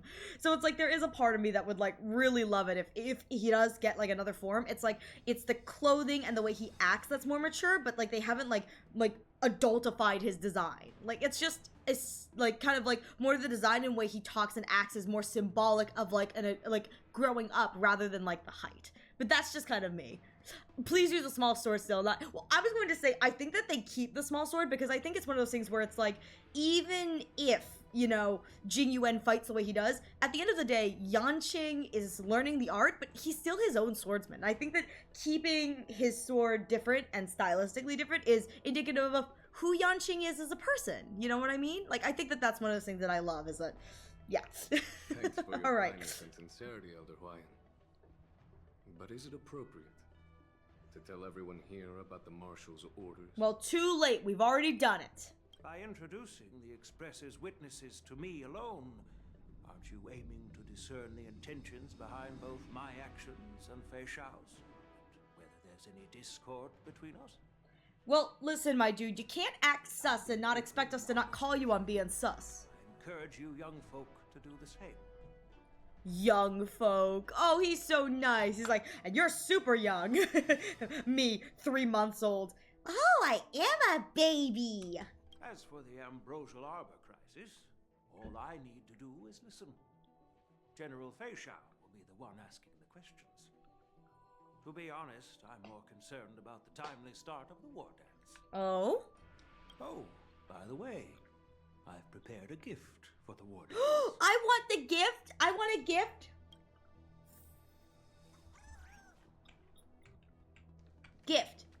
Gift! Oh my god, it's so cute. Can I talk to Yuli? No. She's just kind of there.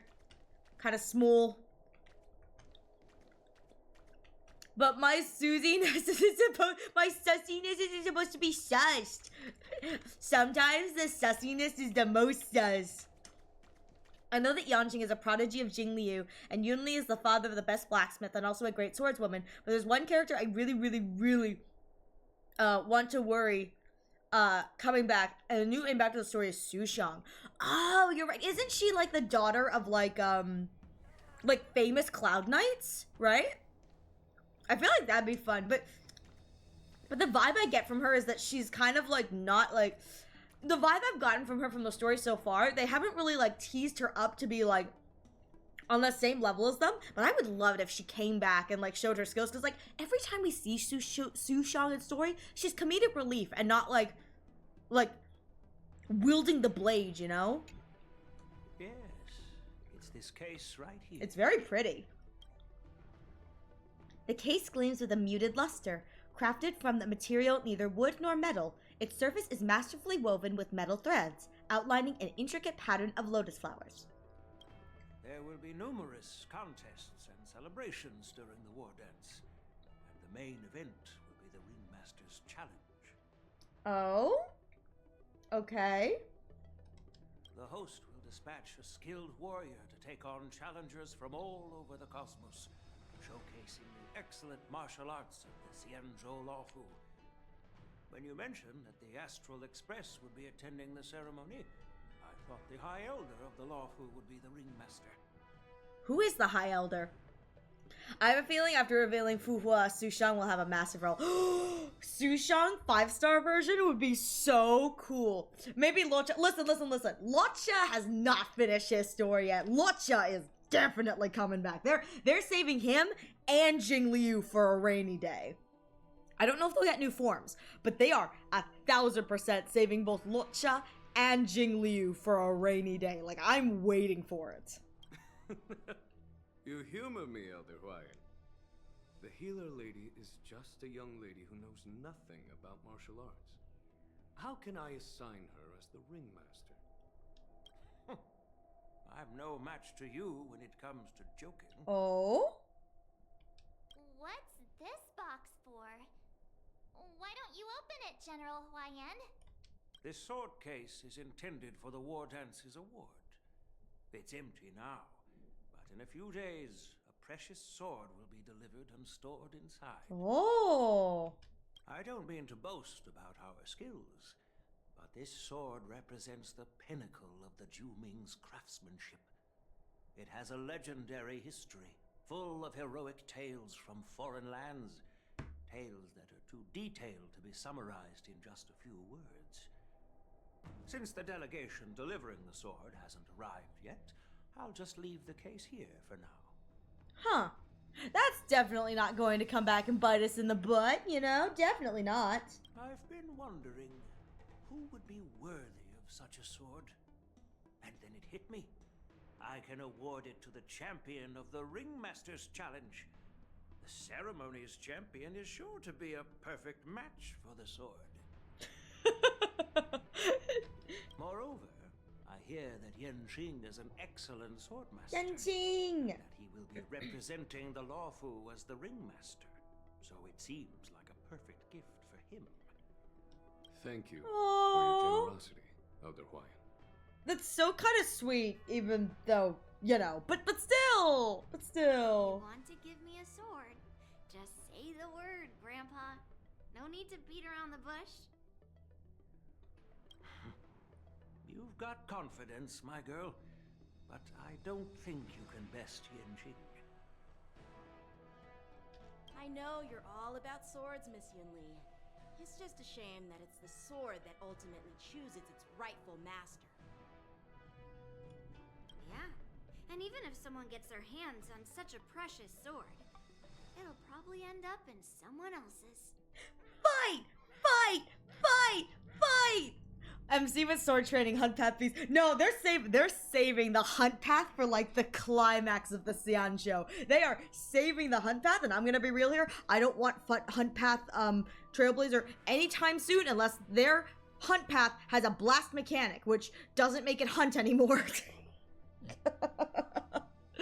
Like most hunt characters are single damage DPS with no blast mechanic. Unless they have a way to make the blast mechanic, I really don't want the MC as a hunt path right now. Hunt is kind of the worst. It really is.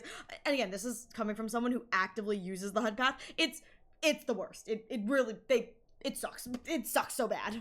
The outcome of our duel at the Alchemy Commission is still up in the air.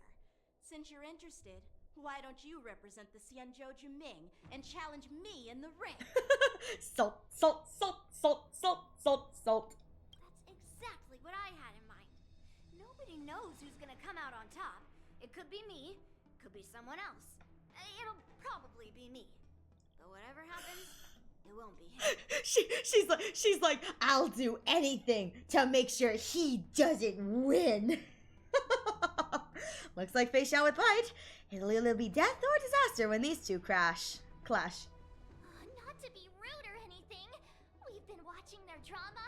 I'm dying to find out who beats who. Same here, Marge girl. You want to go get some popcorn? We'll come back and see if they've beaten each other to a pulp yet. I think it'd be fun, you know? Quiet down. We have other guests here. I've prepared this sword to add some excitement to the ceremony, not to have you two squabble. It's Oh, not a Grandpa's good look for the upset. Alliance. Grandpa's mad at us. I'm sorry, While Grandpa. You both seem confident that you'll win. You need to remember there can only be one winner and one loser in the ring, which could lead to hard feelings. Actually, I have an idea. Oh? We don't know who the winner will be, and it might not be either of you. But if you're eyeing that prize, you'll need to work together. I want you to take on an apprentice who will take part in the war dance and win at least one match. It's time! How does that make sense? They're so cute. In my humble opinion, while a Cloud Knight is commendable by securing victories, it's even more so to pass on your skills and spread the way of swordplay. I mean, he's kind of not wrong.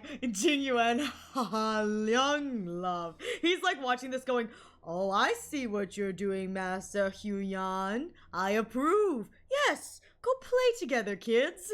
I'd be greatly pleased if this apprentice could represent the Express in the war dance by displaying their Cloud Knight flair and prowess. Everyone looking at Don Hung. Don Hung, don't look at me. I don't want to do it. Well, Elder Huayan's idea is quite interesting. Imparting swordplay skills requires teamwork, and both the winner and the loser will learn a valuable lesson regardless of the outcome. The question is, whom should the two of them take as an apprentice? Yeah, whom should the two of them? The two grandpas are doing their plans, and it's all according to Kikaku. Both of them look at March. Wait, me? That was so good. Don Hung, Trailblazer, both just turned to look at her. She's like, huh? She's like looking around to see who everyone's looking at. It's like, wait a minute, me? What? I noticed just now that Miss March seemed quite interested in the outcome of your sword play. I thought, why not teach her the art of swordplay? No, March, look what you've gotten yourself into. Oh, wait. Are you serious, General? She's like, please, no, I don't want to do this. Why am I being dragged into this all of a sudden? Oh, baby. Before, I'm a total newbie. You really think I can learn it? Well, you'll probably realize I have no hope and give up on me. She's so cute. I love her. Why didn't you choose Donna? Why did she say, just accept your fate, March? Oh, I want to know what the answers to all of these are. I'm so curious. Okay, I would like to choose the just accept your fate March, but I really want to know why they chose March specifically. Probably because we already have the fighters this, but why didn't you choose me? I want to learn. Your talent is quite unique. Are you also interested in swordplay? Yeah! But you know, based on my years of judging people, you don't really need to dive into swordplay to boost your skills. And I doubt there's anyone out there who can really show you the way forward. AKA, when we get a sword in the hunt path, we're just gonna start swinging, just like... We just gonna be swinging. As for Miss March, she's like a piece of jade in the rough, just waiting to be shaped. Oh, March, baby. I appreciate your kind words, General Huayan. But won't teaching me swordplay be a waste of Yanqing and Yunli's time? They should be preparing for the ceremony. It's okay, girl. We're gonna speed run this. You got this. Oh, plus, I heard that each sword master has their own special moves. What if they let something slip while teaching me? If everyone knows each other's tactics, won't that mean everyone's stuck in a stalemate and unable to end their fights during the war dance? Nah, girl, you just have to check out this awesome move. That's considerate of you, March 7th. But don't worry. It'll take you at least a decade of hard training before you can even start learning special moves. No need to freak out. A few Juming swordplay tricks will mean you'll be more than equipped. I love that. They're like, if we just teach you a few tricks, you'll be fine. You'll be fine.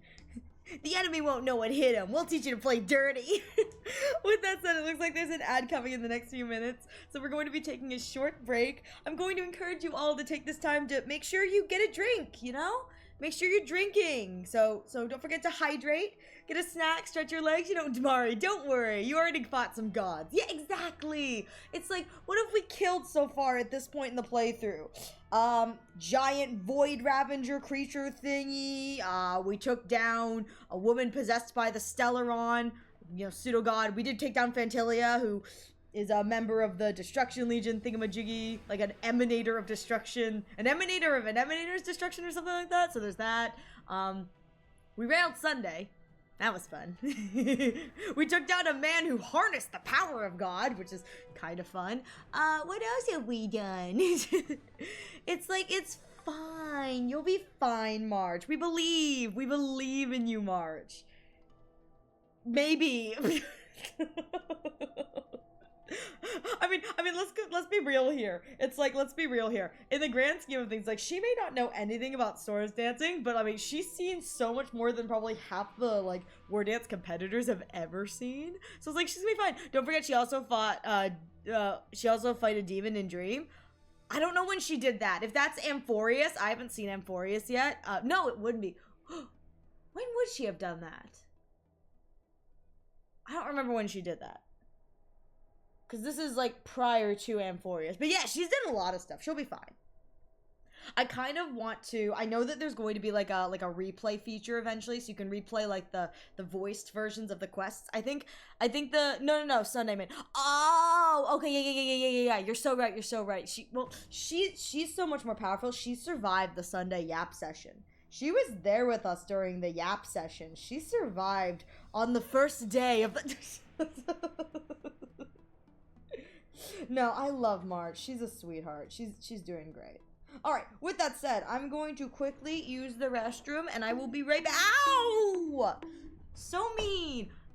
Okay. So March was there when she fought the gambler. She did not beat the gambler. That was 1000% Mr. Yang and Himiko. Like, they carried that fight. They carried. I don't know what you're talking about, Yuzu. Winkle wankle.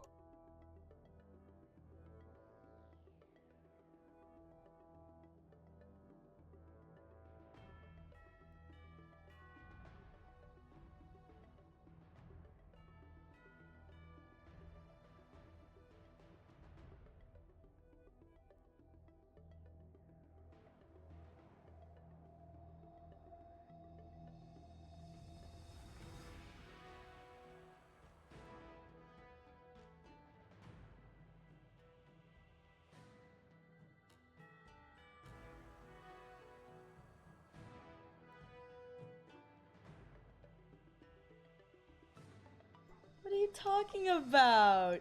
You love Charming Dove.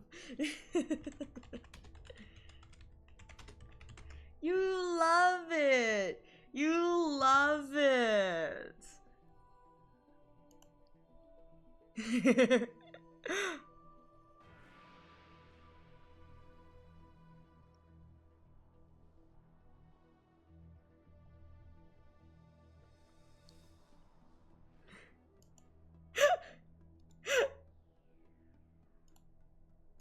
Can I paste this?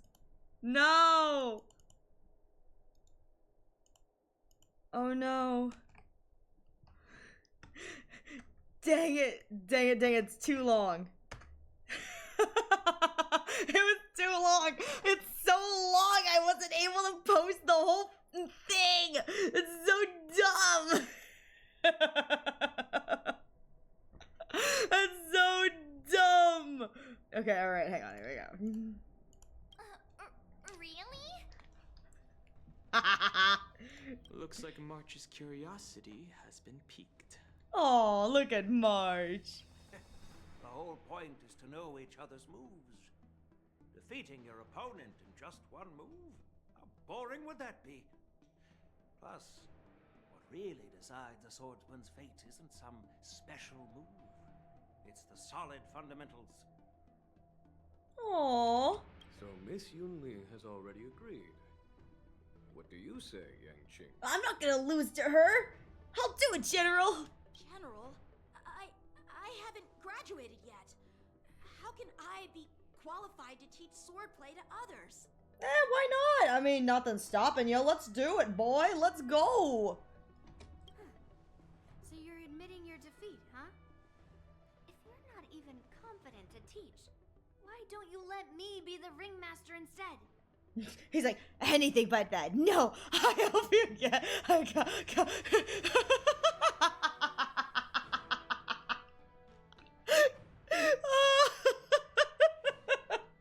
That'd be a glorious fireman's calendar. Put me in, coach. I can do it. Yeah! Yangqing. Teaching an apprentice is also a way of honing your own skills and gaining insights. You've been an apprentice for years. It's about time you looked at swordplay from another perspective. Ooh. I see, General. Then count me in. Oh, he's such a sweetheart. Now that Yangqing has agreed too, it all comes down to Miss March giving her nod. March be like, I could say no to this? What? It's up to you to make the final decision, March. It's like, your call, Marchy March. Time for you to become the best swordsmaster on the Express.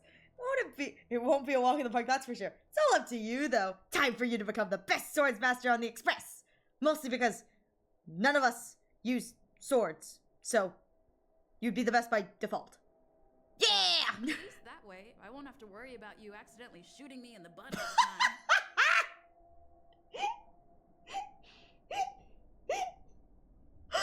That way, I won't have to worry about you accidentally shooting me in the butt.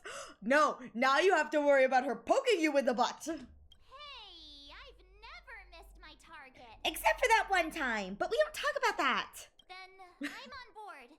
Thank you for your kindness, General Huaiyan. Oh, she's adorable. I love her. Great. Starting tomorrow, Yanqing and Yun Li will teach you the basics of the Cloud Knight's sword. I love her. She's so precious. Yun Li and I will head out and purchase some sword practice equipment for Miss March. Think of it as a little initiation gift. Aww. You're too kind. Oh, wait, you're giving me a gift? Shouldn't it be the other way around? Hugh Yan smiles silently, soon departs from the seat of divine foresight with Yun Li. Gone. Wait, why does something feel off about what we talked about? Probably because it is, baby girl. I think we strayed off topic. How did things even get to this point? March, I don't miss. Also, March accidentally shot Mr. Yang in the back. She was like, I never said I missed a shot on you, Stell. Sorry, Mr. Yang. Like, sorry, Mr. Yang. I didn't mean it. Mr. Yang pulling the arrow out of his backside. It's all good, March. The poor man and his back problems. It's all her fault. Yeah, I brought you here because the General said he had some important matters to discuss. But how in the world did Yun Li and I suddenly become Miss March's swordplay mentors? Genuine. Because General Huaiyan wants us to stick around on the Law Fu for some time. But aren't we here to attend the ceremony? But from his point of view, we're no different from all the other tourists who may leave at any time. Hey, we're more loyal than that. How dare. Since the crew's actions were mentioned in the Law Fu's operations log that was given to the Alliance, he probably wants to see firsthand if we're as capable as the report claims, or if we're just some made-up excuse to save face. You hear that, March? You are now carrying the Express's entire reputation. Don't fuck it up, March. Don't fuck it up. And he wants to see it for himself during the war dance, which is why he even dragged Yun Li into this. What began as a simple contest between two sword masters has now evolved into you two collaborating to mentor March. March. Aww. Elder Huaiyan is still that tricky general who likes to give everyone a headache. Says Jingyuan.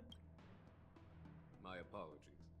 Truth be told, I invited all of you to the ceremony because I wished for you to act as my witnesses. I apologize for not disclosing this information earlier. How could you, General? How could you trick us like that? In the coming weeks, I'll also invite all of you to a meeting with General Fei Shao, where you may need to answer her questions. I want to Clear up answer any her doubts questions. She might have. So please, be prepared for the meeting. How do I find a way to intentionally screw it up? No worries. Perhaps we should just pack up and leave tonight. Did we do something wrong? We really did save the Lafu, so why do you want to sneak off like we're fugitives? I just think it'd be funny. Don't worry. No matter what happens, I'll stay here as a witness and answer any questions she might have. Oh, Don Hug's too good of a man. I want to go back to Penacony. Thank you, everyone. You're welcome. I'm not doing jack shit to help, but like, you're welcome. General, I know there isn't much I can do to share your burden, but Yanqing, he's such a sweetie. as the Lafu Ringmaster, I won't let anyone defeat me in the war dance. Oh, baby. I know. Oh, Yanqing. My heart. In Arm Alley, Fei Shao meets with her old comrades in The arms. illustrious Merlin's Claw waiting for me? And for so long, too? Mom! It's quite an honor. It's been a while, General Fei Shao. I really wish the MCs had some new outfits. I would have loved if the MCs, for every new place they go, they change their outfit to go with it. I feel like that'd be so cool. Like, Preservation has like a Bellabog themed outfit, and Harmony has like a Penacony themed outfit, and Remembrance has like an Amphorius themed outfit. I feel like that would have been so cool. But at the same time, I think the whole point of the MC is like, it's all of the powers in one, so they can just kind of choose, and so they don't change their armor, they just pick whichever weapon they want, because they have all the weapons at their disposal, kind of thing. So gameplay-wise, I can kind of lore-wise understand why they don't do that, but I would love it too. I would love that. It'd be so cool. It's been 30 years since we last saw each other. Right, Yukong? Oh, the war! I love how Yukong knows all the other Foxians. Just shows how old she is in a good way, how many people she's met. Yes! I was going to say, she said it's been 30 years since we last saw each other, and we know about this time, about 30 years ago is when that big Foxian war, the war happened that a bunch of Foxians died in.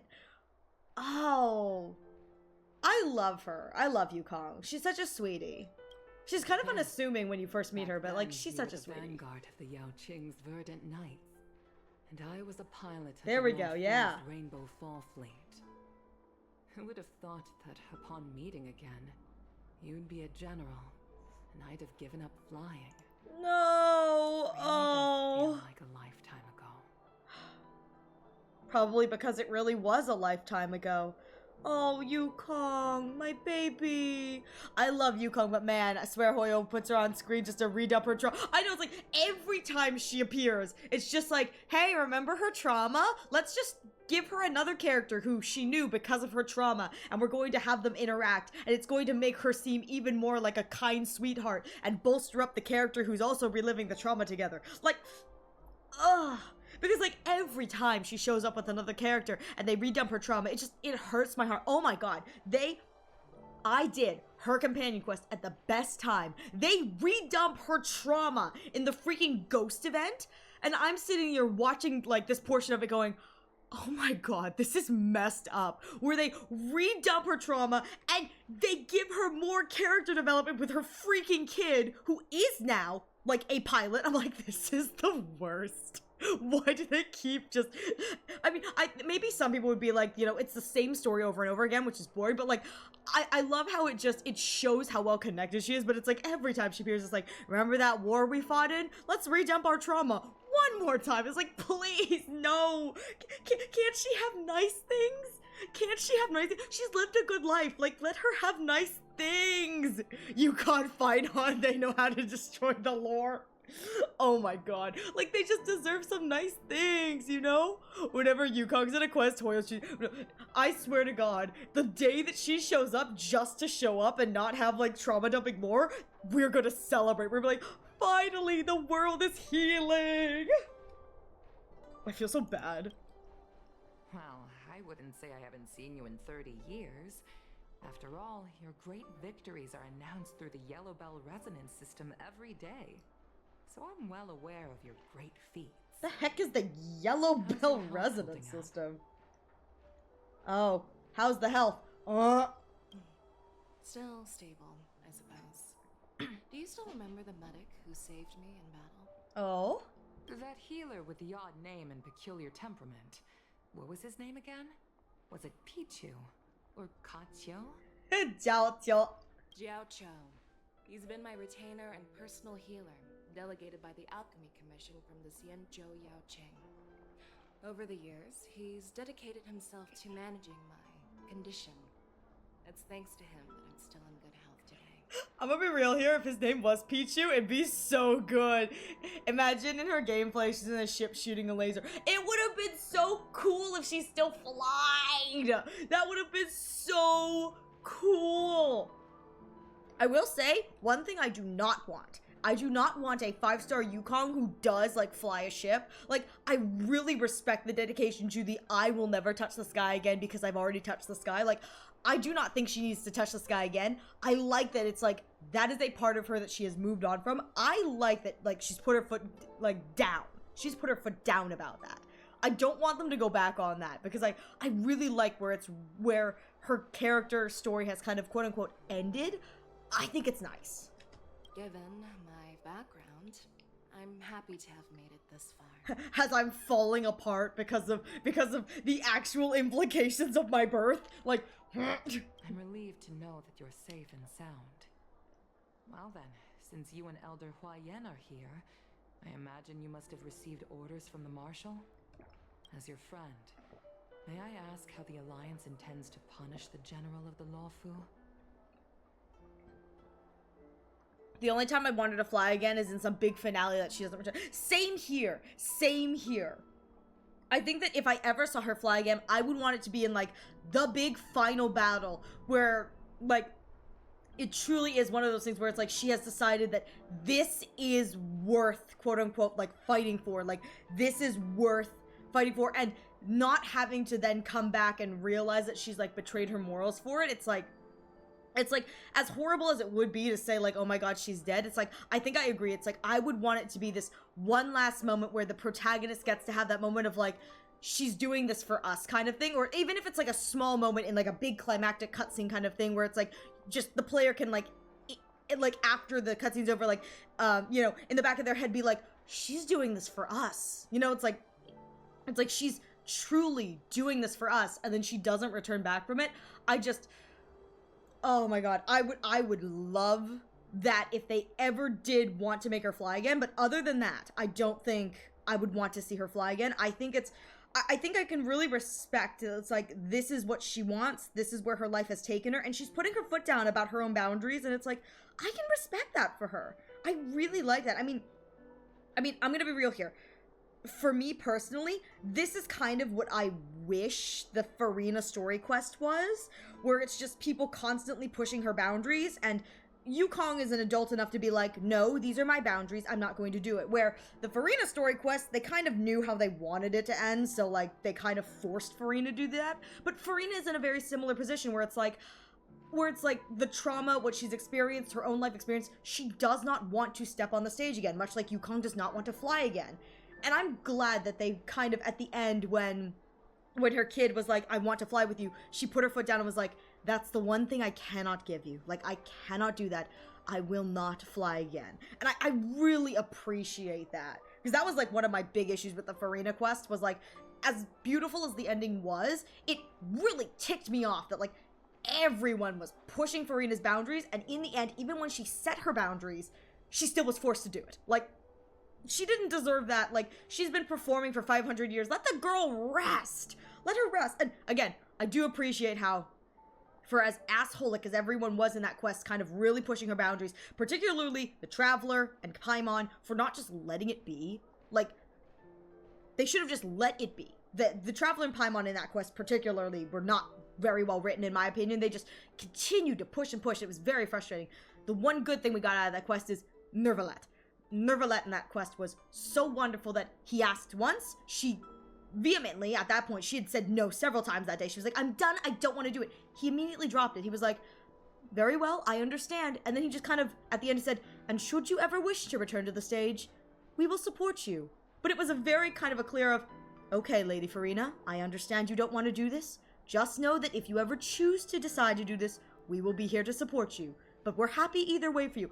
I loved that so much about him just kind of respecting her boundaries. Like he actively like clocked that like she didn't want to do it. She said no. She was like, I'm putting my foot down. He goes, I respect it.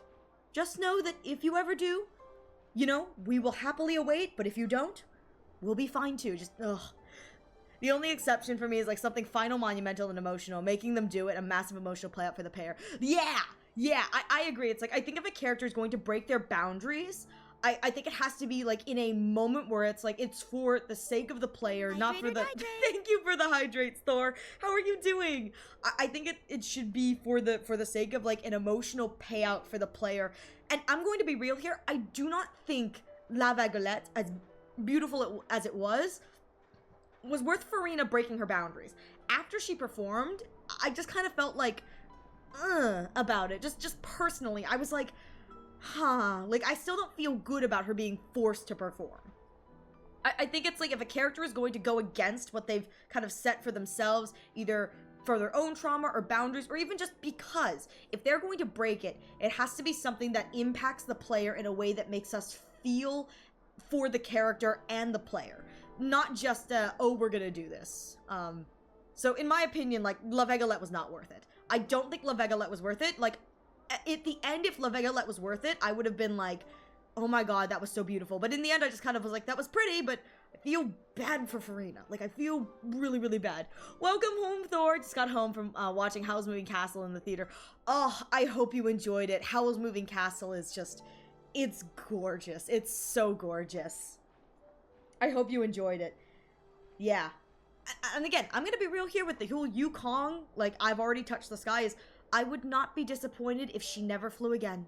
I would not be disappointed. Like, I do not need to see her fly, but if she does, I want it to be because it's like this moment where she realizes that for her, this is worth fighting for and protecting, or something similar like that, you know? Something where it's like, in her mind, this is worth it, you know? Yeah, and I don't want it to be something vagrantly flippant, like just kind of like, oh, it's the final battle, everyone must fight. It's like, I want it to be something that's important, kind of like, to Yukong herself, like, she deems this worth it to return to a, like, basically return to a place that has caused her so much hurt. And you know what I would really love too is, I would not be upset if the reason she breaks this is either for the player and deeming whatever the cause is important, or I would not be upset if there's something about whatever her daughter is going through, something that like truly reminds her of what she's been through, where she's come from, like a repeat of history.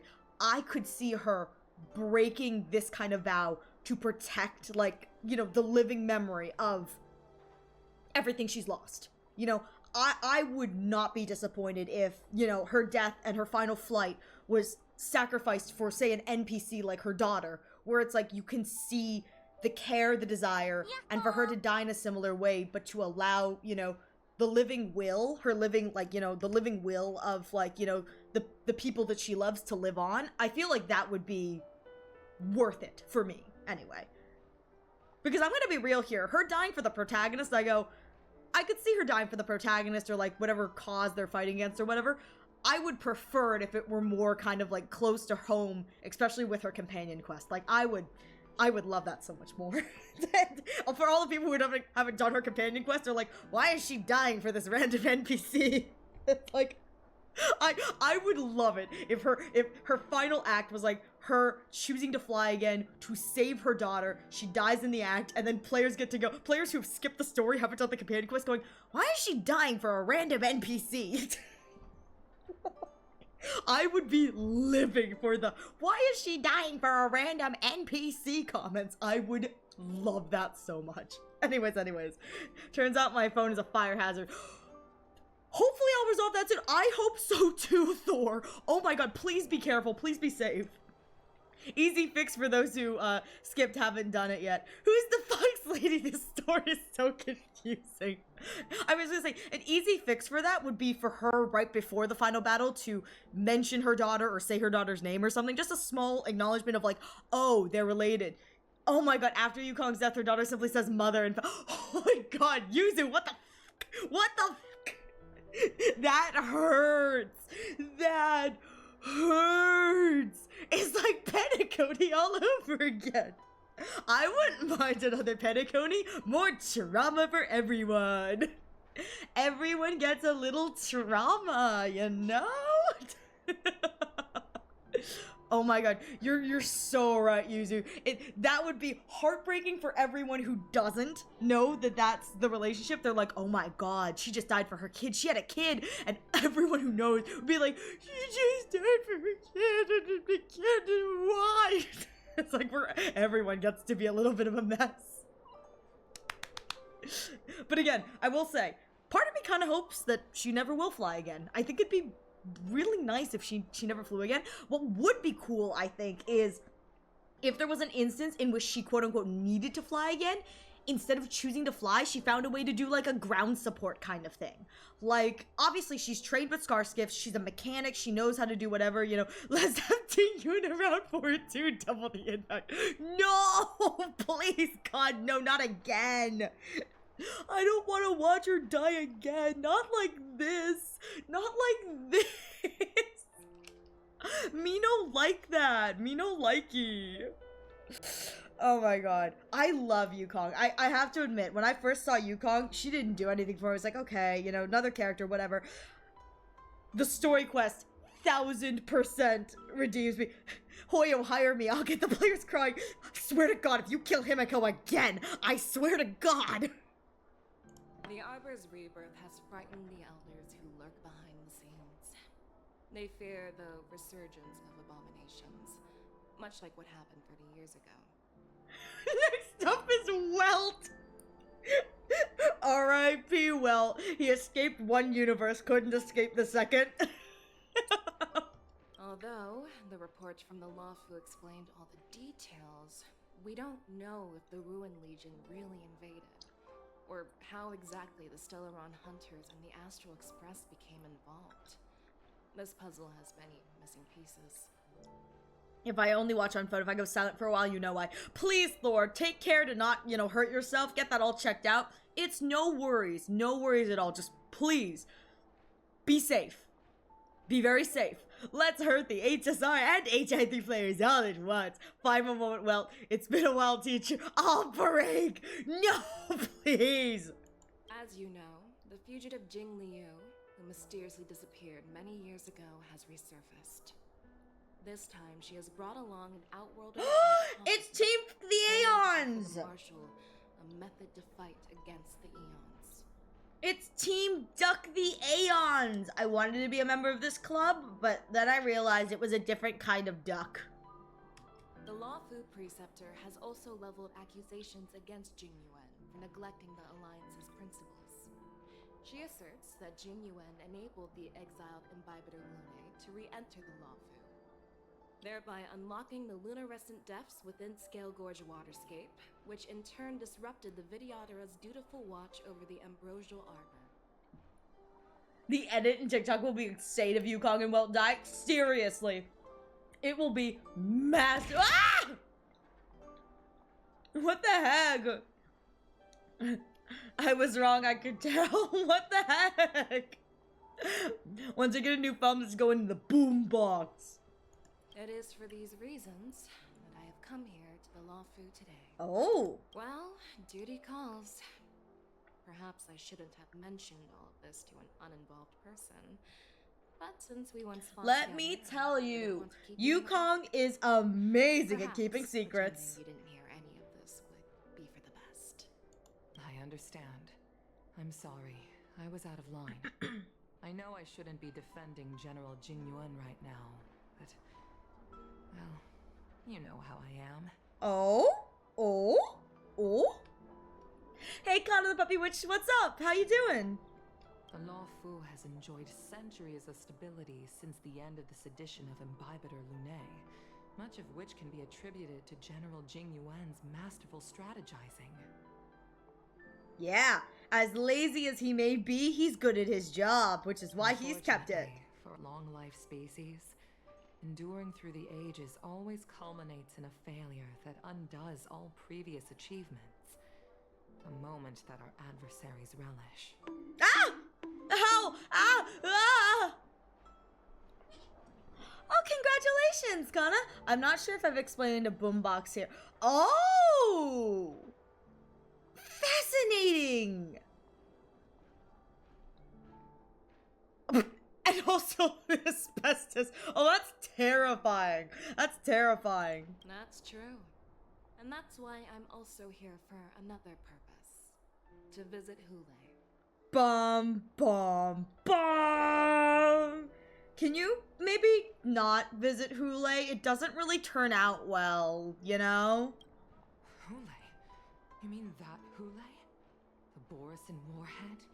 The same Hule who has been imprisoned in the shackling prison for over 7 centuries? Yeah, that Hule! 7 centuries is only 70 years. So it's not that long by, like, Xianqiu standards, right? I mean, 70 century. Oh, wait, is centuries 100? Yeah, centuries is 100. Sorry. Oh my god! Century is 100. Yeah, decade is 100. Decade. Center is 100. Sorry. 700 years isn't that long either in the grand scheme of things for the Lafu. The nemesis of the Foxians who will never be forgiven and shall be imprisoned until the end of the cosmos. I'm trying my best, you guys. I never claimed I was smart, okay? I'm trying my best. I'm trying my best. I just, sometimes the brain don't brain the way the brain work, you know?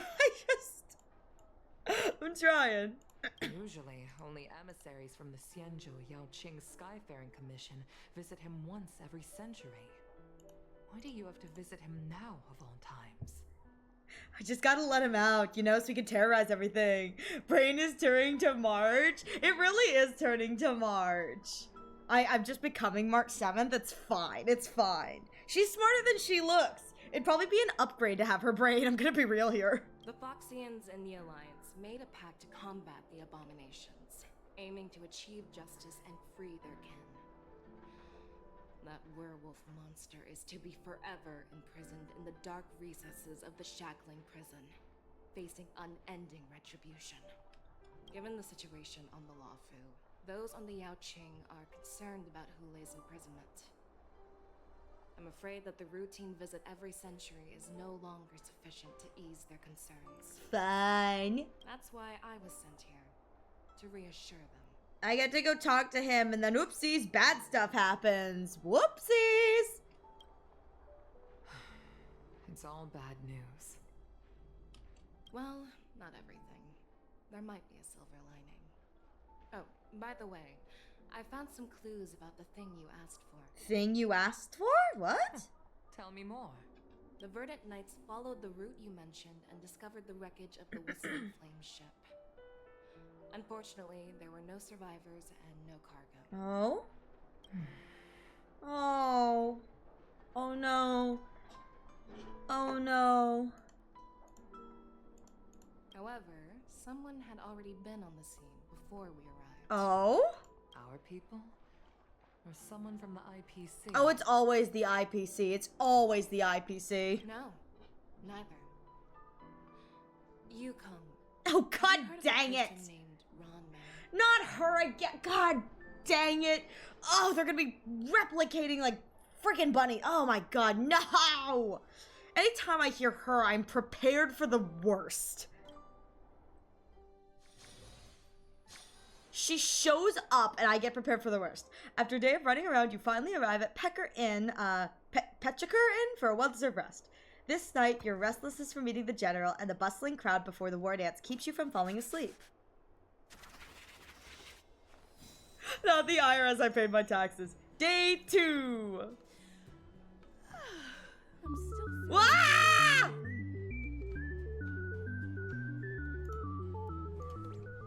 It's so large. It's so large. What is this? What cruelty hath you wrought from me?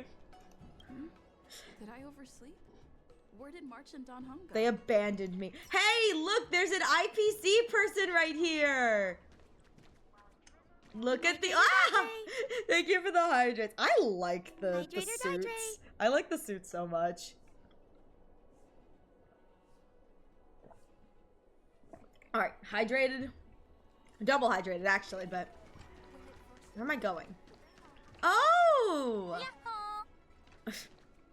All right, hang on. There you are. Okay, I have to go play League, so bye-bye. Good luck with the HSR story. Thank you so much for stopping by. Yes, yes, yes. Good luck with your League match. Do you have any method to— oh, God. Why are you here too, Yanqing? What kind of master waits on their apprentice's doorstep? March! Show some respect to your master! We really are silly. Oh, she's adorable. I love her. We're just being a little menace. Oh, in all those immersions and novels I watched, when apprentices want to pay their respects to their masters, they usually bring fancy gifts, kneel, and bow. I'm really sorry, but I haven't prepared anything. Oh, March is adorable. I love her. Hey, why are you blushing, Master Yanqing? She's like, don't call me that.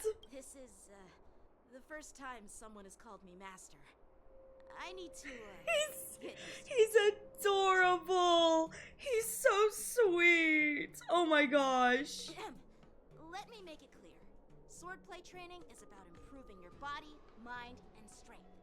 It's not a casual game you can master overnight. All right, time for the 15-kilometer run. I promised General Huayan that I'd teach you Cloud Knight swordplay, so you can participate in the war dance and defeat at least one opponent.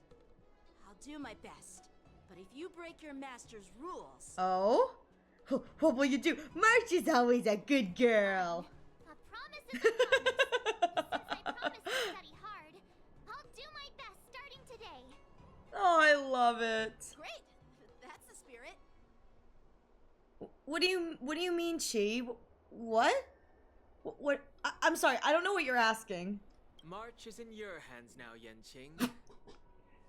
Don't be too easy on her. You're so mean, Don Hung. You just want to watch her suffer. You're so mean, Don Hung. Like genre? I don't know. I think I'd be up to playing pretty much anything. It's more a matter of do I want to play something, you know? Don Hung, do you even have a heart? Did you lose it somewhere? It's like, Don Hung, do you have a heart? Don Hung, I lost my heart a long time ago. By the way, where's Yunli? Yeah, where is Yunli? I've found a quiet spot in the back garden of the Palace of Astrum for our first lesson together. Oh, it's just us today. Okay. March 7th waves you and Don Hung embarking on your first swordplay journey. March POV!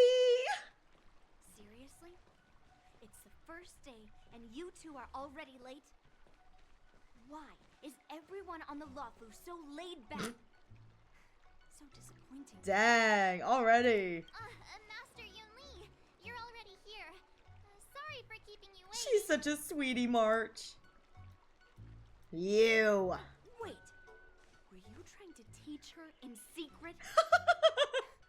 That's sneaky. The girls are fighting. The girls are fighting. I'm just showing you what Lawfu etiquette is all about. She might be my apprentice, but it's customary for the master to personally escort their apprentice to the place of learning. Oh, the girls are fighting. As the host, I'll be teaching Miss March the essence of Lawfu swordplay, after which she'll emerge victorious in the war dance ring. You won't be complaining about Lawfu swordplay then. Poor March is like stuck in the middle of this, but she does get front row seats to the drama. Kind of here for it. Stand aside, rookie. Let me show you how we Zhu Ming sword masters treat their apprentices. Quickly, over here, Miss March. This is a reverse mentorship gift from me to you. I hope you put it to good use. Her clothes! Baby girl's getting her clothes. Aw. Reverse gift? What's this? Xianzhou clothing? Oh, she's so precious. Beautiful. Oh, March. Sword practice requires precise movements. This outfit is tailored to fit perfectly and allows for smooth movements. I even added some small accessories. I put a lot of thought into it. Oh, I love it. You're awesome, Master This is so cute. See? See? How can you compete And they're with back to fighting. I'll teach March 7th the essence of Juming swordplay so she can win the contest with my sword skills. I love the fighting. I'm such a sucker for this drama. Like, I don't like being in the drama, but I love watching the drama. The drama is drama-ing. Actually, I've prepared something too. I love these two. They're so perfect. Huh? You have a gift for me too, Master Yenshin? Oh my god, they're adorable. Since you want to learn swordplay, Miss March, you'll need suitable weapons. So, I went out of my way to prepare a pair of swords overnight. I'm just a little drama bun. Thank you for the stretch thought. I just like watching them fight. It's kind of funny, you know? Unfortunately, I didn't have time to ask the craftsman to customize the swords for you. But I did my best to choose ones that look nice and are suitable for a beginner. I hope you like them, Miss March. I didn't have time to ask the craftsman to customize the swords. Perfectly matches her aesthetic and outfit. It's like, they're perfect, perfectly matches her aesthetic and her outfit. Sure, Yanqing, sure. Thank you, Master Yenshin. She's so cute. I love her. Bet you didn't see that one coming, did you, Yun? And the girls are back to fighting. The real competition is just getting started. I love that the fighting is. I love the fighting. It's so good. I'm so lucky to have two great masters. But why does it feel like things are getting a bit weird? It's like the tension is growing. March. Can you stop glaring at each other? It's kind of freaking me out. No! Moments later. Here it is, here it is. Ah! Oh my god! Masters, does this outfit suit me? She's so cute! She's so cute! Oh my god, she's adorable! Oh my god, my heart, look at her! She's so precious, I love her so much! Perfect. I chose it carefully. It's perfect for beautiful young swordswomen like you and me. Oh, she's so cute! Alright, let's get started with the training. The person next to me is a Cloud Knight instructor I've brought in. For your first lesson, try exchanging a couple of moves with him. Okay. Wait. We're having actual combat Oh training no, for the first March! lesson? Isn't that a bit too intense? Oh, I love her, she's so precious. Well, I heard you have some experience with archery and martial arts. The first thing we're going to do is see just how strong your fundamentals are. I mean, that makes sense. Figure out what she knows of the basics, teach the rest of the basics, and then move forward. Come on, step forward and strike with the sword in the most natural way you can think of. It's important for us to grasp your natural movements so we can decide where to start and what you need to learn. All I could think of was the end of her ultimate where like she posed at the end like, yahoo! It's like the swords are just like little cute prop accessories like, but there's a big explosion behind her. It's so cute. If you're ready, let's begin. Okay. Okay. Okay. Hey! Heck yeah! Oh, this is so cute. Ah! Look at how cute she is. Oh my god, she moves so fast. Whoa, whoa! I can move so fast. Yo! Oh my god. Oh my god, this is so... Look how fast I move! Oh my god, this is crazy. Wait, what's the E do? What's the E do? Oh right, it's a skill like, oh my god. She's so cute. Oh my god, my heart. This outfit is adorable. I love this outfit on her. She's so cute. Oh my god. Alright, just a little training. A little more. Okay, Cloud Knight instructor, go! Are you ready? No! Yeah, I'm ready. But please go easy. I'm really not, but I don't care. We're going in. Apologize in advance, Miss March. Oh, he's a sweetie.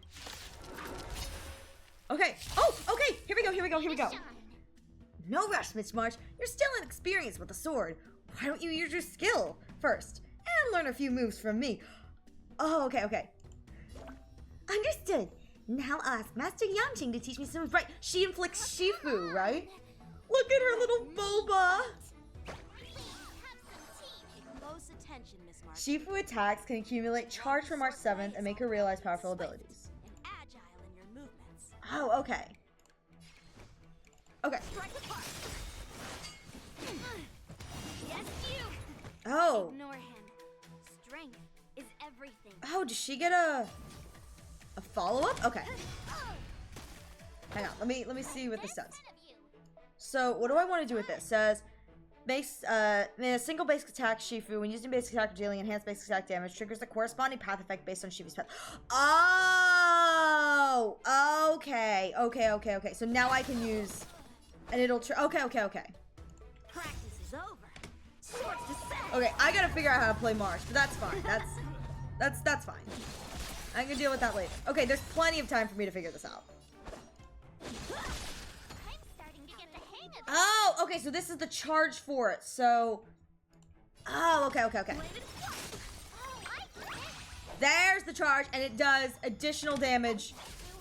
Okay, based off of how the charge. Oh, okay. I have no idea why Yunli is double attacking, but that's this AoE. Oh, it isn't. Oh, that's just it. Oh, hers is it takes 2 turns. Okay. That's good to know. Okay. Me learning things as I slowly go through this. Oh, shoot! Holy!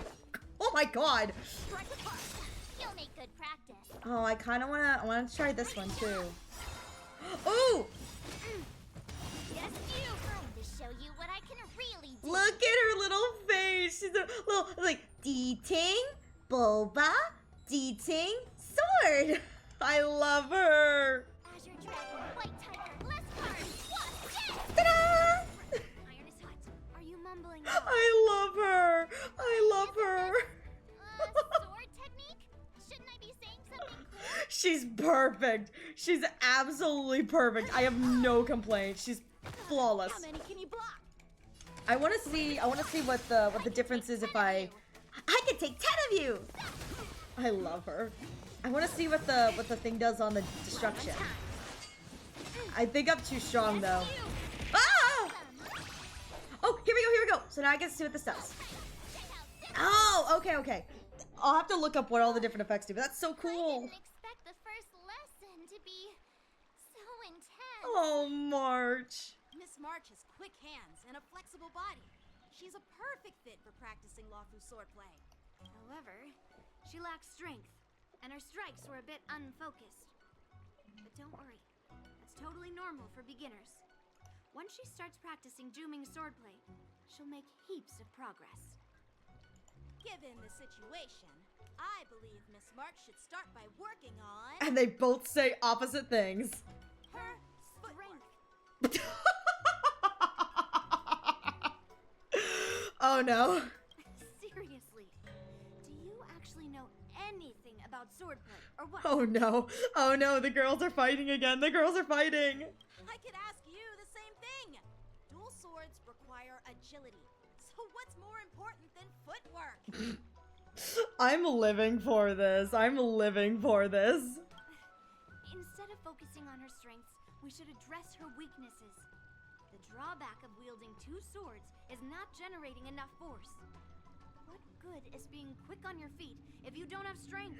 It's not like we're dancing here. I love this. I just get married already. Seriously, this is 1000% the married couple energy. I love this. I love this. This is so good. I love it so much. Skilled sword masters know how to play to their strengths and work on their weaknesses. Start with what you're good at, then tackle your weaknesses. That's the right way to learn. I love this fighting. It makes me so happy. You're quite the theorist, huh? Theorist? You claim to be able to talk to swords. So what does that make you? A lunatic? Hey, March, stop fighting! And you're already arguing. Come on, calm down, Masters. I'll have to improve both my footwork and strength anyway, so it doesn't matter which one comes first. I love March as she watches her parents fight. she's just here watching mom and dad fight each other. I love it so much. But it does matter. Just listen to me, March 7th. She's like, really? Thus begins the journey of March 7th sword training. Oh, I love it. Hey, I got it. I unlocked it. Now I can like start building this, which makes me very happy. With that said, actually, I think this is a really good place to leave this story-wise. So when we come back, we can actually play with March 7th, which will be super fun. I'll actually spend time off stream building my March 7th, which will be kind of cool because I think that she actually can work pretty well in a ratio team, which is kind of fun. Other than that, I did pause the ad, so we won't be doing that. So we are going to be raiding out. Thank you all so much for being here. I really appreciate it. Let me get the raid messages. No, that's not the right one. There we go. There we go. This is the raid message for everybody. Here is the raid message for subs. I probably should code it to raid 2, shouldn't I use you? I'll do that when I... Yeah, after this. I'll do that just in case. I'm forgetful, man. With that said, we're gonna raid out. I'm gonna find somebody to raid. Oh, God. Oh, no. I clicked the wrong thing. Don't mind me. I have the Finger of the Butters. And actually, I have a friend who is doing a subathon. And I've never raided them. So, for the subathon. So I think we're gonna raid them. They are doing Amphoria, so I kind of will probably have to bow out.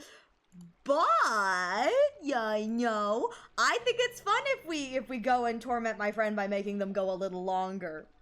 Butterfinger Bun? How dare. I'm not that bad.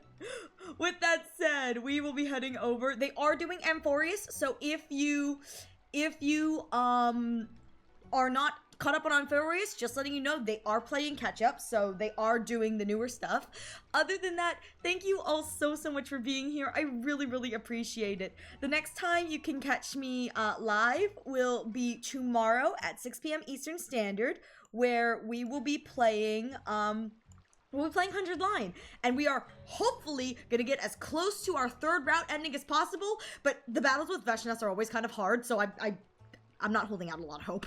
Like, something bad's gonna happen. I just know it. But that's what we'll be doing. So, the next time I play... English is so hard. The next time I will be playing Honkai Star Rail will be next Saturday, where we will be continuing Hunt March, and I will hopefully have a somewhat built Hunt March, which will be really fun. Betty's still really early in it. Perfect! Good to know. Good. I won't be spoiled too badly.